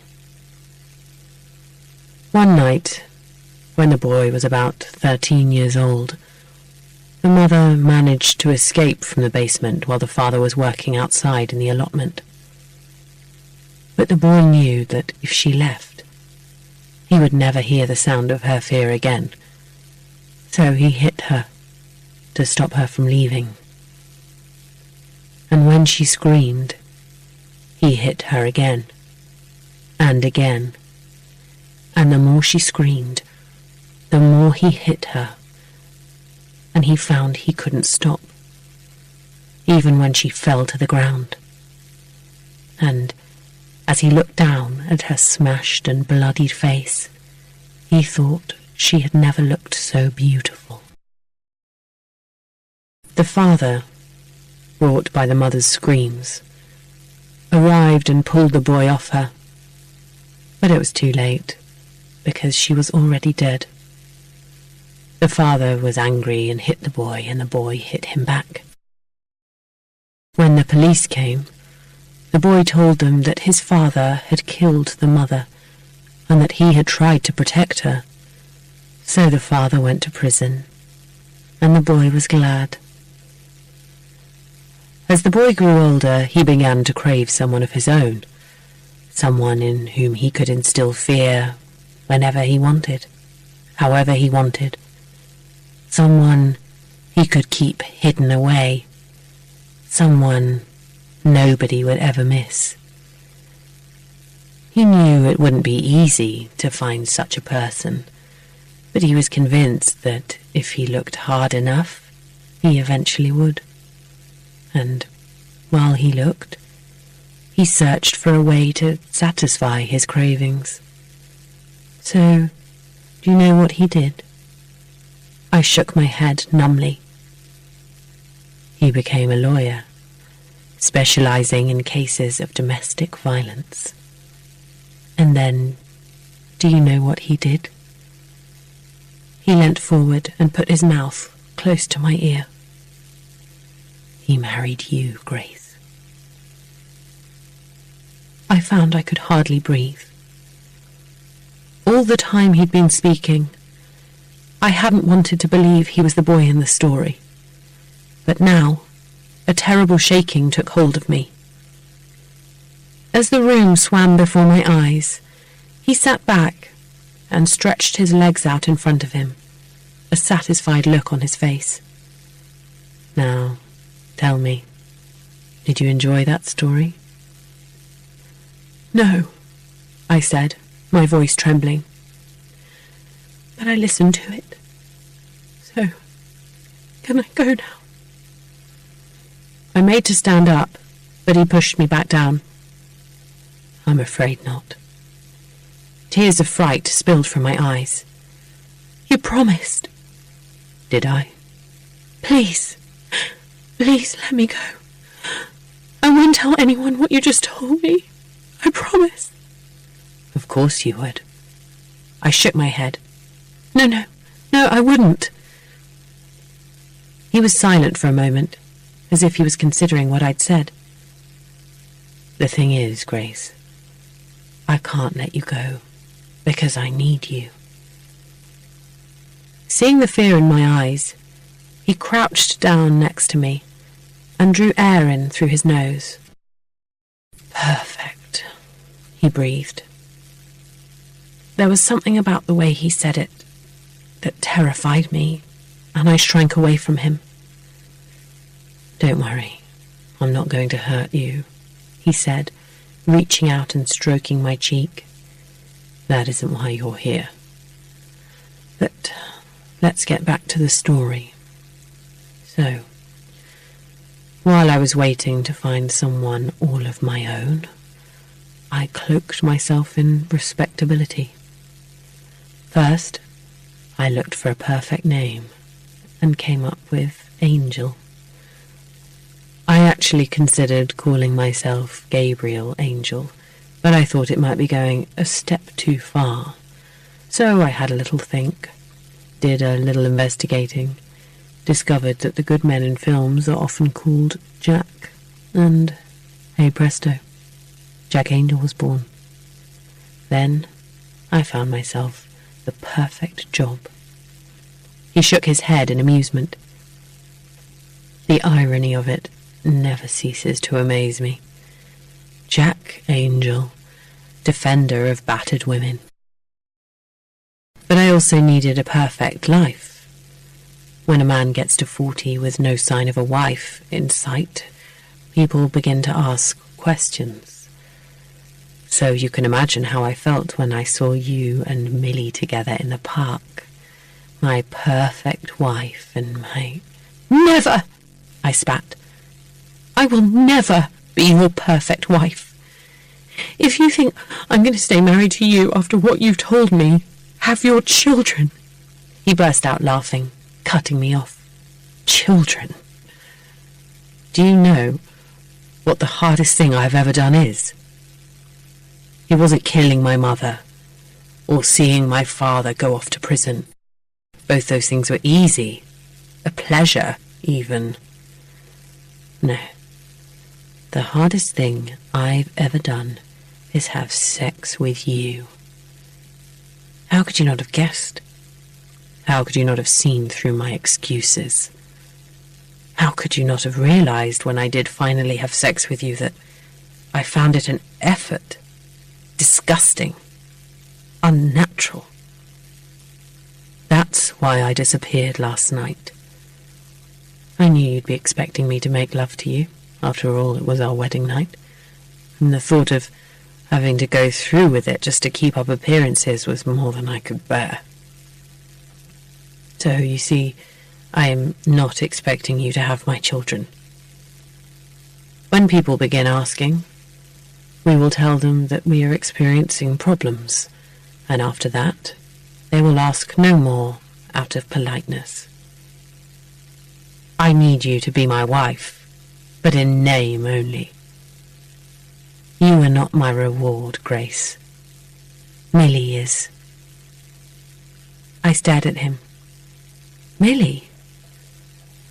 "Yes, Millie. She fits all my requirements perfectly. In another 16 months, she'll be mine, and I'll finally be able to have what I've had to deny myself for so long. Nobody, only you, will ever miss her. Not that I intend to kill her. I made that mistake once before." I leapt to my feet. "Do you honestly think I'll let you harm a hair on Millie's head? If I really wanted to, do you honestly think you'd be able to stop me?" I ran towards the door. "It's locked," he said, sounding bored. "Help!" I yelled, hammering on the door with my fist. "Help!" "Do that one more time and you'll never see Millie again," he barked. "Come back and sit down." Beside myself with fear, I carried on hammering on the door, screaming for help. "I'm warning you, Grace. Remember what I told you about putting Millie in an asylum? Do you know how easily I can arrange that?" He snapped his fingers together. "This fast." I spun round to face him. "My parents would never let that happen. Do you really see them rushing over from their cosy lives in New Zealand to rescue her and take her back to live with them? I think not. There's no one, Grace. No one to save Millie. Not even you." I'm her legal guardian," I cried. "So am I," and I have the paper to prove it. I would never agree for her to be put away. But what if you were also proved to be of unsound mind? As your husband, I would then be responsible for both you and Millie, and could do as I wished. He indicated the door. Be my guest. Carry on banging on the door and screaming for help. It lays the foundation for your madness. You're the one who's mad, I hissed. Obviously. He stood up, walked over to the bedside table, yanked the phone from its socket, took a penknife from his pocket, and cut through the cord. I'm going to give you a little time by yourself to mull over what I've said, and when I come back, we'll talk again. Come and sit on the bed. No, don't be tiresome. You're not keeping me locked up in here. He walked over to where I was standing. I don't want to have to hurt you, for the simple reason that I might not be able to stop. But I will if I have to. He raised his arms, and, thinking he was going to hurt me, I flinched. And if you were to die, where would that leave Millie? I felt his hands on my shoulders and went rigid with fear, expecting them to move to my neck. Instead, he manoeuvred me roughly to the bed and pushed me onto it. As relief washed over me that he hadn't strangled me, that I was still alive, the sound of the door opening spurred me from the bed. But before I could get there, he slipped through it, and, as it closed behind him, I beat my fists against it, calling for him to let me out. Hearing his footsteps disappearing down the corridor, I yelled for help over and over again. But nobody came, and, distraught, I sank to the floor and wept. It took me a while to pull myself together. I got to my feet and went over to the sliding doors that led onto the balcony, but no matter how hard I tugged on them, I couldn't get them to open. Craning my neck, I looked out over the balcony, but all I could see was blue sky and the roofs of some buildings. Our room was on the 6th floor at the end of a long corridor, which meant there was no neighbouring room on one side. Going over to the other wall, I knocked on it hard several times, but when there was no corresponding knock back, I guessed that most people were out sightseeing because it was mid-afternoon. Needing to do something, I turned my attention to our cases on the bed and began to rummage through them, looking for anything that would help me get out of the room. But there was nothing. Both my tweezers and nail scissors had disappeared. I had no idea how Jack had managed to get them out of my wash bag without me seeing, but as it had been in the hold in my case, I could only presume he had removed them before we left England, probably at the hotel while I'd been in the bathroom. Fresh tears sprang to my eyes at the thought that less than 24 hours earlier I'd been looking forward to starting married life with no inkling of the horror ahead. Fighting down the panic that threatened to overwhelm me, I forced myself to think rationally about what I could do. Until I heard someone coming back to the room next door, there was little point trying to attract their attention by knocking on the wall. I thought about pushing a note under the door and out into the hall, in the hope that someone coming back to a room further down the corridor would see it and be curious enough to come and read it. But my pen had gone from my bag, as had my eye pencils and lipsticks. Jack had preempted my every move. I began to search the room frantically, looking for something, anything that could help. But there was nothing. Defeated, I sat down on the bed. If I hadn't been able to hear the sounds of doors opening and closing elsewhere in the hotel, I would have thought it deserted.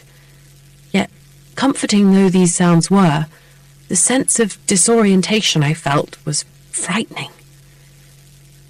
I found it hard to believe that what was happening to me was real, and it crossed my mind that, well, maybe I was caught up in some warped television show, where people were put into terrible situations while the world watched to see how they coped. For some reason, imagining that I was watching myself on screen and that millions of people were also watching me allowed me to take a step back and look at my options objectively. I knew that if I thought about the terrible story Jack had told me, I wouldn't be able to hang on to the relative calm I had managed to achieve. So instead, I lay down on the bed and channeled my thoughts towards what I would do when Jack came back, what I would say to him, how I would act. I could feel myself falling asleep, and although I tried to fight it, the next time I opened my eyes, it was already dark, and I realized I had slept for some time. The noise of the busy nightlife from the streets below told me it was the evening, and I got up from the bed and went over to the door.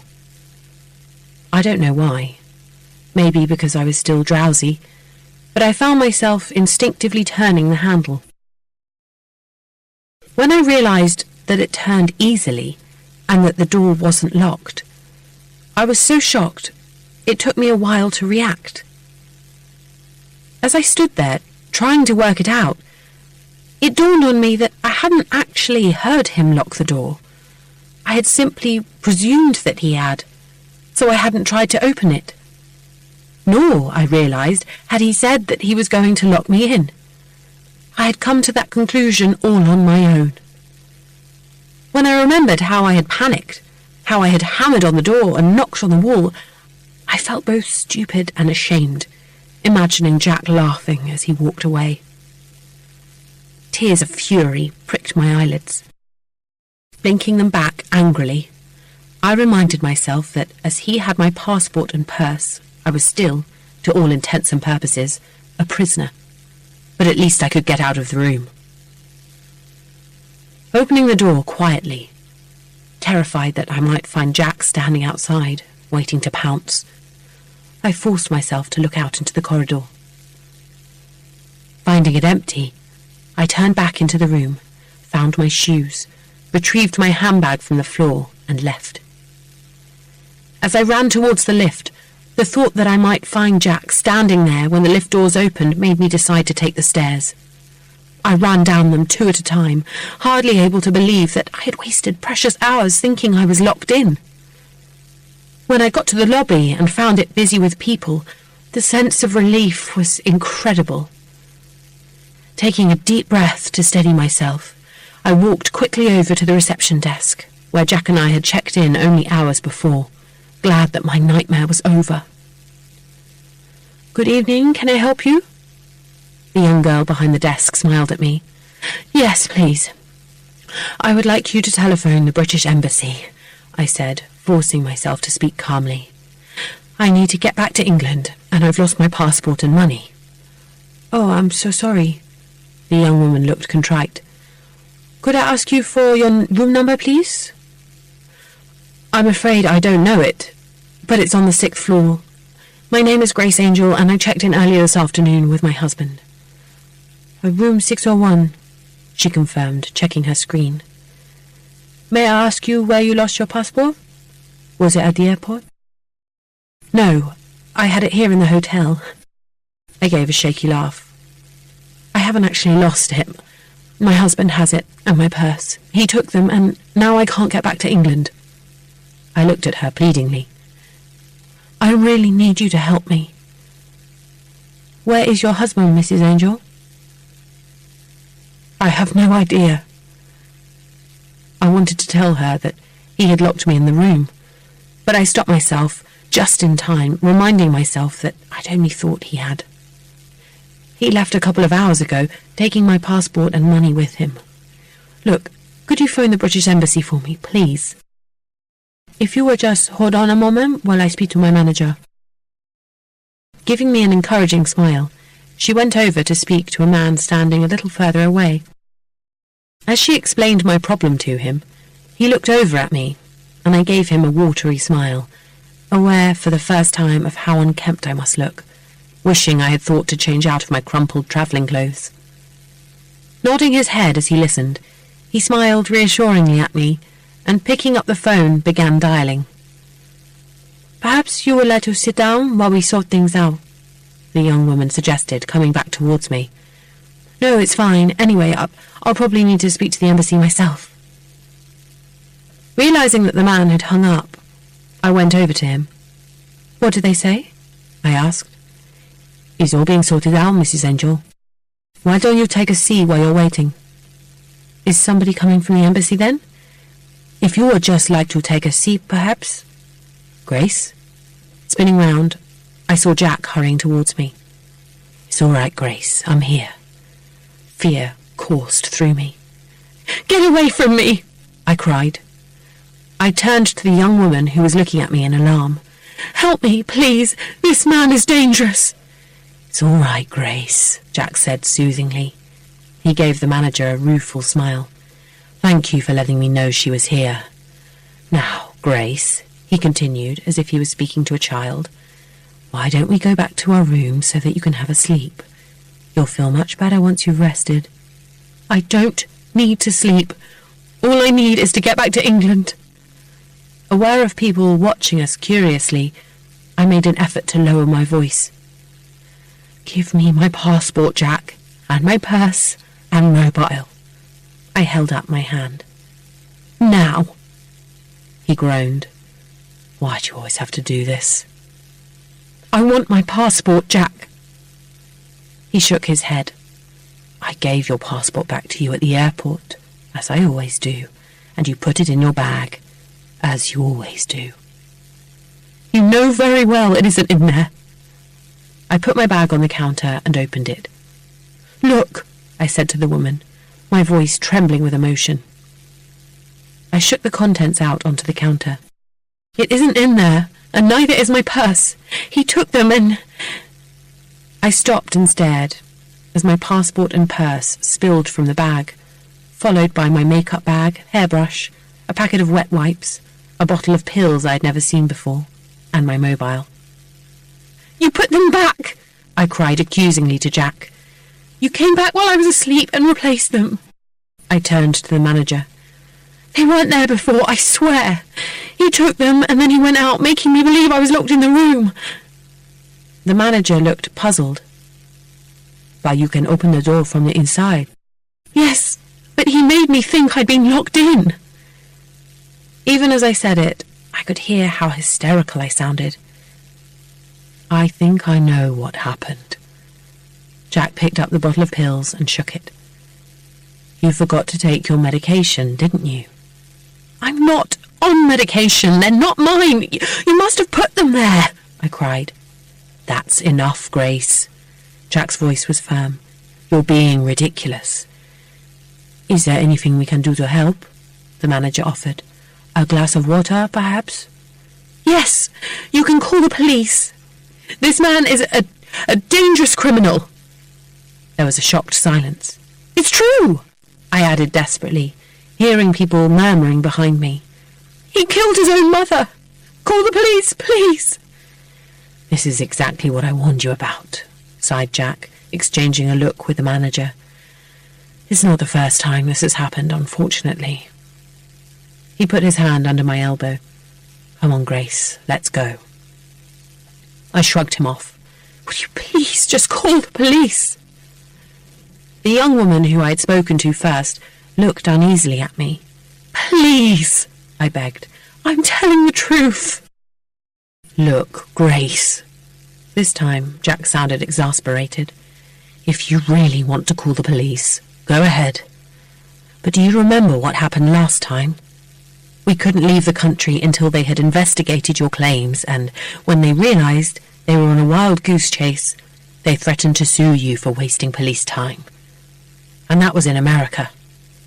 I don't think the police here will be quite so understanding." I stared at him. "What last time?" "I really do not advise you to involve the police," the manager said worriedly, "unless, of course, there is good reason to." "There is very good reason to. This man is dangerous." "If Mrs. Angel really wants to leave, perhaps we could call a taxi to take her to the airport now that she has found her passport," the young woman suggested nervously. I looked at her in relief. Yes, please do that. I began stuffing my things back into my bag. Please call one immediately.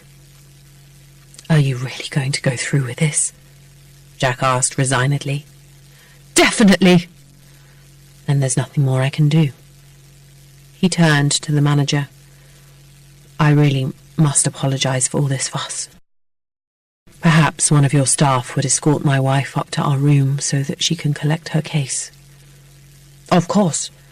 Kiko, would you please take Mrs. Angel up to her room while I call for a taxi? Thank you, I said gratefully as I followed Kiko to the lift, my legs trembling so much I had difficulty walking. Thank you so much. You're welcome, Mrs. Angel, she said politely. I know you probably think that I'm mad, but I can assure you I'm not, I went on, feeling I owed her some kind of explanation. It's fine, Mrs. Angel. You don't have to explain. She smiled, pressing the button for a lift.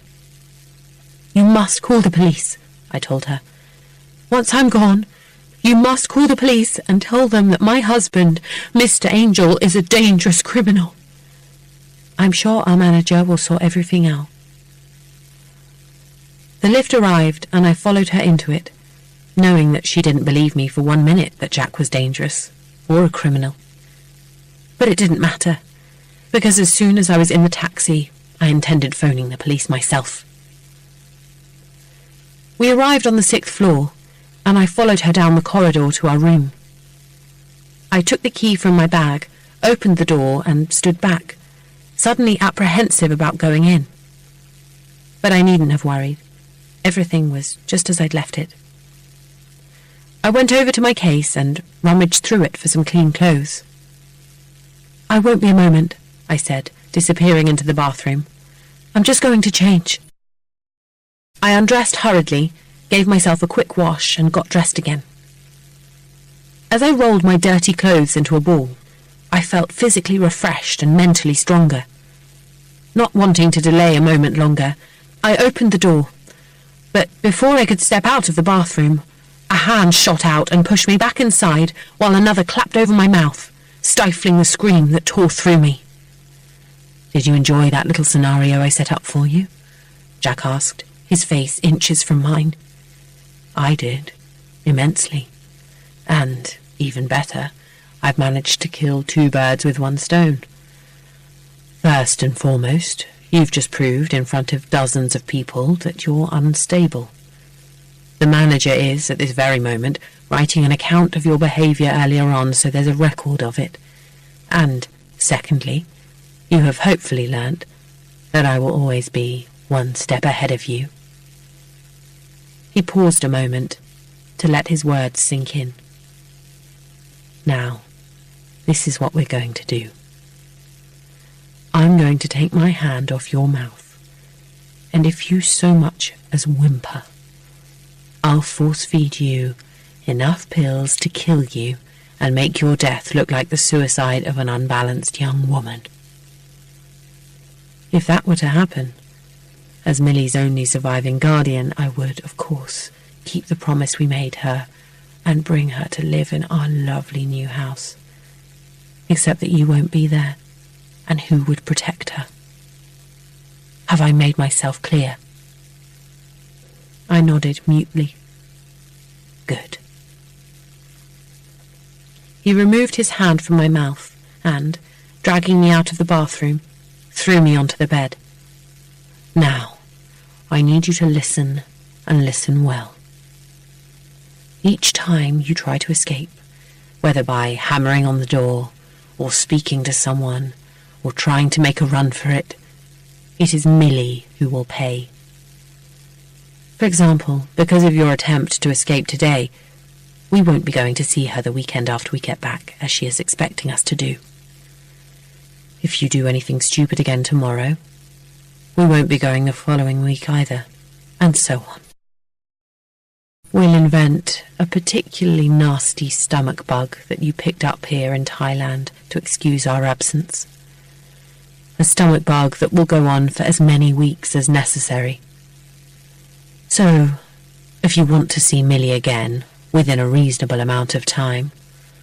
I suggest you do exactly as I say." I began to shake uncontrollably, not only at the menace in his voice, but also because of the terrible realization that, in coming back to the room to fetch my case, I'd lost my chance to escape from him. I hadn't needed my case. I could easily have left without it, yet when Jack had mentioned it, it had seemed perfectly reasonable to come up and fetch it. If he hadn't asked somebody to accompany me, I might have questioned his motives in making me come back to the room. And if I had realized sooner that the door wasn't locked, if I hadn't fallen asleep, he wouldn't have been able to replace my passport, mobile, and purse. "You're wondering if the outcome would have been different if you'd acted differently, aren't you?" he said, amused. "Let me put you out of your misery. The answer is no. The outcome would have been exactly the same. Had you gone down to the lobby before I'd had the chance to replace your passport, purse, and phone, I would have simply put them in your case once you'd left the room. You'll have realized by now that I was watching you the whole time, and suggested in front of everyone that you had simply mislaid them. Then I would have had the manager escort you back here to look for them. The thing is, I know you, Grace. I know how you will act, what you will say. I even know that before we leave Thailand, you'll try and escape again, which would be very foolish. But you'll learn in the end, because you'll have to." "Never," I sobbed. "I'll never give in to you." "Well, we'll see about that. Now, here's what we're going to do. We're going to get some sleep, and tomorrow morning we're going to go down to breakfast and, as we pass the reception desk, you'll apologise for the fuss you caused this evening and say that, of course, you don't want to go back to England. After breakfast, where you'll look lovingly into my eyes, I'll take some nice photographs of you outside the hotel so that we can show all our friends how happy you are here. Then, while I go out to take care of some business, you, my darling, will sunbathe on the balcony so that by the time we get back to England, you'll have a lovely tan." He began to unlace his shoes. "After all that excitement, I suddenly feel quite tired." "I'm not sleeping in the same bed as you." "Then sleep on the floor. And don't bother trying to escape. It really isn't worth it." I dragged a cover from the bed and sat down on the floor, wrapping the cover around myself, numb with fear. Although instinct told me to escape as soon as any opportunity came, reason told me that it would be much easier to get away from him and to get him put away forever if I waited until we were back in England. If I tried again here in Thailand and failed, I hated to think what he might do to me. He thought he knew me. He thought he knew how I would act.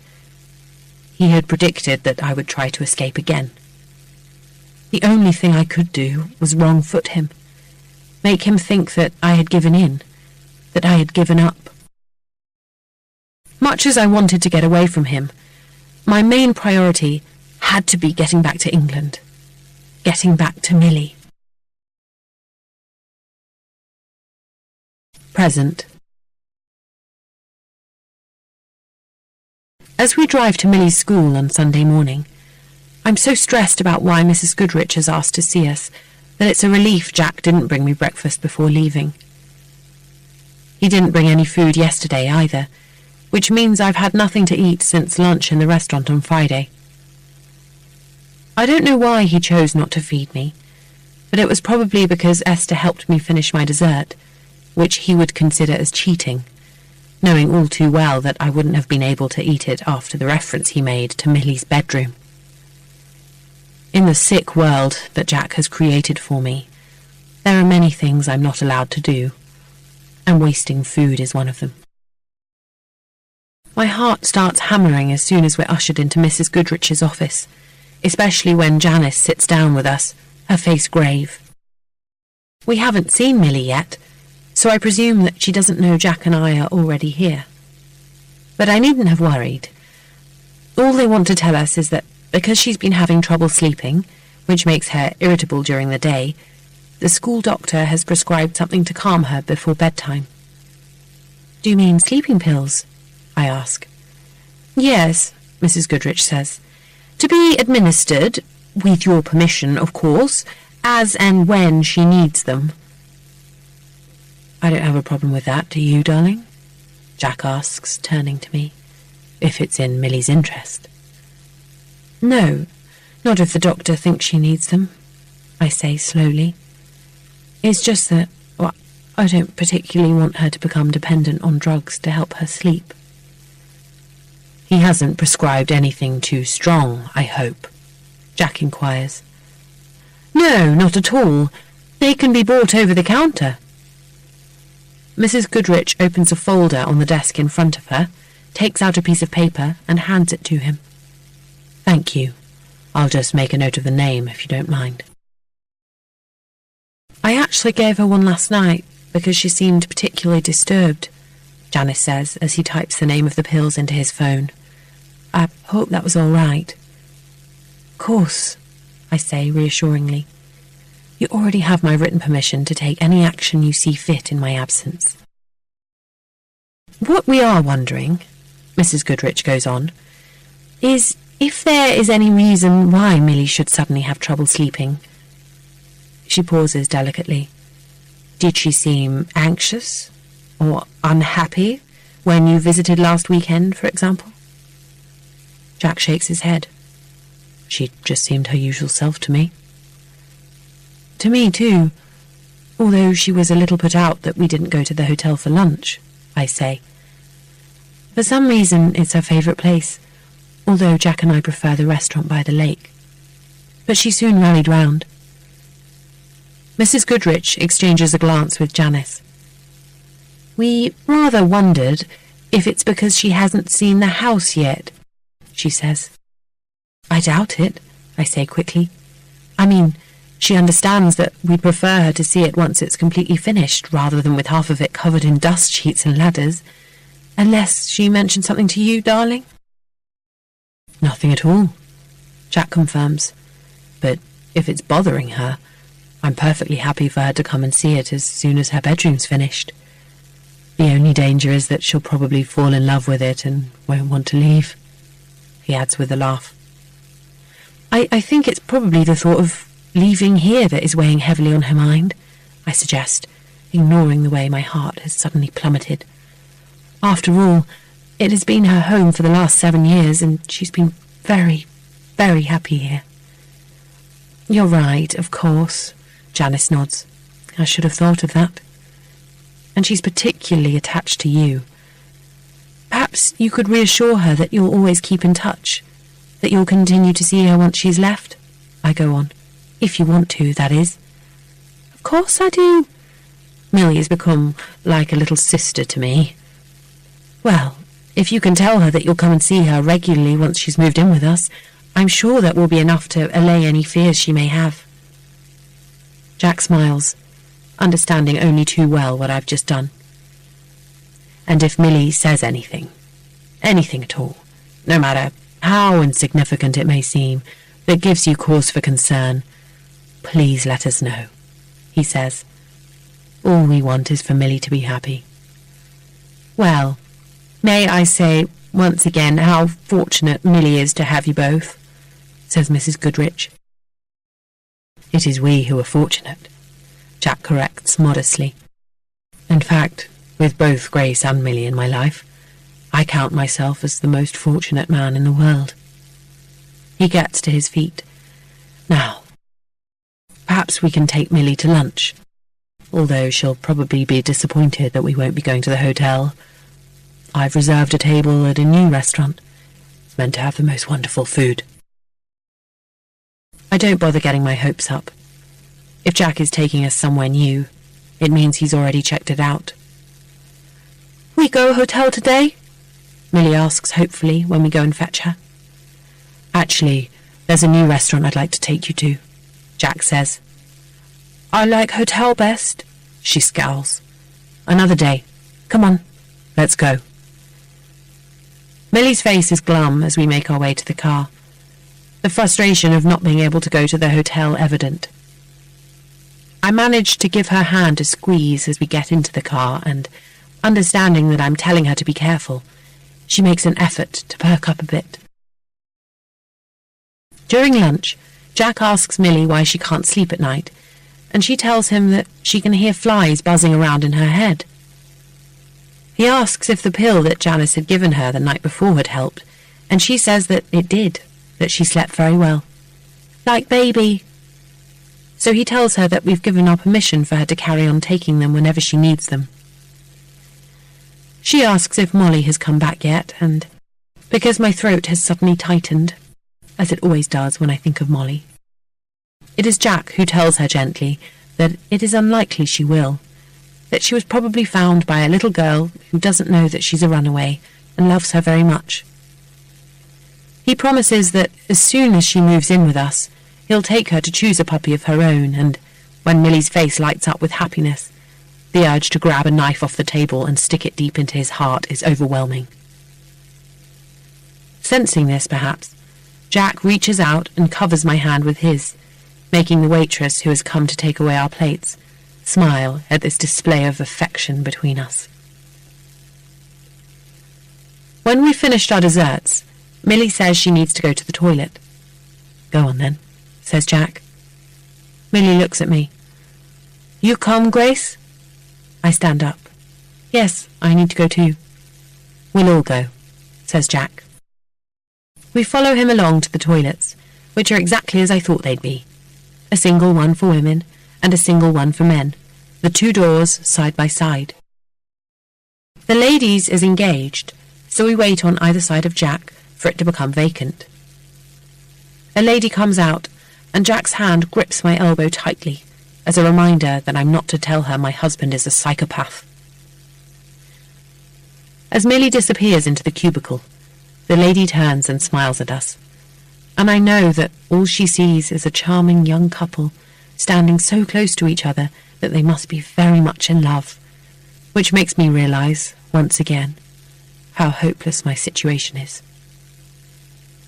I'm beginning to despair of anyone ever questioning the absolute perfectness of our lives, and whenever we are with friends, I marvel at their stupidity in believing that Jack and I never argue, that we agree about absolutely everything, that I, an intelligent 32-year-old woman with no children, could be content to sit at home all day and play house. I long for somebody to ask questions, to be suspicious. My thoughts turn immediately to Esther, and I wonder if I should be more careful what I wish for. If Jack becomes suspicious of her constant questioning, he may decide that I've encouraged her in some way, and my life will be even less worth living. Were it not for Millie, I would gladly exchange death for this new life that I lead. But were it not for Millie, I wouldn't be here. As Jack has already told me, it's Millie he wants, not me. Past. That morning in Thailand, the morning after the night I discovered I'd married a monster, I was in no hurry for Jack to wake up, because I knew that once he did, I was going to have to start playing the role of my life. I had spent most of the long night preparing myself mentally, accepting that if I was to get back to England quickly and safely, I was going to have to pretend to be a broken and frightened woman. I wasn't worried about pretending to be frightened, because I was. Pretending to be broken would be much harder, simply because it was in my nature to fight back. But, as Jack had predicted that I would try to escape again before we left Thailand, I was determined not to. It was important that he thought I'd already given up. Hearing him stir, I huddled further into my blanket and pretended to be asleep, hoping to gain a little more respite. I heard him get out of bed and walk over to where I was sitting slumped against the wall. I could feel him looking down at me. My skin started to crawl, and my heart was beating so fast I was sure he could smell my fear. After a moment or two, he moved away, but it was only when I heard the bathroom door opening and the sound of the shower running that I opened my eyes. "I knew you were pretending to be asleep," he said, making me cry out in alarm because he was standing right next to me. "Come on, get up. You've got a lot of apologizing to do this morning, remember?" As I showered and dressed with him looking on, I took comfort from what he had said the previous evening, that he wasn't interested in me sexually. "Good," he said, nodding approvingly at the dress I'd chosen to wear. "Now, put a smile on your face." "When we're downstairs," I muttered, playing for time. "Now." His voice was firm. "I want you to look at me as if you love me." Swallowing hard, I turned slowly towards him, thinking I wouldn't be able to do it. But when I saw the tenderness on his face as he looked back at me, I felt a bewildering sense of displacement, as if everything that had happened in the last 48 hours had been a dream. I couldn't hide the longing I felt, and when he smiled lovingly at me, I couldn't help but smile back. "That's better," he said. "Make sure you keep it there during breakfast." Appalled at myself for having forgotten even for a minute what he was, my skin burnt with embarrassment. Noticing, he laughed. "Think of it this way, Grace. As you obviously still find me attractive, it'll be easier for you to play the loving wife." Tears of shame pricked my eyes, and I turned away, hating that his physical appearance was so at odds with the evil inside him. If he was able to fool me, if he was able, even for a few seconds, to make me forget what I knew about him, how would I ever be able to convince people that he was a wolf in sheep's clothing? We took the lift down to the lobby, and as we passed the reception desk, Jack steered me towards the manager and stood with his arm around me while I apologized for my behavior the previous evening, explaining that because of the time change, I had forgotten to take my medication at the prescribed time. I was aware of Kiko watching me silently from behind the counter, and I couldn't help hoping that something in her, some kind of female empathy perhaps, would recognize that my distress the night before had been genuine. Maybe she'd had misgivings when Jack had suddenly appeared in the room when I'd been changing in the bathroom and told her he would take it from there. As I finished my apology, I glanced at her, willing her to understand that I was playing a role and to call the embassy after all. But, as before, she wouldn't meet my eyes. The manager brushed aside my apologies and escorted us out to the terrace himself, giving us a table in the sunshine. Although I wasn't hungry, I made myself eat, aware that I needed to keep my strength up. And while we ate, Jack kept up a steady stream of conversation, telling me, for the benefit of the people sitting at nearby tables, all the things we would be doing that day. In reality, we did none of them. Once breakfast was over, Jack took me along the road to the 5-star hotel I had seen from the taxi the previous day, and after taking several photos of me standing in front of the entrance, where I used happy memories of Millie to put the smile that he demanded on my face, he walked me back to our hotel room. "I'd like to phone Millie," I said as he closed the door behind us. "Could I have my phone, please?" He shook his head regretfully. "I'm afraid not." "I promised Mum I would phone," I insisted, "and I want to know how Millie is. And I want your parents to think that you're having such a wonderful time with me on your honeymoon that all thoughts of Millie have gone right out of your head." "Please, Jack." I hated the pleading tone in my voice, but I was desperate to know that Millie was all right, and surprisingly desperate to hear Mum's voice, to know that the world I once knew still existed. "No." "I hate you," I said through gritted teeth. "Of course you do," he said. "Now, I'm going out for a while, and you're going to wait here on the balcony so that you have a lovely tan to go home with. So make sure you have everything you need, because you won't be able to get back into the room once I've gone." It took me a moment to understand. "You're not seriously intending to lock me on the balcony?" "That's right." "Why can't I stay in the room?" "Because I can't lock you in."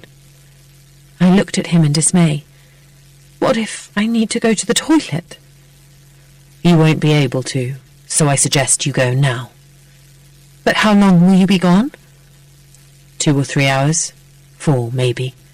And just in case you're thinking of calling for help from the balcony, I advise you not to. I'll be around, watching and listening. So don't do anything stupid, Grace. I'm warning you. The way he said it made a chill run down my spine. Yet once he'd left, it was hard not to give in to the temptation to stand on the balcony and scream for help at the top of my voice. I tried to imagine what would happen if I did, and came to the conclusion that even if people did come running, Jack would too, armed with a convincing story about my mental state. And although someone might decide to look further into my claims that I was being held a prisoner and that Jack was a murderer, it could be weeks before anything could be proved.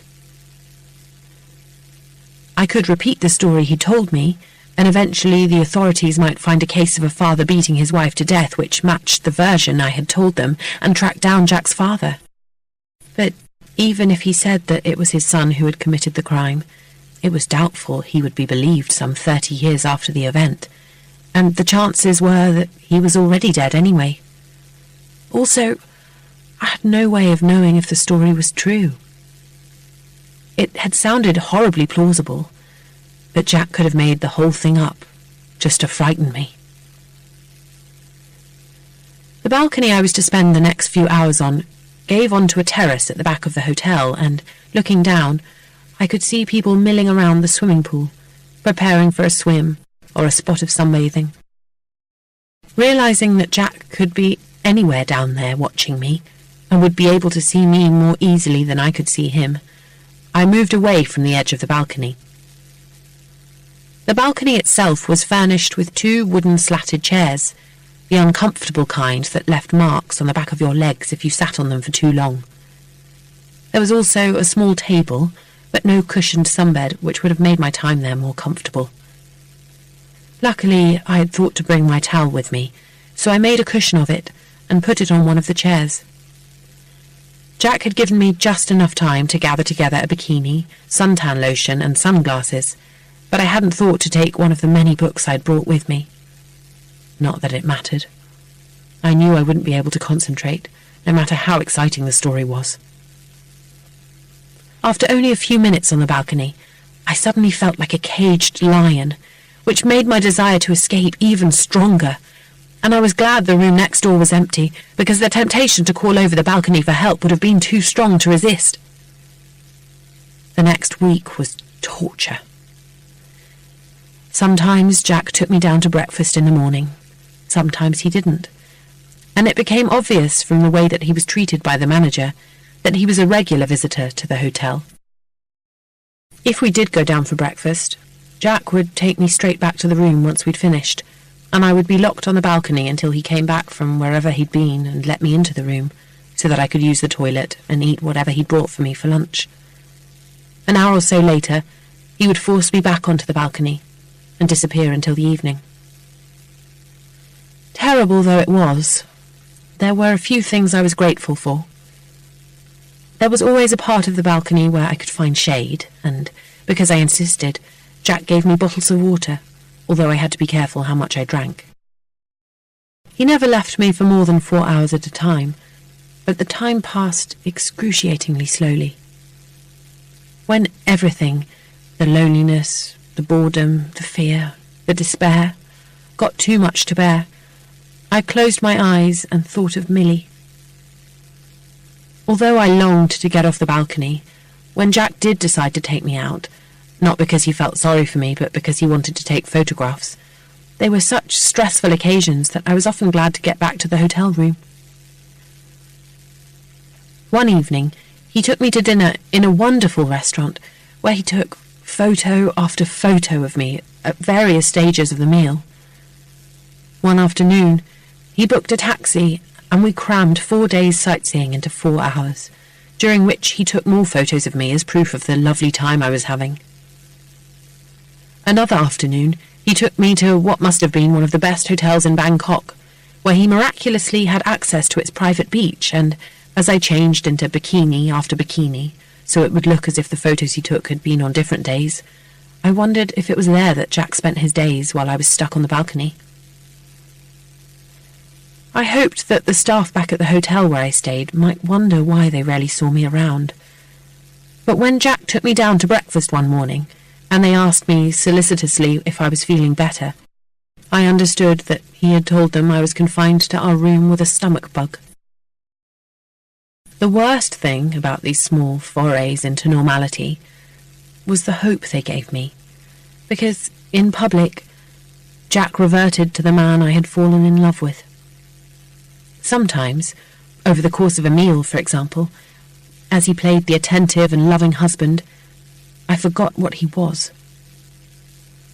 Maybe if he hadn't been such good company, it would have been easier to remember.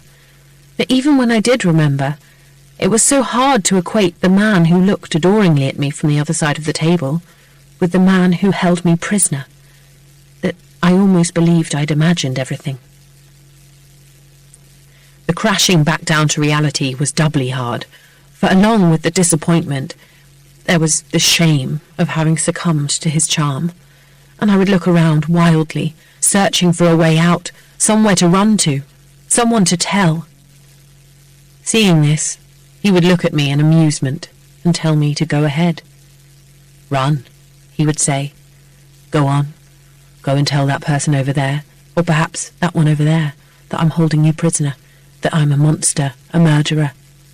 But first, look around you. Look around this beautiful restaurant I've brought you to, and think about the delicious food you're eating and the wonderful wine in your glass. Do you look as if you're a prisoner? Do I look as if I'm a monster, a murderer? I think not. But if you want to go ahead, I won't stop you. I'm in the mood for some fun." And I would swallow my tears and remind myself that once we were back in England, everything would be easier. At the beginning of the second week in Thailand, I hit such a low that it became hard to resist the temptation to try to escape. Not only was the thought of spending most of the remaining 6 days stuck on the balcony depressing, I had also begun to recognize the hopelessness of my situation. I was no longer sure that once we were back in England, it would be as easy as I thought to escape from Jack, not least because his reputation as a successful lawyer was bound to protect him. When I thought about alerting someone to who he really was, I began to feel that the British Embassy in Thailand might be a safer bet than the local police back home. There was something else, too. For the previous 3 days, once Jack had unlocked the balcony and let me back into the room for the evening, he had left the room again, telling me he'd be back shortly, and warning me that if I tried to escape, he would know about it immediately. Knowing that I could open the door and leave was excruciating, and it required all my willpower to ignore the instinct to flee. It was just as well. The first evening, he came back after 20 minutes. The second evening, after an hour. But the third evening, he hadn't come back until almost 11, and I realized he was gradually building up the amount of time he was leaving me by myself. The thought that he might actually stay out long enough for me to get to the British Embassy made me wonder if I should attempt it. I knew I couldn't count on the hotel management to help me, and that without help I wouldn't get very far. But the fact that the room next door had been occupied since the weekend made me wonder if I could ask my neighbours for help. I couldn't tell what nationality they were, because the voices that came through the wall were muffled, but I guessed they were a young couple, simply because of the type of music they listened to. Although they weren't around a lot during the day, nobody would come to Thailand and spend their time in a hotel room unless they were a prisoner like me. When they were in their room sometimes, one or other of them would come out onto their balcony to smoke a cigarette. I guessed it was the man because the silhouette I could vaguely make out through the partition seemed to be male, and sometimes I would hear him call something to the woman in what I thought was either Spanish or Portuguese. They also seemed to spend most evenings in their room, so I guessed them to be honeymooners, content to stay in and make love. On those evenings, with the sound of soft music coming through the walls, my eyes would fill with tears as, once again, I was reminded of what could have been. When, on the fourth evening, Jack didn't come back until midnight, I knew I'd been right in my theory that he was gradually building up the amount of time he left me by myself, counting on the fact that I wouldn't try to run. I had no idea where he went on these evenings, but, as he was always in a good mood when he came back, I guessed he visited some kind of brothel. I had decided, during my long hours on the balcony, where I had nothing but my thoughts to keep me company, that because of what he had said about making love to me, he must be homosexual, and I concluded that he came to Thailand to indulge in what he didn't dare indulge in at home, for fear of being blackmailed. I knew there was something missing in my theory, because being found to be gay was hardly the end of the world, but I didn't yet know what. On the fifth night, when he didn't come back until 2 in the morning, I seriously began to weigh up my options. There were another 5 days until we were due to fly back to England, and, as well as it seeming an interminably long time to wait, there was also the added fear that we wouldn't leave when we were meant to. That morning, increasingly upset that I still hadn't phoned Millie, I'd asked Jack if we could go and see her as soon as we got back. His reply, that he was enjoying our honeymoon so much he was thinking of extending it, had made silent tears of anguish fall from my eyes. I told myself that it was another of his games, that he was trying to destabilize me, but I'd felt so helpless I'd spent most of the day crying. By the time evening came, I was determined to get away from him. Maybe if I hadn't been sure that the couple next door was Spanish rather than Portuguese, I would have stayed where I was, but because I had picked up enough of the language during my travels to Argentina, I was confident I could make them understand that I was seriously in need of help. The fact that they were a couple, that there would be a woman I could talk to, also decided me. Anyway, I was certain they already knew I was in trouble, because that afternoon, when the man had come onto the balcony to smoke, he had called worriedly to the woman, telling her that he could hear someone crying.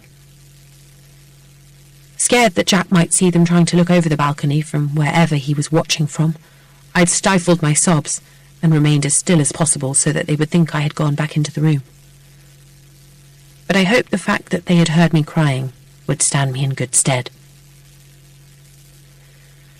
I waited until Jack had been gone for 3 hours before making my move. It was gone 11, but I knew the couple was still up because I could hear them moving around in their room. Mindful of what had happened the time before, I checked my bag, my case, and the room to make sure my passport and purse weren't there. When I couldn't find them, I went over to the door and opened it slowly, praying I wouldn't find Jack coming down the corridor on his way back. I didn't, but the thought that he might suddenly appear had me pounding on the Spanish couple's door more loudly than I intended. I could hear the man muttering something, annoyed perhaps at being disturbed so late at night. "¿Quién es?" he called through the closed door. "I'm your neighbour. Could you help me, please?" "¿Qué pasa?" "Can you open the door, please?" The unmistakable sound of the lift coming to a stop further down the corridor had me pounding on the door again. "Hurry!" I cried, my heart in my mouth. "Please hurry!" As the bolt was shot back, the noise of the lift doors opening propelled me into the room. Thank you! I gabbled. The words died on my lips, and I found myself staring in horror at Jack. "I actually expected you before tonight," he said, laughing at the shock on my face. "I was beginning to think I'd got you wrong." I'd almost begun to believe that you had heeded my warning after all and wouldn't attempt to escape. Of course, it would have been better for you if you had, but much less fun for me. I must admit, I would have been disappointed if all my hard work had gone to waste. My body went limp, and, as I sank to the floor, shivering with shock, he crouched down next to me. "Let me guess," he said softly. "You thought a Spanish couple had moved into this room, didn't you? Yet there was only me. If you think about it, you never heard the woman reply because the voice came from a radio. You never saw her on the balcony either, yet you still believed that she existed. Of course, you didn't know that I smoked. I don't usually make a habit of it. Nor did you know that I spoke Spanish." He paused a moment. "I also told you that it would be very foolish to try and escape again before we left Thailand," he went on, lowering his voice to a whisper. "So now that you have, what do you think I'm going to do?" "Do whatever you like," I sobbed. "I don't care anymore." Brave words, but I'm sure you don't mean them.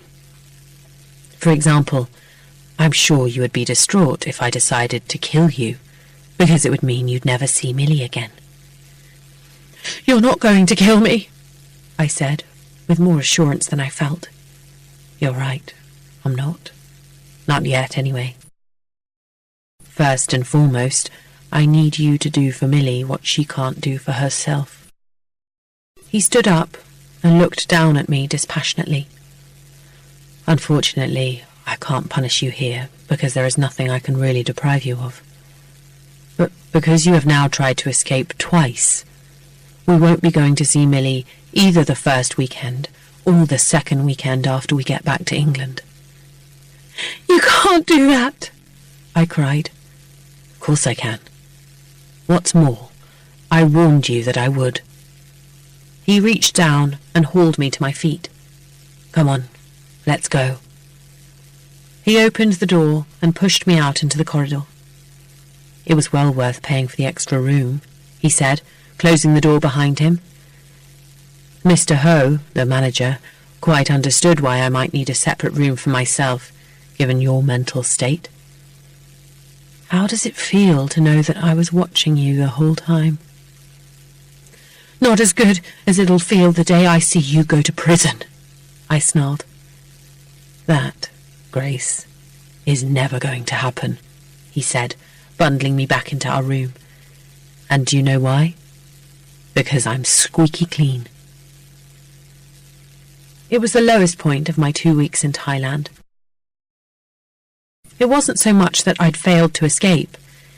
It was more that, once again, I'd fallen into the trap that Jack had so carefully laid for me.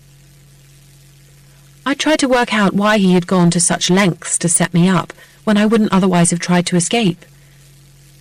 Maybe it was simply that my acquiescence bored him. Or maybe it was something more sinister, in that by denying himself the pleasure of breaking me physically, he wanted the pleasure of breaking me mentally. The thought that he was going to turn my imprisonment into some sort of psychological game made my blood run cold.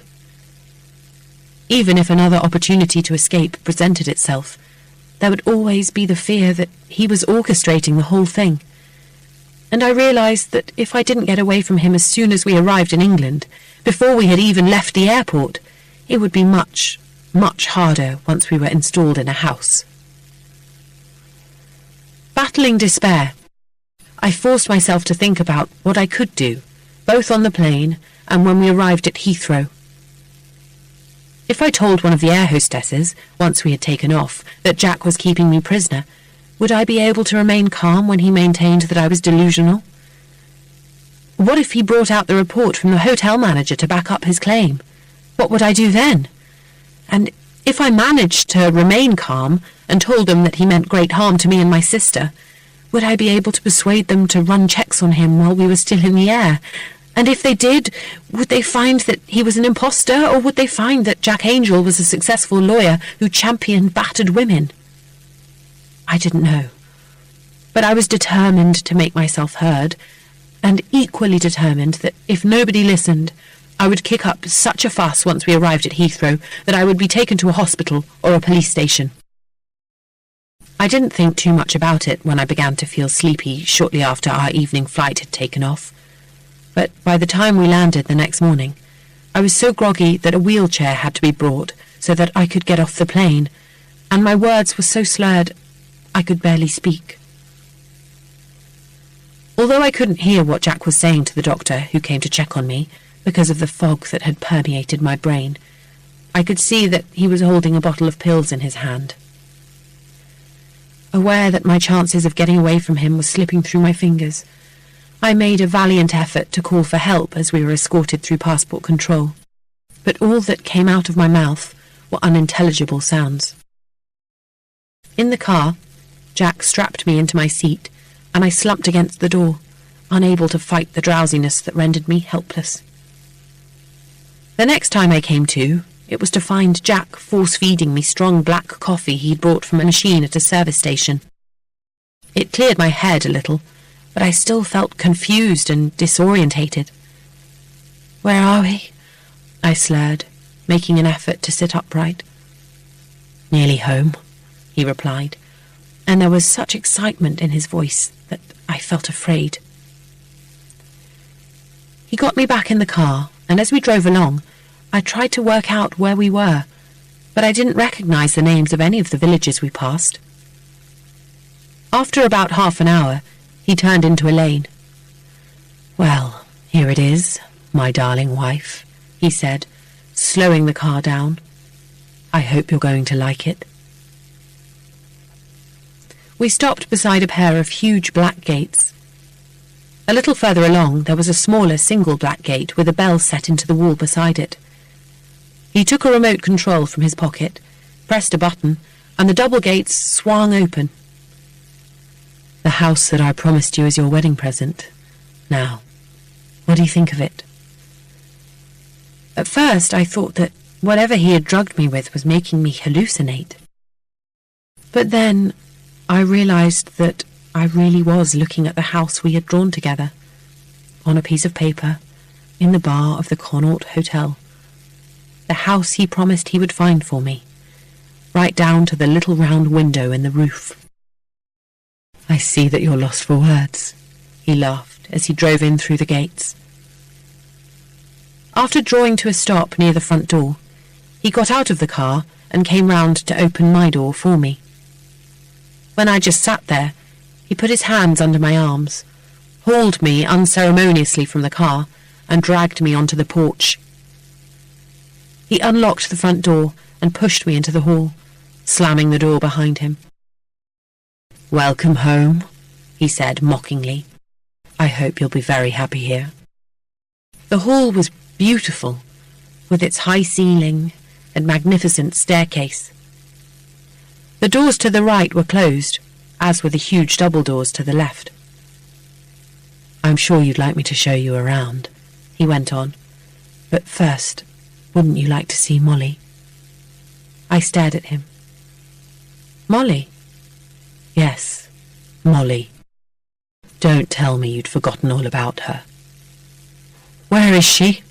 I asked urgently, shocked that I hadn't thought about her once while we'd been in Thailand. "Where's Molly?" "In the utility room." He opened a door to the right of the staircase and switched on a light. "Down here." As I followed him down to the basement, I recognized the tiles from the photo he had shown me of Molly in her basket. He came to a stop in front of a door. "She's in there. But before you go and see her, you'd better take one of these." He took a roll of bin bags from where they were lying on a shelf, tore one off, and handed it to me. "I think you might be needing it." Present. Even though the days pass slowly for me, I'm always amazed at how quickly Sundays come round. Today, though, I can't help feeling depressed, because there is no visit to Millie to look forward to. I don't know this for sure, but it's unlikely that Jack will take me to see her when we've been for the last 2 Sundays. Still, it could be that he'll surprise me, so I've had my shower just in case, drying both myself and my hair on the small hand towel that he allows me. Bath sheets and hair dryers are luxuries of a past long gone, as are visits to the hairdressers. Although drying myself is a misery in the winter, it's not all that bad. My hair, denied both heat and scissors, is long and shiny, and with a bit of ingenuity, I can manage to tie it in a knot so that it doesn't annoy me. It wasn't always so bad. When we first arrived in the house, I had a much nicer bedroom, with all sorts of things to keep me amused, which Jack deprived me of with each attempt to escape. First the kettle went, then the radio, then the books. With nothing to distract me, I resorted to relieving the stultifying boredom of the days by playing around with the clothes in my wardrobe, mixing and matching different outfits just for the hell of it. But after another failed attempt to escape, Jack took me from that room and installed me in the box room next door, which he'd stripped of every comfort, except for the bed. He even went to the trouble of adding bars to the windows. Deprived of my wardrobe, it meant that I had to rely on him to bring me my clothes each morning. I soon forfeited that right too, and now, unless we're going out, I'm made to wear pyjamas, day and night. Although he brings me clean ones 3 times a week, there is nothing to relieve the monotony of wearing the same thing, day in, day out, especially when each pair is exactly the same as the last. They are all the same style, and all the same colour, black, with nothing to distinguish one pair from another. Once, not very long ago, when I asked him if I could have a dress to wear during the day for a change, he brought me a curtain I'd had in my flat, and told me to make one for myself. He thought himself funny, because he knew I had no scissors or needle and thread. But when he found me wearing it the next day, wrapped around me like a sarong, and a welcome change from pyjamas, he took it away again, annoyed by my ingenuity. Hence his little joke to Esther and the others about me being something of a seamstress and making my own clothes. He loves to put me on the spot, to see how I'll cope with something he's thrown nonchalantly into the conversation, hoping I'll mess it up so he can punish me. But I'm getting quite good at making it up as I go along. Personally, I'm hoping Esther and the others will ask me again about starting a sewing circle, because it'll be Jack who'll have to get me out of that one. Perhaps he'll start by breaking my arm or mangling my fingers in a door. So far, he has never harmed me physically, although there are times when I think that he'd like to. Sometime in the afternoon, I hear a ring at the gate, so I jump off the bed and press my ear to the door. It's the first bit of excitement I've had in a long time, as people never drop in uninvited. I wait to hear if Jack is going to let in whoever it is, or at least inquire what they want. But when the house remains silent, I know he's pretending that we're not at home. Fortunately for him, it's impossible to see the car parked in the driveway through the black gates. When whoever it is rings again, this time more impatiently, my thoughts turn immediately to Esther. I've been thinking about her a lot lately, mainly because of the way she repeated her mobile number in the restaurant last week. The more I think about it, the more I'm convinced she understood that I needed to hear it again, and I know that if there ever comes a time when I need to ask for help, it will be Esther I'll turn to rather than Diane, who I've known for longer. I've lost all my own friends, even Kate and Emily, who I thought would always stand by me. But my irregular and very short emails to them, dictated by Jack, where I trilled about how wonderful married life was and said I was too busy to see them, ensured that theirs dried up quickly. I didn't even get a birthday card from them this year. Now that he's got rid of my friends, Jack allows me to reply to other emails addressed specifically to me, from my parents or Diane, for example, rather than reply to them himself, but only to give them a more genuine flavour, although I'm not sure how genuine I managed to make them sound, with him breathing down my neck as I write. On these occasions, I am brought down to his study, and I welcome these moments where, with both a computer and a telephone within reach, the potential of alerting someone is greater than anywhere else.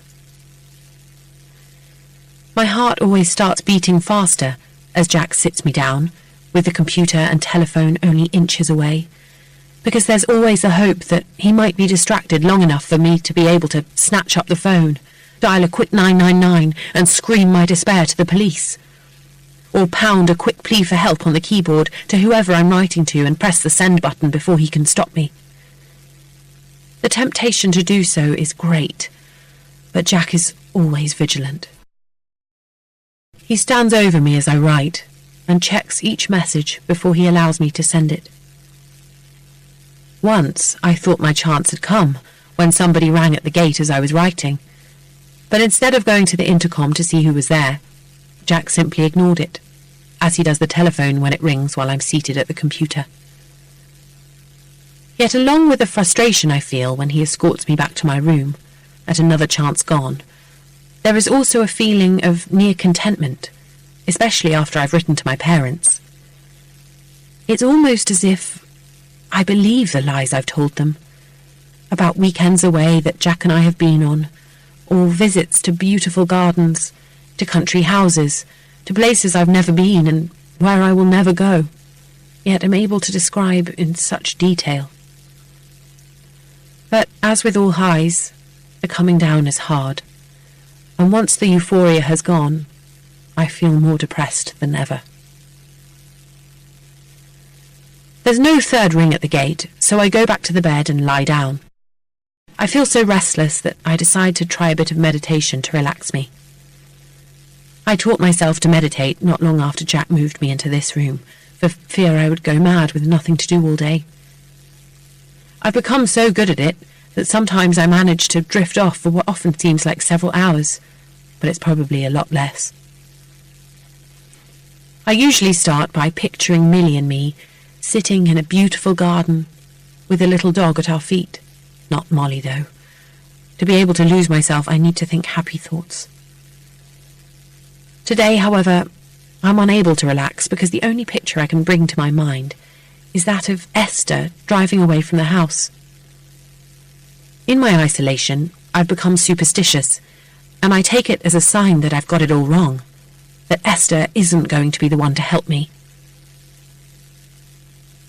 When I hear Jack coming up the stairs, maybe an hour or so after the ring at the gate, I try to guess if he's come to play some sort of game with me, or if he's simply bringing me a late lunch. He unlocks the door. There's no tray in his hand, so I prepare myself for one of his sadistic games, especially when I see that he's holding a book. The urge to pounce on it and snatch it out of his hand is powerful, but I keep my face impassive and do my best not to look at it, wondering what torment he's devised this time. He knows how I crave to have something to read. I've lost count of the number of times I've pleaded with him to let me have a newspaper, just once a week even, to help me keep up to date with what's happening in the world, so that I don't appear a complete idiot when we go out to dinner.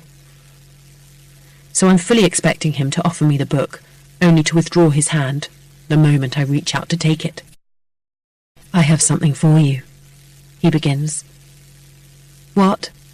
I ask, as unenthusiastically as I can. "A book." He pauses. "Would you like it?" Coming from Jack, it's the question I hate most in the world, as I'm damned if I say yes and damned if I say no. "It depends," I say, hating that I'm prolonging my agony by trying to keep him there as long as possible, because at least he's someone to talk to. "On what?" "Its title. If it's called My Life with a Psychopath, I'm not interested." He smiles. "Actually, it's the one that Esther recommended." "And you decided to buy it for me?" No, she dropped it off. He pauses again. Under normal circumstances, I would have put it straight in the bin, but it came with a very charming invitation to dinner a week next Saturday, with a little postscriptum saying that she can't wait to hear what you think of the book. So I suggest you make sure you've read it by then. I'm not sure I'll have time, but I'll do my best, I tell him. Don't get too smart, he warns. You've become so adept at avoiding punishment that I only need the slightest excuse. He leaves, and, unable to wait any longer, I open the book and read the first page to get an idea of what it's about. I know instantly that I'm going to love it, and I hate the thought that it'll only take me a day or so to read it. I wonder if I should wait a while before starting it properly, and limit myself to a chapter a day, but because there's always the possibility that Jack will take it back again before I've had the chance to finish it, I settle down on my bed, ready to spend the best few hours I've had for a long time. I've been reading for about an hour when I noticed that one of the words I've just read, the word all right, stands out more than the others, and when I look closely, I see that it's been lightly shaded in pencil. Something about it jogs my memory, and going back a few pages, I find the word thing highlighted in the same manner, but so lightly I'm not convinced I would have noticed had I not been looking for it. I flip back a few more pages and come across the word every, which I recognise as the word that had caught my attention earlier, although I had put its darker background down to a printing problem. Intrigued, I carry on turning back the pages and eventually find a tiny is nearer the beginning of the book. I run it together. Is everything all right? My heart starts beating faster as I consider the possibility that Esther has sent me a message. If she has, there has to be more. With a mounting sense of excitement, I scan the rest of the book for evidence of shading and find do, you, need, and, on the second to last page of the book, help. The elation I feel that she has recognised my predicament and wants to help is short-lived, because how can I reply to Esther when I don't have access to something as mundane as a pencil? Even if I had one, I'd be at a loss as to what to reply. A mere yes wouldn't be enough. A yes, get the police would be futile because, as I know to my cost, Jack has them in his pocket. Like the staff at the hotel in Thailand, they know me as a manic depressive, given to accusing my devoted and brilliant lawyer husband of keeping me prisoner. Even if they arrived at the house without warning, Jack would have no trouble explaining away this room or any other room in the house for that matter. Anyway, he would never let me return the book to Esther without checking it first, just as he always checks my bag before we go out to make sure it's empty. It suddenly occurs to me that he wouldn't have let me look in the book in the first place if he hadn't gone through it thoroughly, which means he's almost certainly seen the shading. It's an appalling thought, not least because Esther could be in danger from him. It also means I'll have to be careful what I say to her when we next meet, as, knowing that I can't get a message back to her in kind, Jack will be listening to every word I say. He'll probably be expecting me to say something along the lines of, I thought the message the author was trying to get across was quite pertinent, but he's going to be disappointed. I might have been that stupid once, but not anymore. It might be difficult to get a message back to Esther, but I refuse to feel downhearted. I'm so grateful that she has understood so quickly what nobody else ever has. Not my parents, or Diane, or Janice, or the police.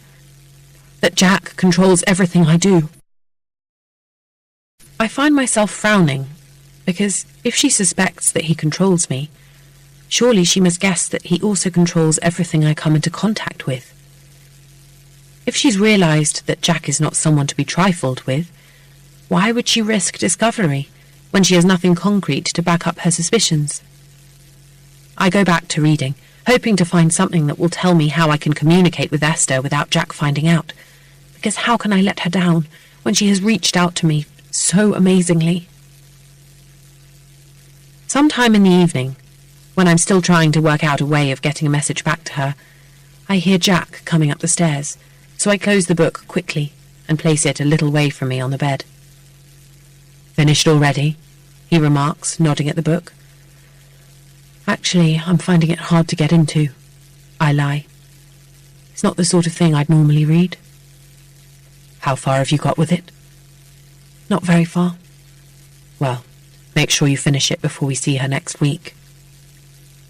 He leaves, and I find myself frowning again.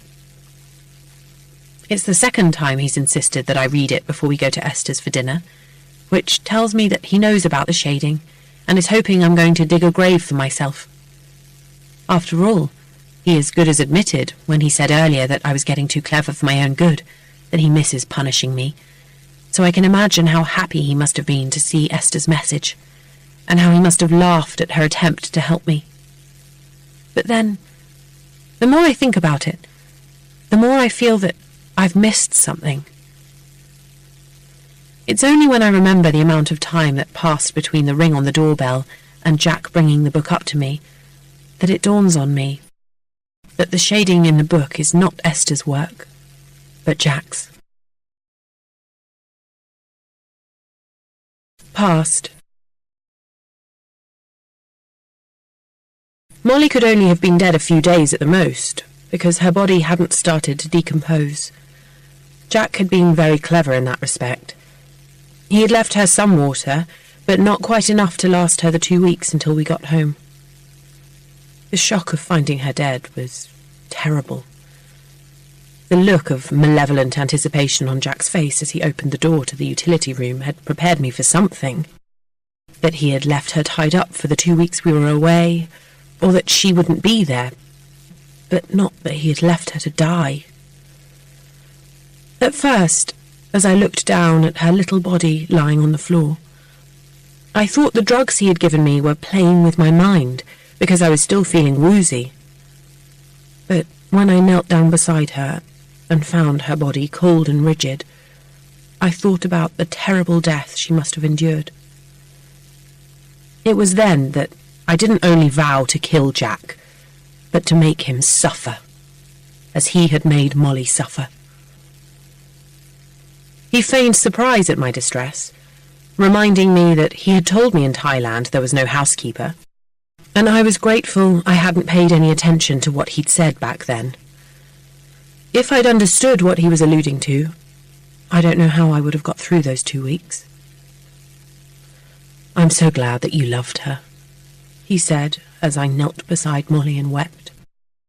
"I hoped you would. It's important, you see, that you realise just how much harder it would be if it were Millie lying there rather than Molly. And if Millie were dead, you'd have to take her place. When you think about it, nobody would really miss you, and if anybody asked where you were, I'd say that following the death of your beloved sister, you had decided to join your parents in New Zealand." "Why can't I replace Millie anyway?" I sobbed. "Why do you need her?" "Because she will be so much easier to terrify than you. Besides, if I have Millie, I'll have everything I need right here, and I won't have to go to Thailand anymore." "I don't understand." I dashed tears from my cheeks with the back of my hand. "Don't you go to Thailand to have sex with men?"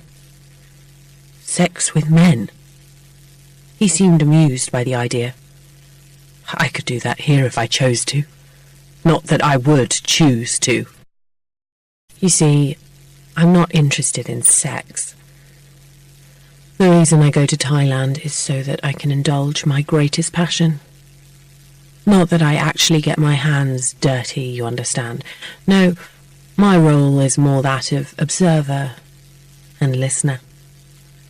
I stared up at him uncomprehendingly, and he bent his head towards mine. "Fear," he whispered. "There is nothing quite like it. I love how it looks.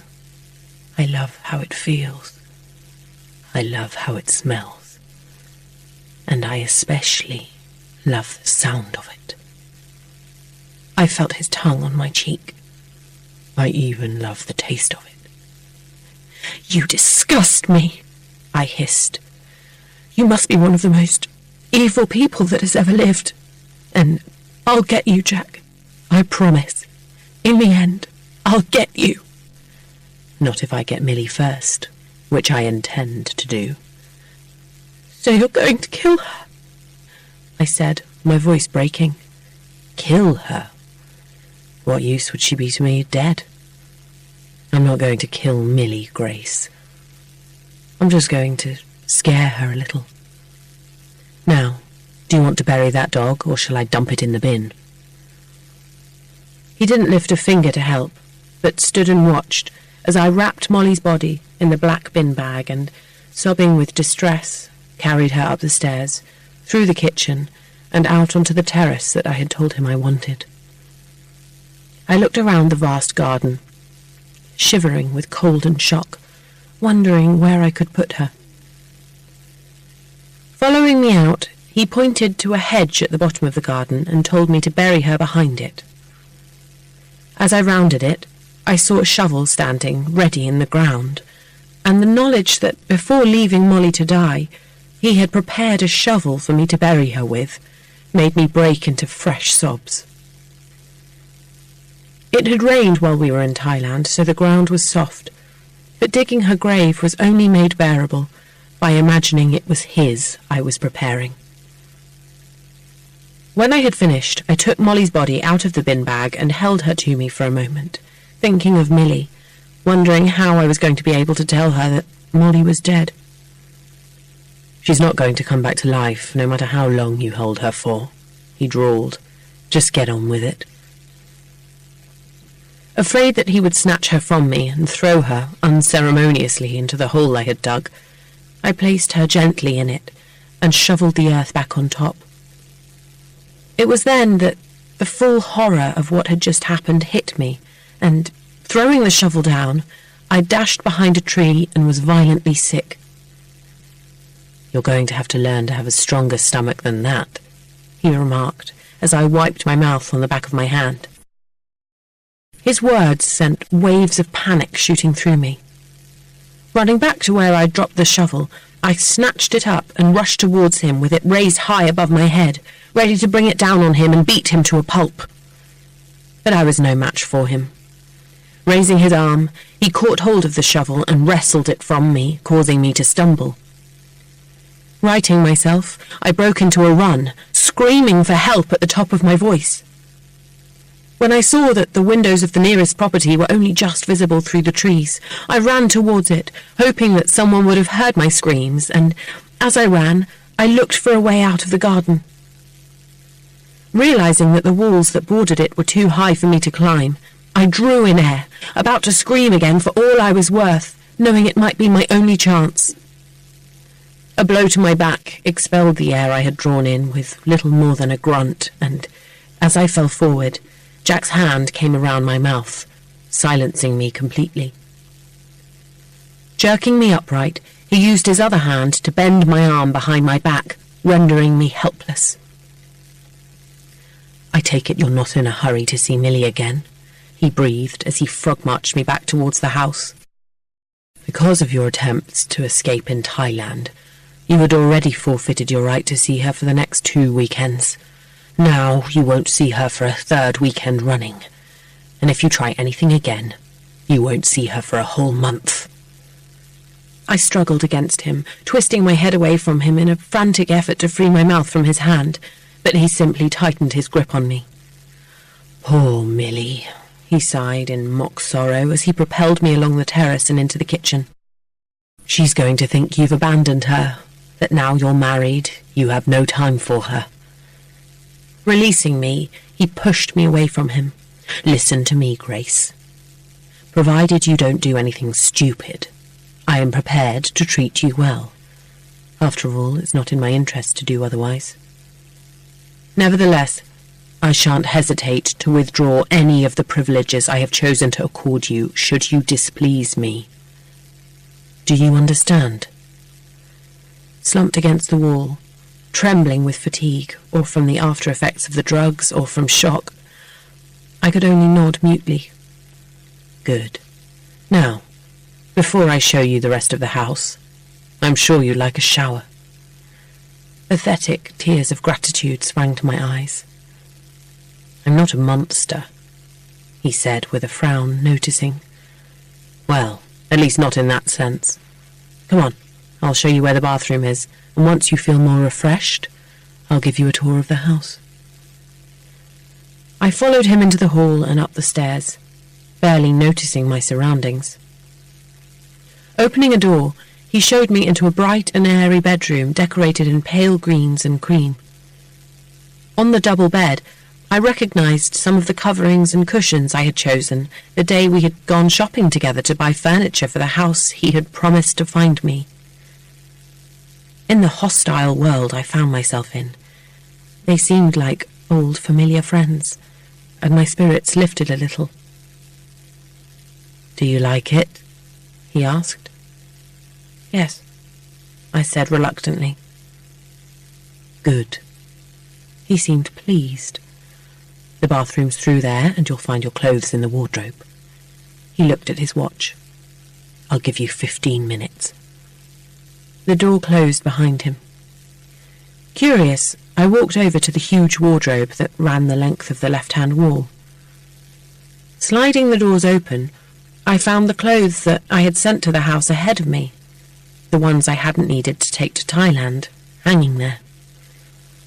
My t-shirts and jumpers were neatly folded on the shelves, and my underwear had been put in specially made drawers. In another part of the wardrobe, my many pairs of shoes had been placed in clear plastic boxes. Everything seemed so normal that once again I experienced a feeling of disconnect. It was impossible to equate the beautiful room Jack had prepared for me and the promise of a shower with what had gone before. And I couldn't rid myself of the feeling that if I were to lie down on the bed and sleep for a while, I would wake up to find it had all been a terrible nightmare. I went over to the window and looked out. It gave onto the side of the house where a rose garden had been planted.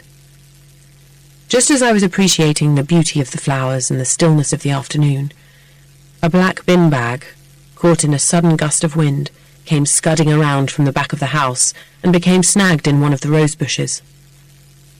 Recognizing it as the one I had carried Molly out to the garden in, I gave a cry of distress, turned from the window, and hurried over to the door, realizing I had wasted precious minutes when I should have been trying to escape. Yanking it open, I was about to run out into the hall when Jack's arm came shooting out, blocking my way. Going somewhere? He asked pleasantly. I stared at him, my heart thumping painfully in my chest. You wouldn't have been thinking of trying to leave, would you? I thought of Millie, about how upset she would be by my non-appearance over the next 3 weeks, and knew I couldn't risk another punishment. Towels, I mumbled. I was wondering where the towels were. If you'd looked in the bathroom, you would have found them. Hurry up, you only have 10 minutes left. As he closed the door on me, imprisoning me again, I went over to the bathroom. It had a walk-in shower and separate bath, as well as a sink and toilet. There was a large pile of fluffy towels on top of a low cupboard, and on opening it, I saw it was generously stacked with bottles of shampoo, conditioner, and shower gel. Suddenly desperate to wash away the filth that seemed to permeate from every pore of my body, I stripped off, turned on the shower, and, arming myself with everything I would need, stepped under the water. I adjusted the temperature to the hottest I could bear, shampooed my hair, and scrubbed away at my body, wondering if I would ever feel clean again. I would have stayed longer under the water, but I didn't trust Jack not to come in and pull me out of the shower as soon as 10 minutes were up, so I turned off the tap and dried myself quickly. In the cupboard under the sink, I found a pack of toothbrushes and some toothpaste, and used a precious 2 minutes of the time I had left brushing my teeth until my gums bled. I hurried through to the bedroom, opened the wardrobe, pulled a dress off one of the hangers, took a bra and pair of knickers from a drawer and dressed quickly. The bedroom door opened as I was zipping up my dress. Good, he said. "I didn't particularly want to have to come and drag you out of the shower, but I would have." He nodded towards the wardrobe. "Put something on your feet." After a slight hesitation, I chose a pair of shoes with a small heel rather than the slippers my feet ached for, hoping they would make me feel more in control. "Now for the tour of the house. I hope you're going to like it." I followed him down the stairs, wondering why he should care whether I liked it or not. Although I was determined not to be impressed, reason told me that giving him the positive reaction he obviously craved might be in my interest.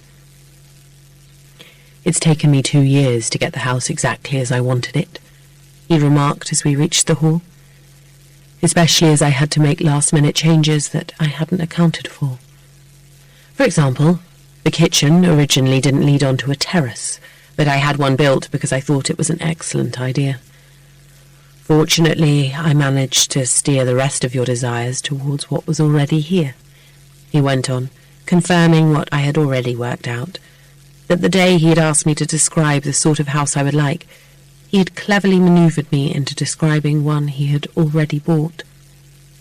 "If you remember, you said you wanted a toilet on the ground floor for guests to use, but when I suggested a whole cloakroom, he readily agreed." Opening a door on the right, he revealed a cloakroom that housed a wardrobe, large mirror, and a separate washroom. "Very clever," I said, referring to the way he had manipulated me. "Yes, was rather," he agreed. Moving on down the hall, he opened the next door along, my study and library. I caught a quick glimpse of a room covered from floor to ceiling with book-lined shelves and, in an alcove to the right, a mahogany desk. "It's not a room you'll have to come into very often." Crossing over to the other side of the hall, he threw open the huge double doors that I had noticed earlier. The sitting room and dining room. He held the doors open, inviting me to go in, and I stepped into one of the most beautiful rooms I'd ever seen. But I barely noticed the 4 sets of French windows that gave onto the rose garden at the side of the house, or the high ceilings, or the elegant archway that led through to the dining room, because my eyes were immediately drawn to the fireplace, where Fireflies, the painting I had done for Jack, was hanging. "It looks quite perfect there, don't you think?" he said. Remembering the love and effort I had put into it, and the fact that it was composed of hundreds of kisses, I felt sick to my stomach. Turning abruptly on my heels, I went back out into the hall. "I hope that doesn't mean you don't like the room," he frowned, following me out. "Why should you care whether or not I like it?" I snarled. "I have nothing against you personally, Grace," he said patiently as he continued down the hall. "As I explained in Thailand, you are the means to the end I have always dreamed of having, so it's normal that I feel some sort of gratitude towards you. Therefore, I would like your experience here to be as pleasant as possible, at least until Millie arrives. Once she does, I'm afraid it will be extremely unpleasant for you, and for her, of course. Now, you didn't get a chance to see the kitchen properly yesterday, did you?" He opened the kitchen door and I saw the breakfast bar that we had decided we'd have, complete with 4 high, shiny stools. "Oh, Millie will love those," I cried, imagining her turning herself around on them. In the silence that followed, everything that had happened caught up with me, and the room began to spin so fast that I felt myself falling. Aware of Jack's arms reaching out to catch me, I made a feeble attempt to fight him off before passing out. When I next opened my eyes, I felt so wonderfully rested, my first thought was that I was on holiday somewhere. Looking around, still drowsy with sleep, I saw all the equipment necessary to make tea and coffee on a table near the bed, and decided I was in a hotel, but where I didn't know. As I took in the pale green walls that were both familiar and unfamiliar, I suddenly remembered where I was. Leaping from bed, I ran to the door and tried to open it.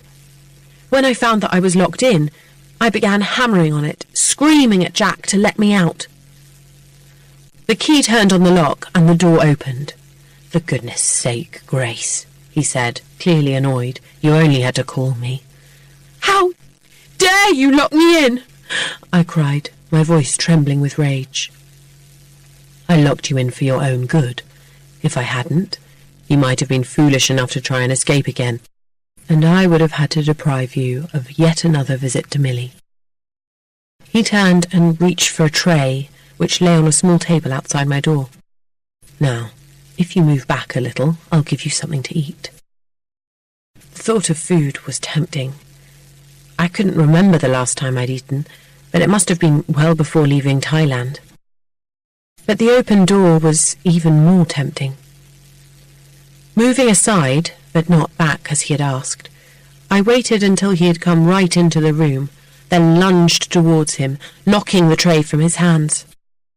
Amid the sound of breaking crockery and his roar of rage, I ran towards the stairs and went down them 2 at a time, registering too late that the hall below was in complete darkness.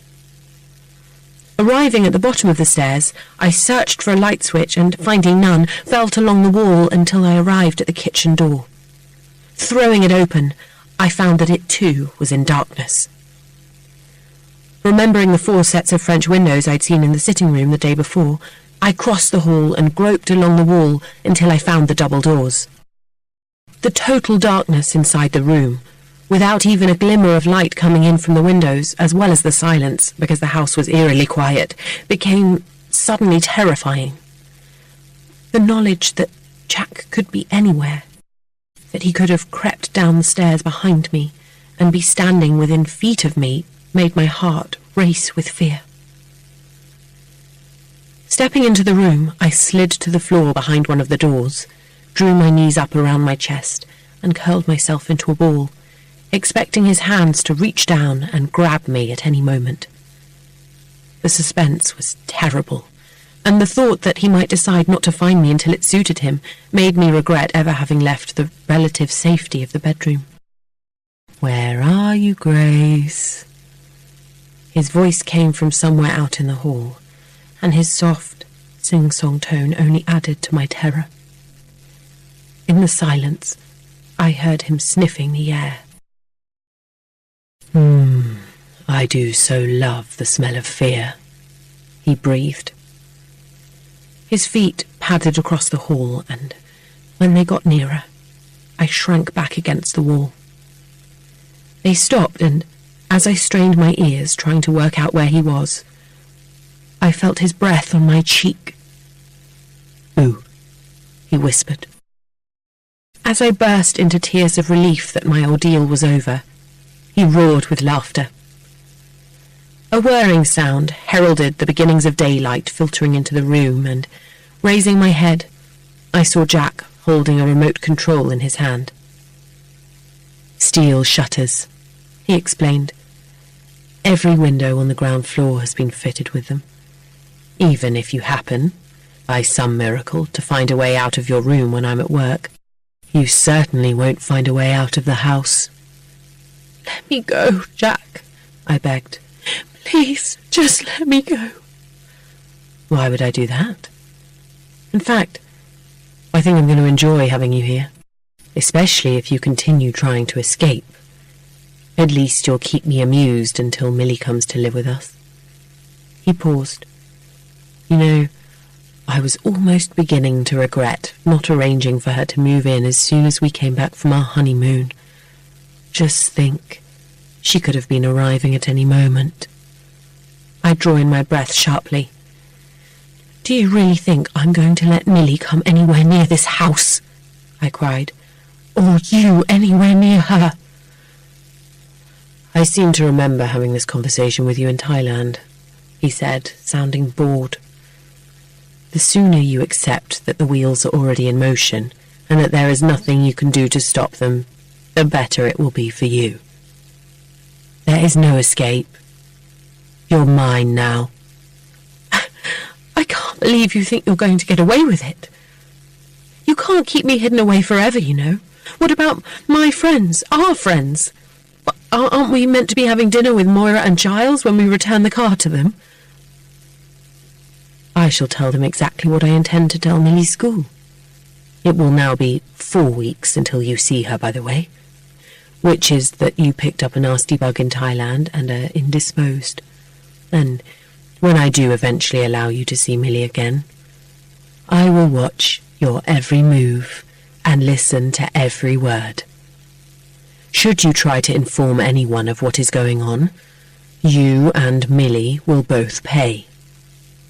As for your friends, well, you're not really going to have time for them now that you're so happily married, and when you no longer reply to their emails, they'll forget all about you. It will be a gradual thing, of course. I'll let you maintain contact for a while, but I'll vet your emails before you send them, just in case you try to alert anyone to your situation. He paused. But I can't imagine you would be so foolish. Until that point, I had never doubted that I would be able to escape from him, or at least tell someone that I was being held prisoner. But there was something about the matter-of-fact way he spoke that was chilling. His absolute certainty that everything would pan out exactly as he had planned made me, for the first time, doubt my ability to outwit him. As he escorted me back to my bedroom, telling me that I would get no food until the following day, all I could think about was what he had done to Molly, and what he would do to me if I tried to get away from him again. I couldn't afford to risk not seeing Millie for yet another week, and the thought of her disappointment when I didn't turn up for the next few Sundays made me feel even more wretched than I already felt. It was the hunger pains I was experiencing that gave me the idea of pretending I had appendicitis so that Jack would have no choice but to take me to hospital, where I felt I'd be able to get someone to listen to me. When he eventually brought me food the next day, as he promised he would, it was already late evening, so I hadn't had anything to eat for over 48 hours. It was hard not to eat much of what he'd brought me, and as I clutched my stomach and moaned that it hurt, I was grateful for the cramps that made my pain more genuine. Unfortunately, Jack remained unmoved, but when he found me doubled up the next morning, he agreed to bring me the aspirin that I asked for, although he made me swallow it in front of him. By the evening, I progressed to writhing around on the bed, and during the night I hammered on the door until he came to see what all the noise was about. Telling him that I was in agony, I asked him to call an ambulance. He refused, saying that if I was still in pain the next day, he would call a doctor. It wasn't the result I'd wanted, but it was better than nothing, and I planned carefully what I would say to the doctor when he came, knowing, after my experience in Thailand, that I couldn't afford to sound hysterical. I hadn't foreseen that Jack would stay with me while the doctor examined me, and as I acted out being in pain every time he probed my stomach, my mind raced frantically ahead, aware that if I didn't seize the moment, all my play acting and depriving myself of food would have been for nothing. When I asked the doctor if I could speak to him alone, insinuating that the pain I was experiencing might be due to gynecological problems, I felt victorious when he asked Jack if he would mind stepping out of the room. After, I wondered why it hadn't occurred to me that Jack's willingness to leave the room meant that he wasn't worried about the outcome of my tete-a-tete with the doctor. Neither did the doctor's sympathetic smile, as I told him urgently that I was being held prisoner, make me suspicious. It was only when he began questioning me about what he called my suicide attempt and a supposed history of depression that I understood Jack had covered all angles before the doctor had even set foot in my bedroom. Appalled, I begged him to believe that Jack wasn't who he said he was, and repeated what he had told me, that he had beaten his mother to death when he was little more than a child, and had let his father take the blame.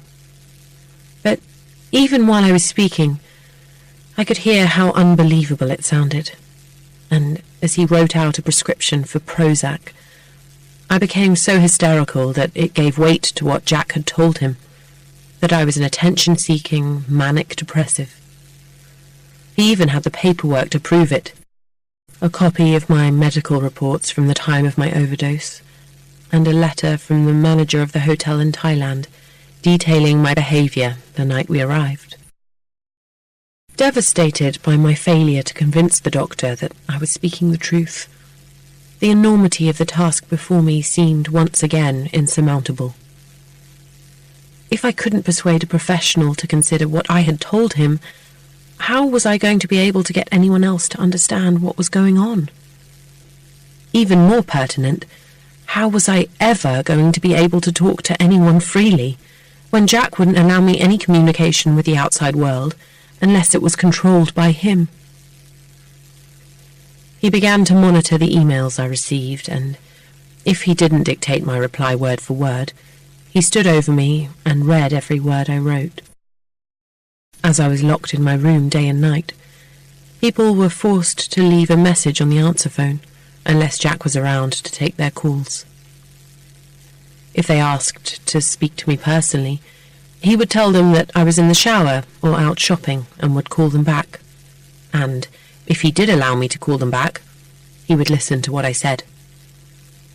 But I didn't dare object, as my conversation with the doctor had cost me another week's visit to Millie, as well as the right to have tea and coffee in my room. I knew that if I wanted to see her again in the near future, I'd have to behave exactly as Jack wanted, at least for a while. So I submitted, without complaint, to the restraints he placed on me. When he came to bring me food, he brought it morning and evening back then, I made sure he found me sitting impassively on the bed, subservient, docile. My parents, with their move to New Zealand imminent, were suspicious of the mysterious bug I had apparently picked up in Thailand and which prevented me from visiting Millie. To discourage them from visiting, Jack had told them it was potentially contagious, but I could tell from their anxious phone calls that they were worried my interest in Millie had waned now that I was married. I only saw them once before they left, when they came to say a hurried goodbye, and it was then, during a quick tour of the house, that I finally saw the rest of the rooms on the first floor. I had to hand it to Jack. Not only had he made me tidy away all my belongings so that he could pass my bedroom off as one of the guest rooms, he had strewn my clothes around his bedroom to make it look as if I slept there too. I longed to tell my parents the truth, to beg them to help me, but with Jack's arm heavy on my shoulder, the courage to say anything at all never came.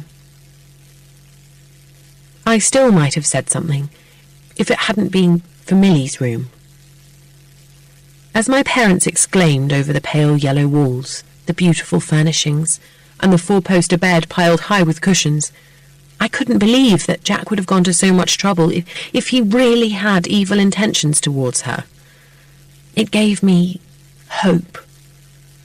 Hope that, buried somewhere deep down inside him, there remained a small pocket of decency, that he'd control me, but leave Millie free.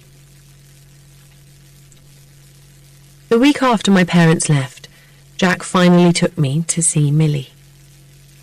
It was a long 5 weeks after our return from Thailand, and by that time, Millie's leg had mended, and we were able to take her out for lunch. But the Millie I found waiting for me was vastly different from the happy girl I'd left behind. My parents had mentioned that Millie had been difficult while we'd been away, and I'd put it down to her disappointment at not being our bridesmaid. I knew also that she resented I hadn't gone to see her as soon as we'd got back from our honeymoon, because during my phone calls to her, where Jack had stood breathing down my neck, she'd been practically monosyllabic. Although I quickly won her over with the souvenirs Jack had allowed me to buy for her at the airport, as well as a new Agatha Christie audiobook, she all but ignored him, and I could tell that he was furious, especially as Janice was present. I tried to pretend that Millie was upset because we hadn't brought Molly with us, but as she hadn't made a fuss when I'd told her we'd left her digging up bulbs in the garden, it hadn't rung true. When Jack told her, in an effort to rescue the situation, that he was taking us to a new hotel for lunch, she replied that she didn't want to go anywhere with him, and that she didn't want him to live with us either. Janice, in an attempt to defuse the situation, diplomatically took Millie off to fetch a coat, whereupon Jack lost no time in telling me that if she didn't change her attitude, he'd make sure I never saw Millie again. Searching again for something else to excuse Millie's behaviour, I told him that in view of what she'd said about him not living with us, she obviously hadn't realised that once we were married, he would be with me all the time, and resented having to share me with him. I didn't believe for a minute what I was saying. Millie understood very well that being married meant living together, and I knew I would have to get to the bottom of Millie's attitude towards Jack before he lost his patience and carried out his threat of the asylum. But with him always at my side, watching my every move and gesture, I couldn't see how I was going to be able to talk to her in private. My chance came at the hotel Jack took us to for lunch. At the end of the meal, Millie asked me to go with her to the toilet. Realising it was my chance to talk to her, I got to my feet, only for Millie to be told by Jack that she was perfectly capable of going on her own. But she insisted, her voice getting louder and louder, forcing Jack to give way. So he came with us. When he saw that the ladies' toilets was down a short corridor where he wouldn't be able to accompany us without it looking suspicious, he dragged me back and reminded me, in a whisper that sent a chill down my spine, that I wasn't to tell Millie, or anyone else for that matter, anything, adding that he would wait for us at the end of the corridor, and warning that we weren't to take long. "Grace! Grace!" Millie cried as soon as we were on our own. "Jack bad man, very bad man. He pushed me. He pushed me downstairs." I put my finger against her mouth, warning her to be quiet, looking around me fearfully. The fact that the cubicles were empty was the first piece of luck I'd had for a very long time. "No, Millie," I whispered, terrified that Jack had come down the corridor anyway and was listening from outside the door. "Jack wouldn't do that." "He pushed me, Grace. At the wedding house, Jack pushed me hard like this." She bumped me with her shoulder. "Jack hurt me. Broke leg." "No, Millie, no," I hushed. "Jack is a good man." "No, not good." Millie was adamant. "Jack bad man. Very bad man." "You mustn't say that, Millie." "You haven't told anybody, have you, Millie? You haven't told anybody what you've just told me?" She shook her head vigorously. "You say always tell Grace things first. But now I tell Janice that Jack bad man." "No, Millie, you mustn't tell anybody." "Why? Grace not believe me."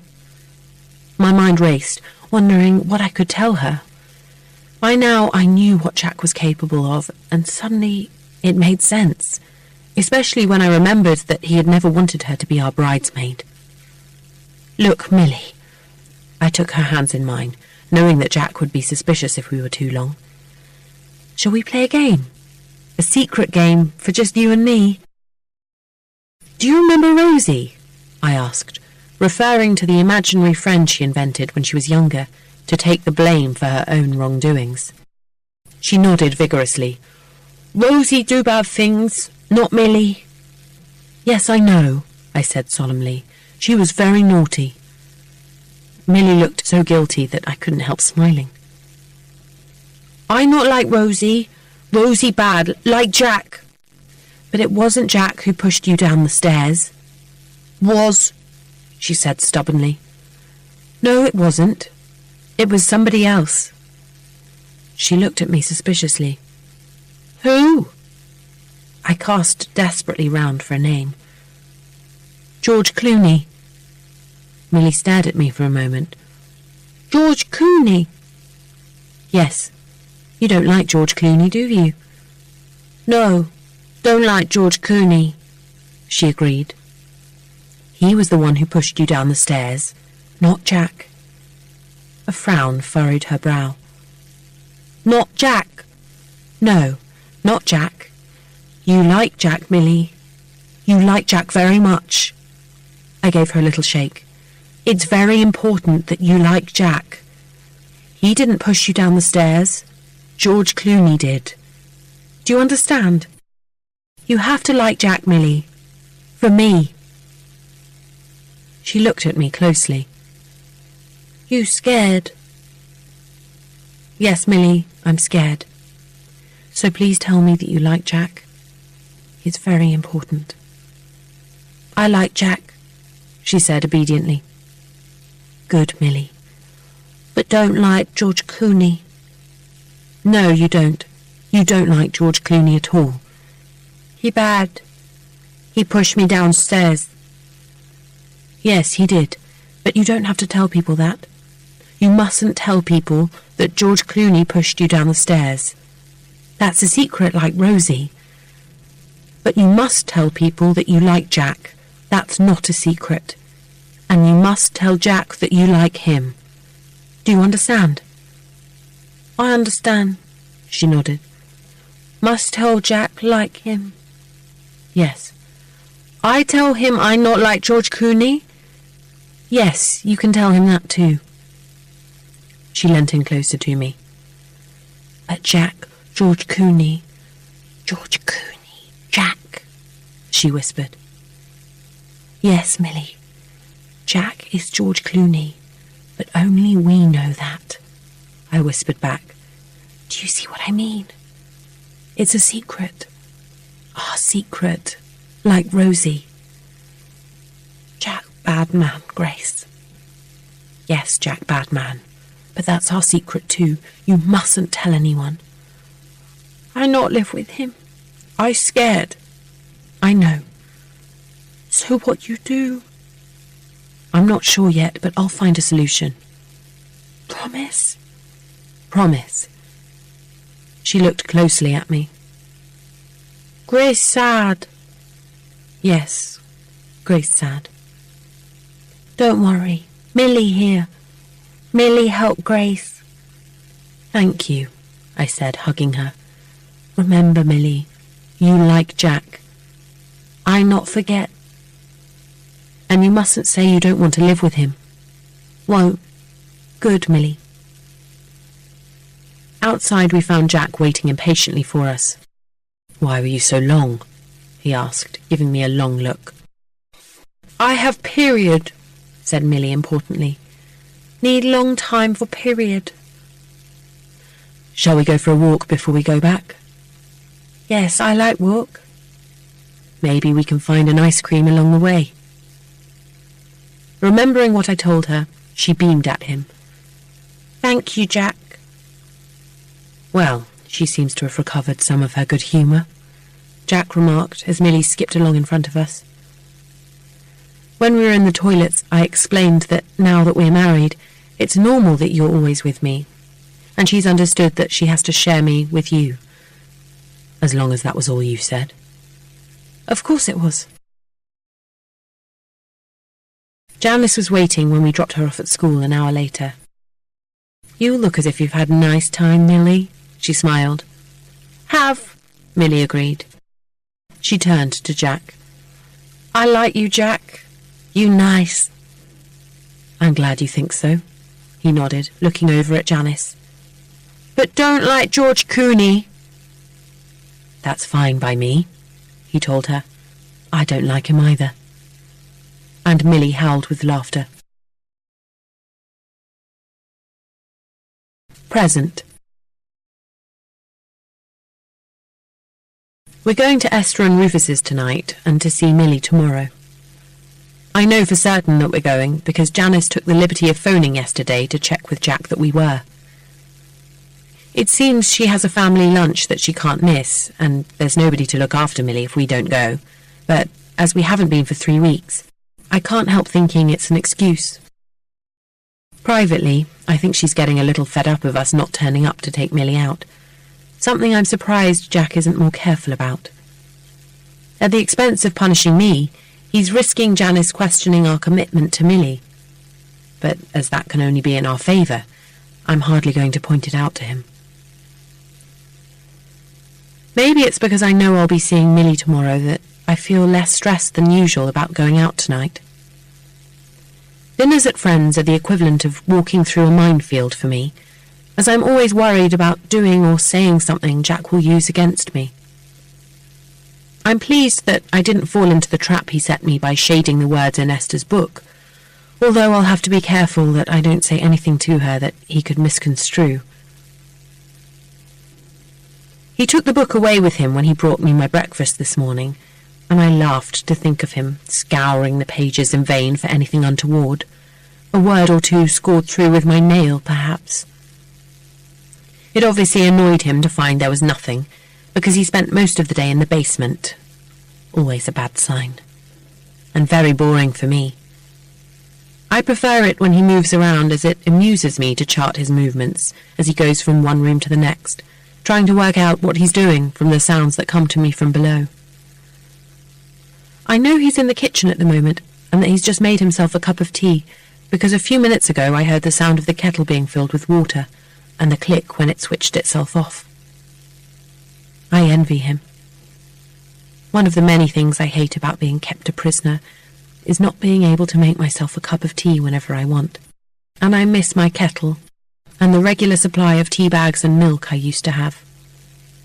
When I think about it now, Jack was a pretty generous jailer in the beginning.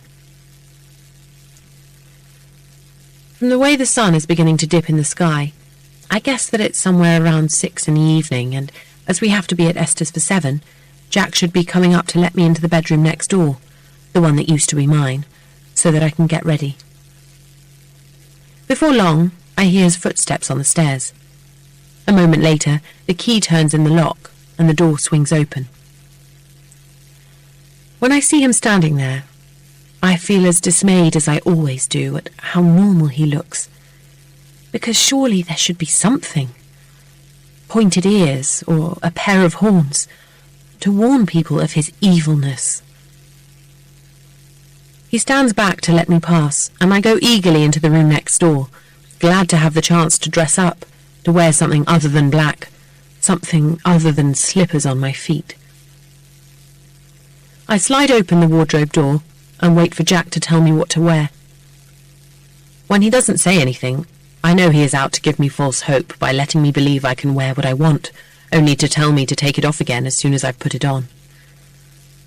Maybe because I managed to see through his ruse with a book, I decide to gamble and choose a dress that I don't want to wear at all, because it's black. I take my pyjamas off. Uncomfortable though it is to have Jack looking on as I dress and undress, I can't do anything about it, as I lost my right to privacy long ago. "You're beginning to look a bit scrawny," Jack remarks as I put on my underwear. "Maybe you should bring me something to eat a little more often," I suggest. "Maybe I should," he agrees. By the time I've got into the dress and am doing the zip-up, I begin to think I've got it wrong. "Take it off," he says as I smooth it down. "Wear the red one." I feign disappointment as I take off the black dress, pleased that I've managed to outwit him, because the red is the one I would have chosen to wear. I slip it on, and maybe because of the colour, I feel more confident. I walk over to the dressing table, sit down in front of the mirror, and look at myself for the first time in 3 weeks. The first thing I notice is that my eyebrows need plucking. Much as I hate having to do such rituals in front of Jack, I take my tweezers from the drawer and start perfecting my eyebrows.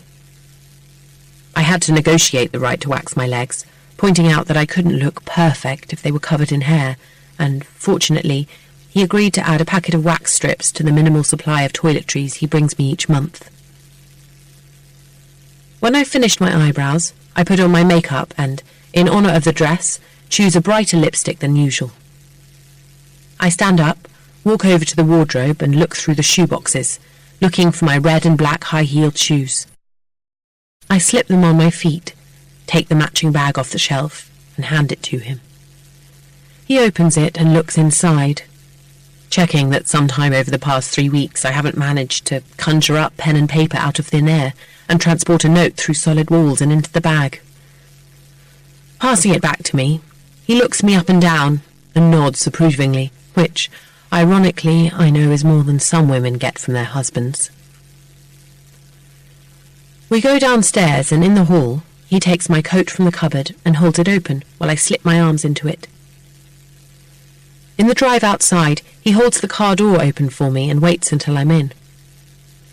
As he closes it behind me, I can't help thinking it's a shame he's such a sadistic bastard because he has wonderful manners. We arrive at Esther and Rufus's house, and, along with a huge bouquet of flowers and a bottle of champagne, Jack hands Esther back her book, which I presume he's returned to its original state. She asks me what I thought of it, and I tell her what I told Jack, that it took me a while to get through it because it wasn't the sort of book I would normally read. She seems overly disappointed, which makes me wonder if it was her who highlighted the words after all, and, hiding my panic, I look at her anxiously. But there's nothing on her face to suggest I might have missed an opportunity, and my heartbeat slows back down. We go through to where Diane and Adam are waiting, Jack's arm around my waist. I don't know if it's because of all the little courtesies he's accorded me, or because I managed to wear the dress that I wanted, but by the time we've finished our drinks and are heading for the table, I'm beginning to feel as if I am a normal woman, on a normal night out, instead of a prisoner out with her jailer. Or maybe it's just that I've had too much champagne to drink. As we wind our way through the delicious dinner that Esther has cooked for us, I'm aware of Jack watching me from across the table, as I eat too much and talk a lot more than I usually do. "You look pensive, Jack," Esther remarks. "I was just thinking how much I'm looking forward to Millie coming to live with us," he says in what only I recognise as a call to order. "Can't be long now," she says. 75 days, Jack sighs happily. "Did you know that, Grace?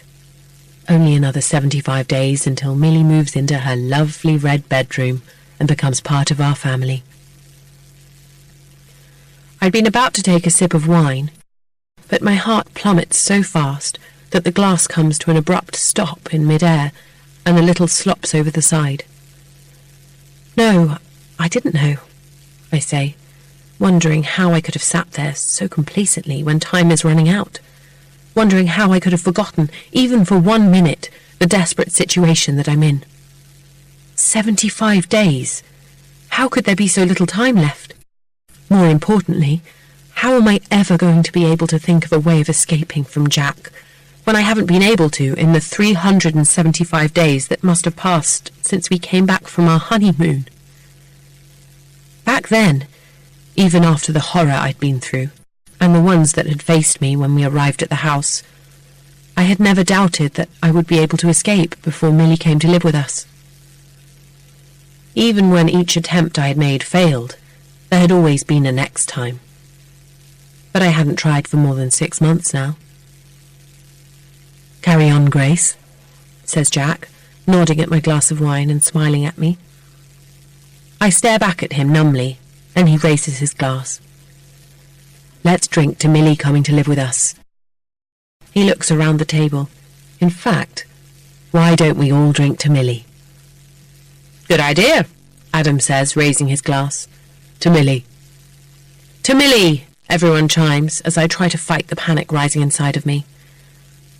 Aware of Esther looking at me curiously, I raise my glass quickly, hoping she won't notice my shaking hand. "While we're in a celebratory mood," Adam says, "perhaps you'd all care to raise your glasses again." Everybody looks at him in interest. "Diane is expecting a baby. A brother or sister for Emily and Jasper."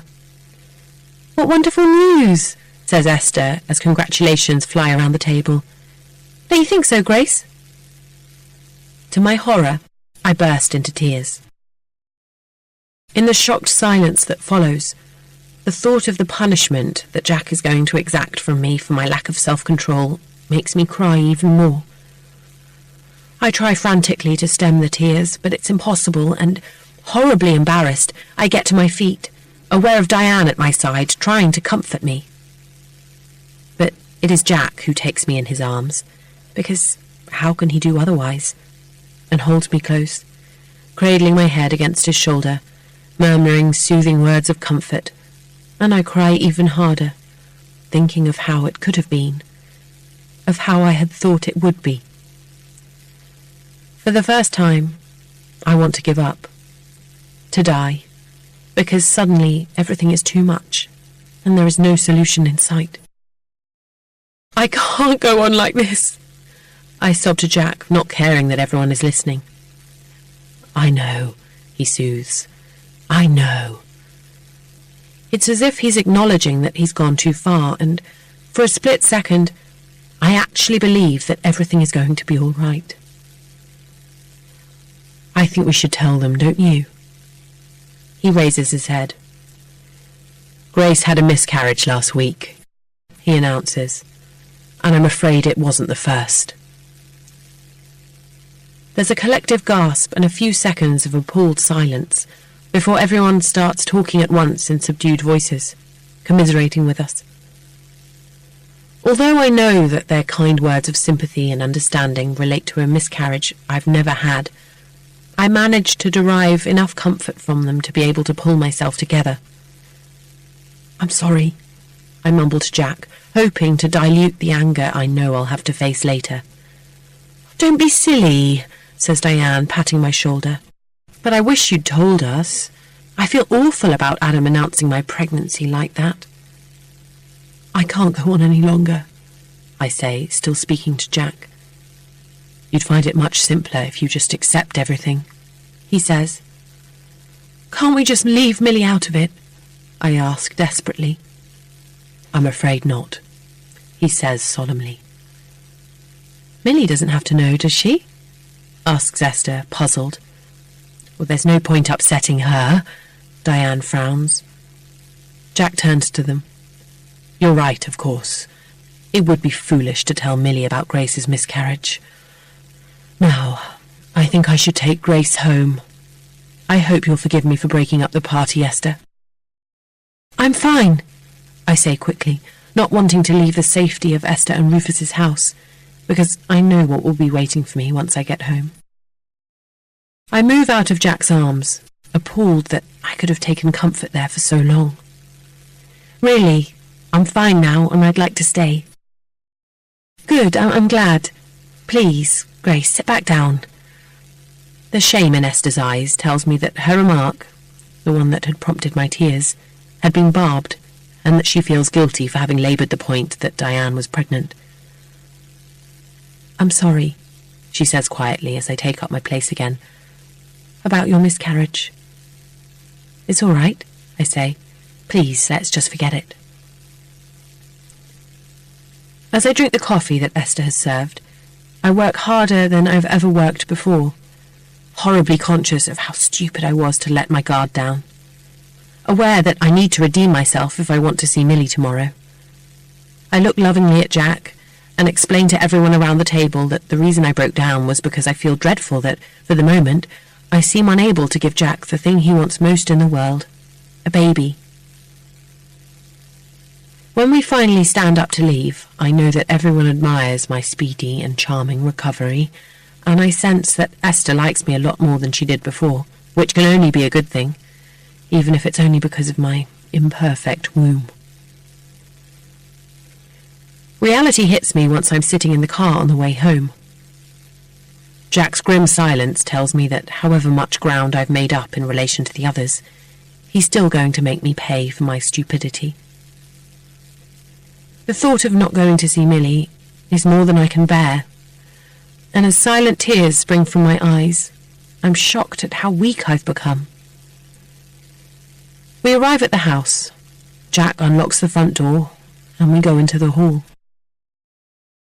You know, I've never questioned who I am, he says thoughtfully as he helps me off with my coat. But tonight, for a split second, when I was holding you in my arms, when everybody was commiserating with us about your miscarriage, I had a taste of what it was like to be normal. You could be, I tell him.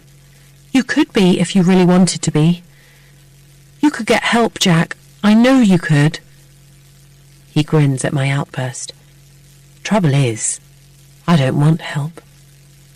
I like who I am. I like it very much indeed. And I'll like it even better in 75 days' time, when Millie comes to live with us. It's a shame we won't be going to see her tomorrow. I'm almost beginning to miss her. Please, Jack, I beg. Well, I certainly can't let you off for your appalling lack of restraint tonight, so if you want to see Millie tomorrow, you know what you have to do.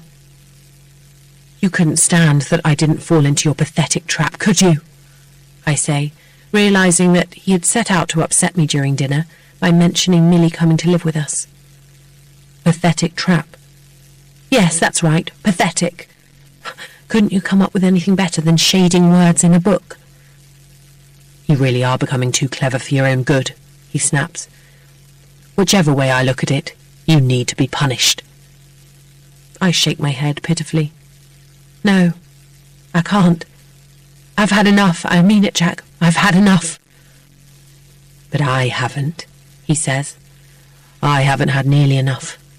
In fact, it hasn't even begun for me. That's the trouble, you see. The nearer I get to having what I've been waiting for so long, the more I crave it.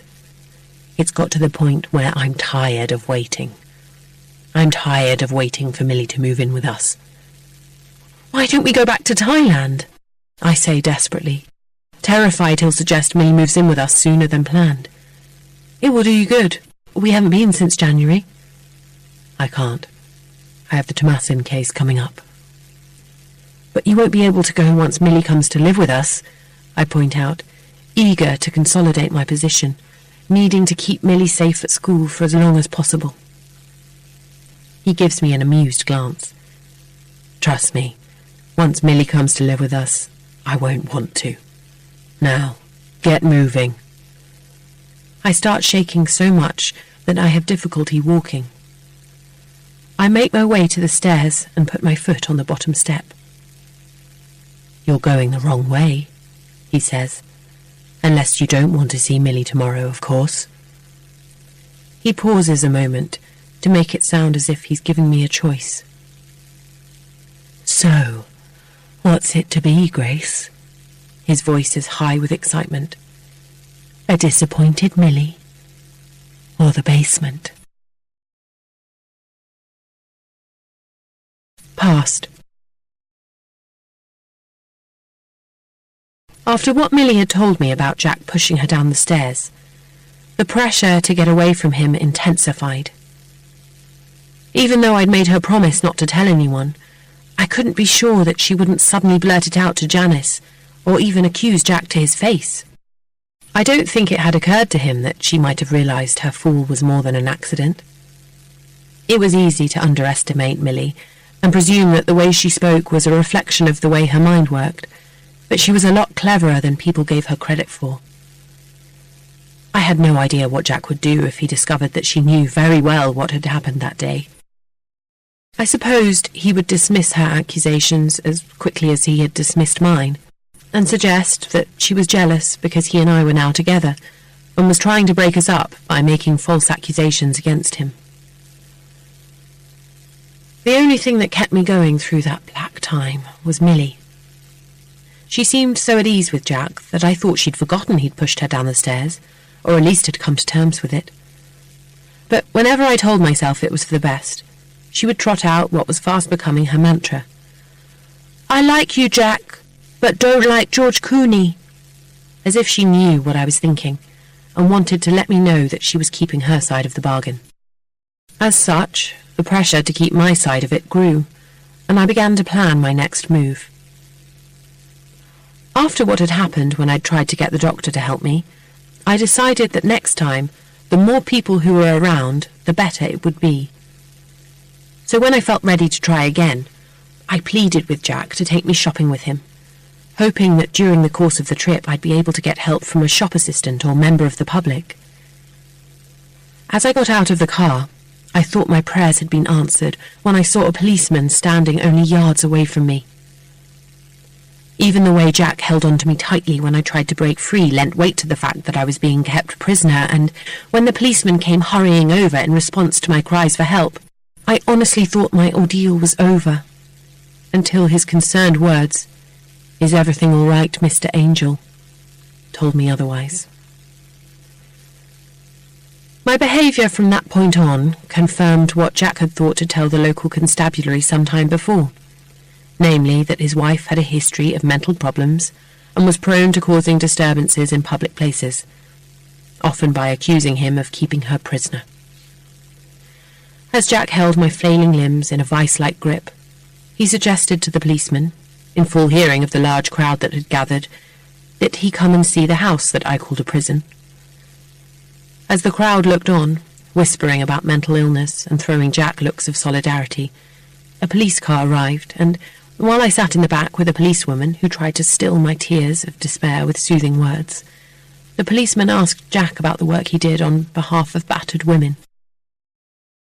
Afterwards, once it was all over, and I was back in the room I had thought never to see again, the fact that he had so readily agreed for me to accompany him on the shopping trip confirmed what I had already worked out in Thailand, which was that he derived enormous pleasure from allowing me to think I had won, and snatching my victory away from me. He enjoyed preparing the ground for my downfall, rejoiced in his role as my loving but harassed husband, delighted in my crushing disappointment, and, when it was all over, took pleasure in punishing me. Not only that, his ability to predict what I was going to do meant that I was doomed to failure from the start.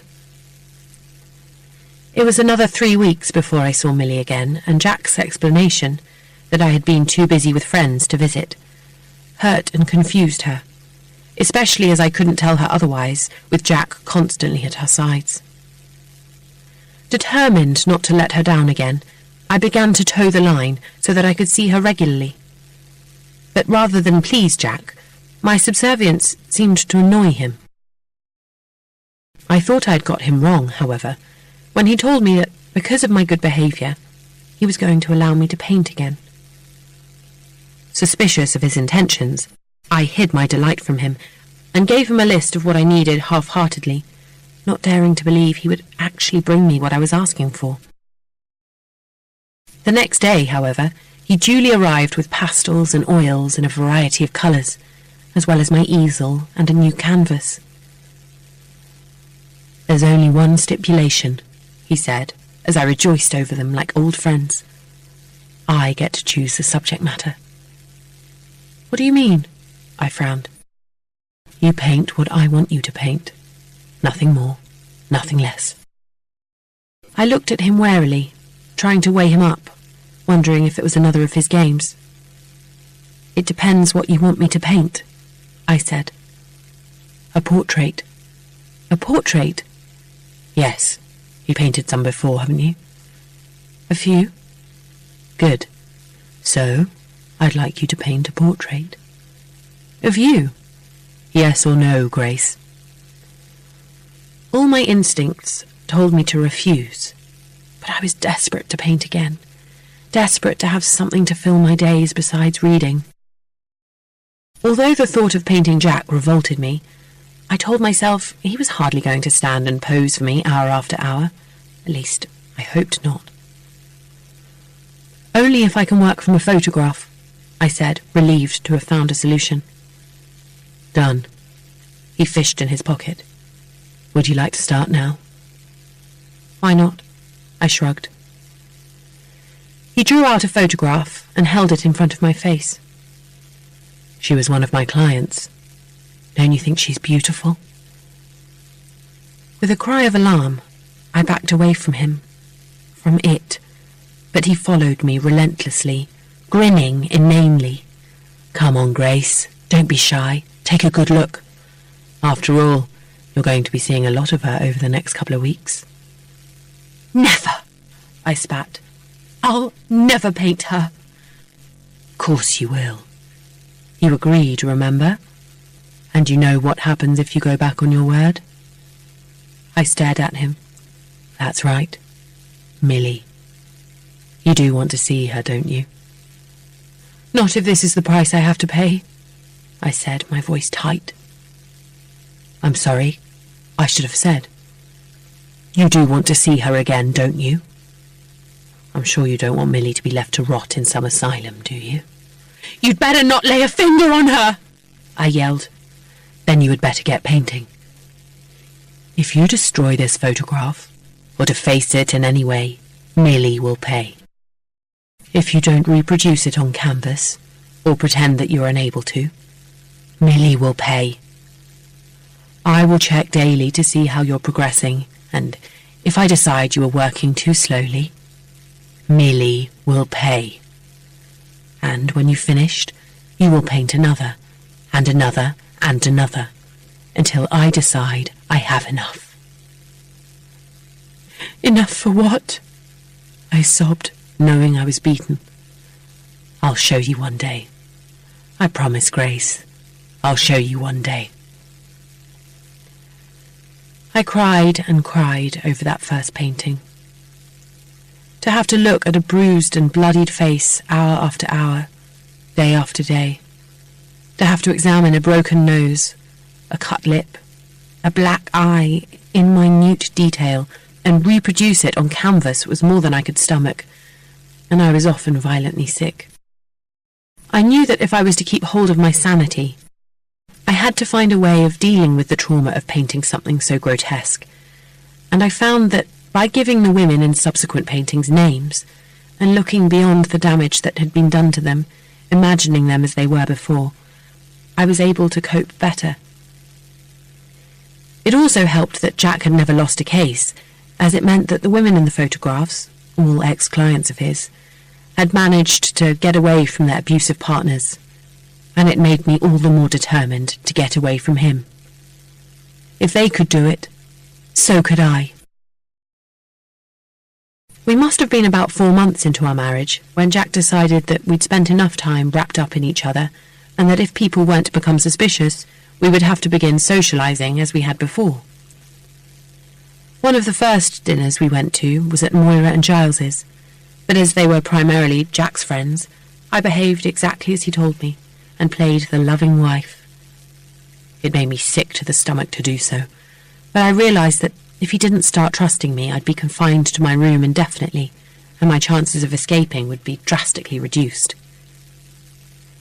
I knew I'd done the right thing when, not long after, he told me that we'd be dining with colleagues of his. The rush of adrenaline I felt on hearing that they were colleagues and not friends was enough to convince me that it would be the perfect opportunity to get away from him, as they were more likely to believe my story than friends who had already had the wool pulled over their eyes by Jack. And, with a bit of luck, Jack's success in the firm might mean there was somebody just waiting for the opportunity to stab him in the back. I knew I would have to be ingenious. Jack had already drummed into me how I was to act when other people were present. No going off on my own, not even to the toilet. No following anybody into another room, even if it was only to carry plates through. No having a private conversation with anybody. No looking anything but wonderfully happy and content. It took me a while to work out what to do. Rather than try to get help in front of Jack, who was so very good at dismissing my accusations, I decided it would be better to get a letter to someone, because there was less chance of me being dismissed as a hysterical madwoman if I put everything in writing. Indeed, in view of Jack's threats, it seemed the safest way forward. But getting my hands on even a small piece of paper proved impossible. I couldn't ask Jack outright because he would have been immediately suspicious, and not only would he have refused, he would have watched me like a hawk from then on. The idea of cutting relevant words out of the books he had thoughtfully supplied me with came to me in the middle of the night. Using a pair of small nail scissors from my toilet bag, I cut out, "Please help me. I am being held captive. Get police." I looked for a way of putting them in some kind of order. In the end, I put one on top of the other, starting with please and finishing with police. They made such a tiny pile that the possibility of them being mistaken for just a screw of paper and being thrown away made me decide to secure them with one of my hair grips, which I had in my makeup bag. Surely, I reasoned, anyone who found a hair grip holding a bundle of little pieces of paper together would be curious enough to look at them. After a lot of thought, because I couldn't afford to have it opened in Jack's presence, I decided to leave my cry for help somewhere on the table once dinner was over, so it could be found after we'd left. I had no idea where we were having dinner, but I prayed it would be in someone's house and not in a restaurant, where the danger of the clip being scooped up in the tablecloth, along with other debris, was higher. In the event, my careful planning came to nothing. I'd been so concerned as to where I should leave my precious bundle of words that I forgot I had to get it past Jack first. I wasn't overly worried until he came to fetch me, and after watching me for a moment as I slipped on my shoes and picked up my bag, asked why I was so nervous. Although I pretended it was because I would be meeting his colleagues, he didn't believe me, especially as I had already met most of them at our wedding. He searched my clothes, getting me to turn out my pockets, and then demanded that I give him my bag. His anger when he found the hair clip was predictable, his punishment exactly as he had promised. He moved me into the box room, which he had stripped of every comfort, and began to starve me. Present. Waking in the basement, my mind instantly craves sunlight to anchor my internal clock, or something to make me feel I haven't finally lost my mind. I can't hear Jack, but I sense he's near, listening. Suddenly the door swings open. "You're going to have to move quicker than that if we're going to be in time to take Millie for lunch," he remarks as I slowly get to my feet. I know I should feel pleased that we're going, but the truth is, seeing Millie gets harder with each visit we make. Ever since she told me that Jack had pushed her down the stairs, she's been waiting for me to do something about it.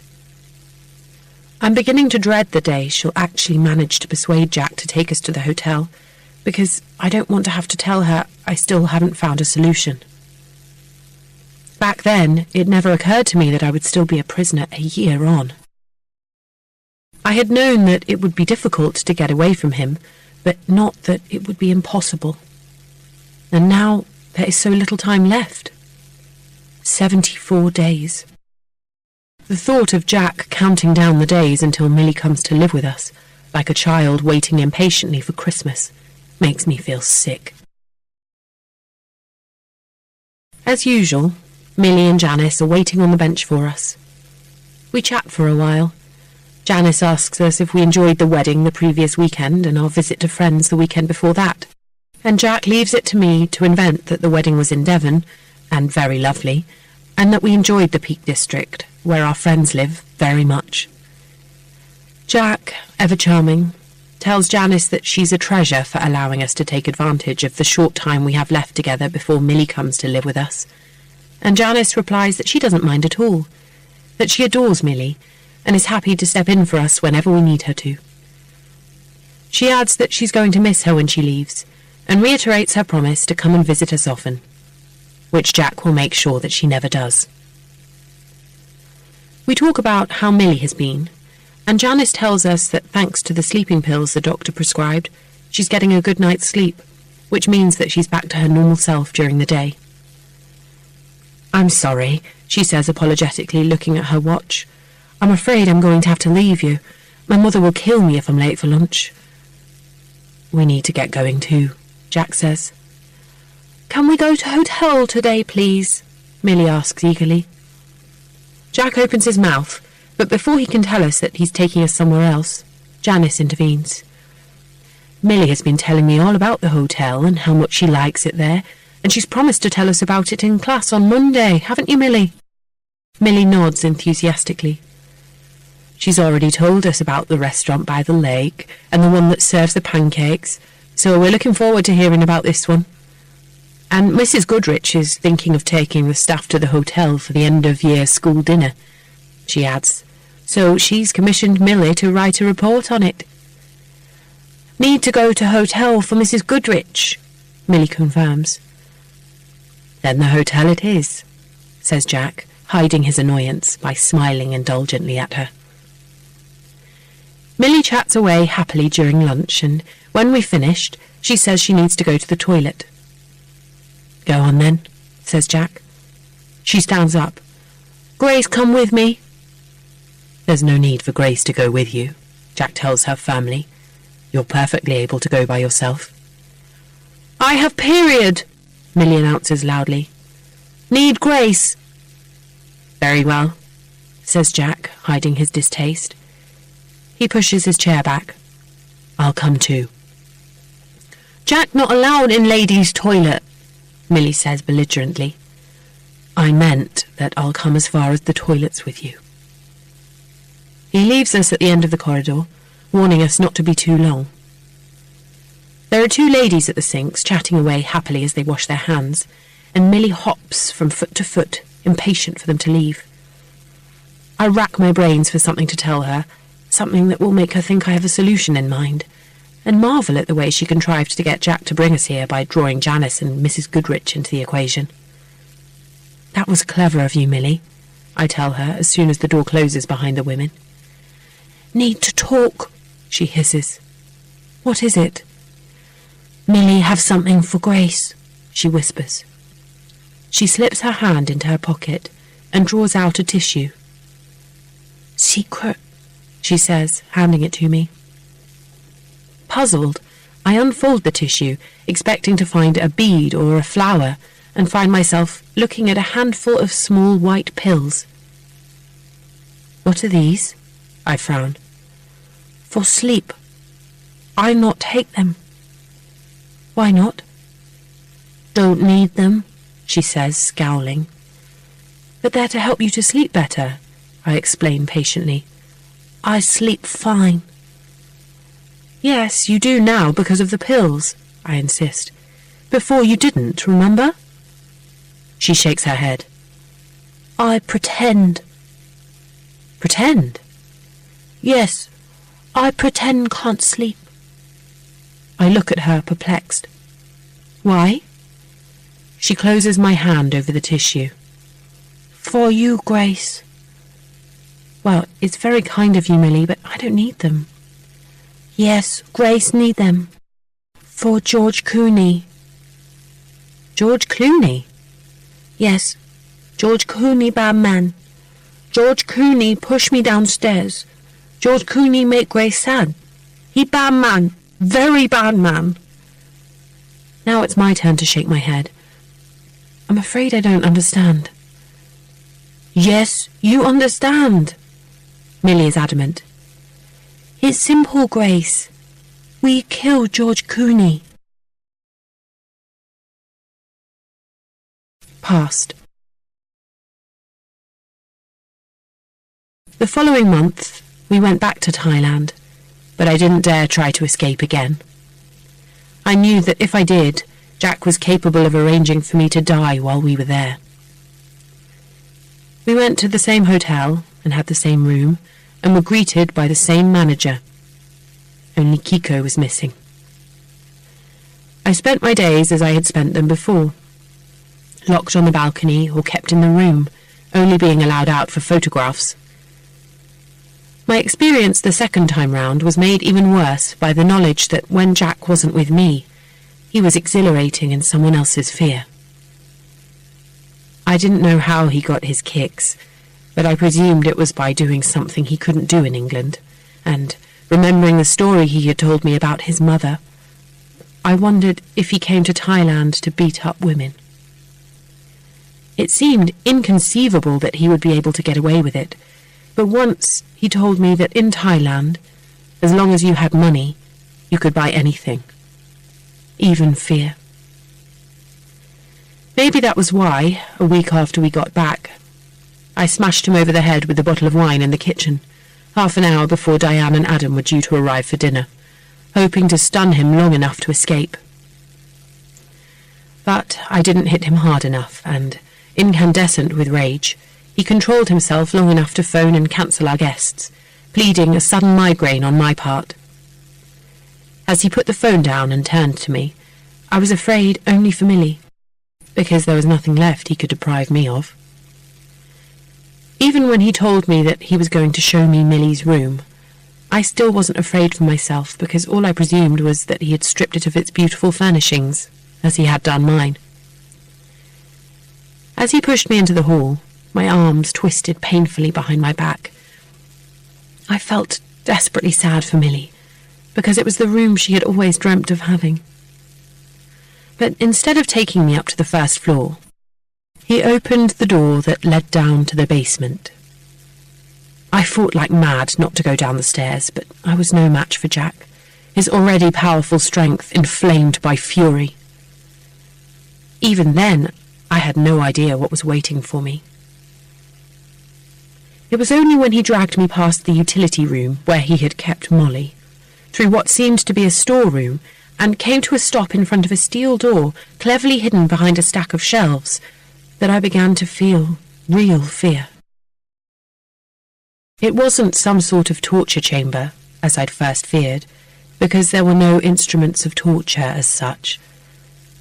Devoid of furniture, the whole of the room, including the floor and ceilings, had been painted blood red. It was terrible, chilling, but it wasn't the only thing that caused me to cry out in distress. "Take a good look," he snarled. "I hope Millie will appreciate it as much as I do, because this is the room where she's going to stay, not the pretty yellow bedroom upstairs." He shook me hard. "Look at it and tell me how scared you think she's going to be." I could feel my eyes rolling in my head as I tried to look anywhere but at the walls, where the portraits he had forced me to paint for him hung. "Do you think Millie is going to like the paintings you've done specially for her? Which one do you think will be her favourite? This one?" His hand on the back of my head, he pushed my face hard up against one of the portraits. "Or this one?" He dragged me over to one of the other walls. "Such beautiful handiwork, don't you think?" Moaning, I screwed my eyes shut tight. "I hadn't intended to show you this room just yet," he went on, "but now you can try it for size. You really shouldn't have hit me with that bottle." After giving me a final shove, he went out of the room, leaving the door to slam shut behind him. I scrambled to my feet and ran to the door. When I saw that there was no handle, I began hammering on it with my fists, screaming at him to let me out. "Scream all you like," his voice came through the door. "You don't know how much it excites me." Unable to control my fear, that he would never let me out, that he would leave me to die there, I became hysterical. Within seconds, I found I couldn't breathe, and as I began to hyperventilate, the pain in my chest brought me to my knees.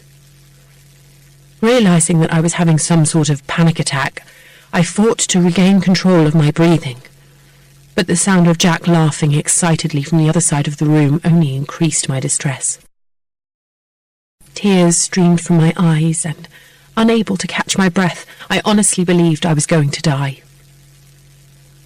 The thought that I would be leaving Millie at Jack's mercy was truly terrible, and as a picture of her wearing her yellow hat and scarf came into my mind, I clung onto it, wanting it to be the last thing I remembered.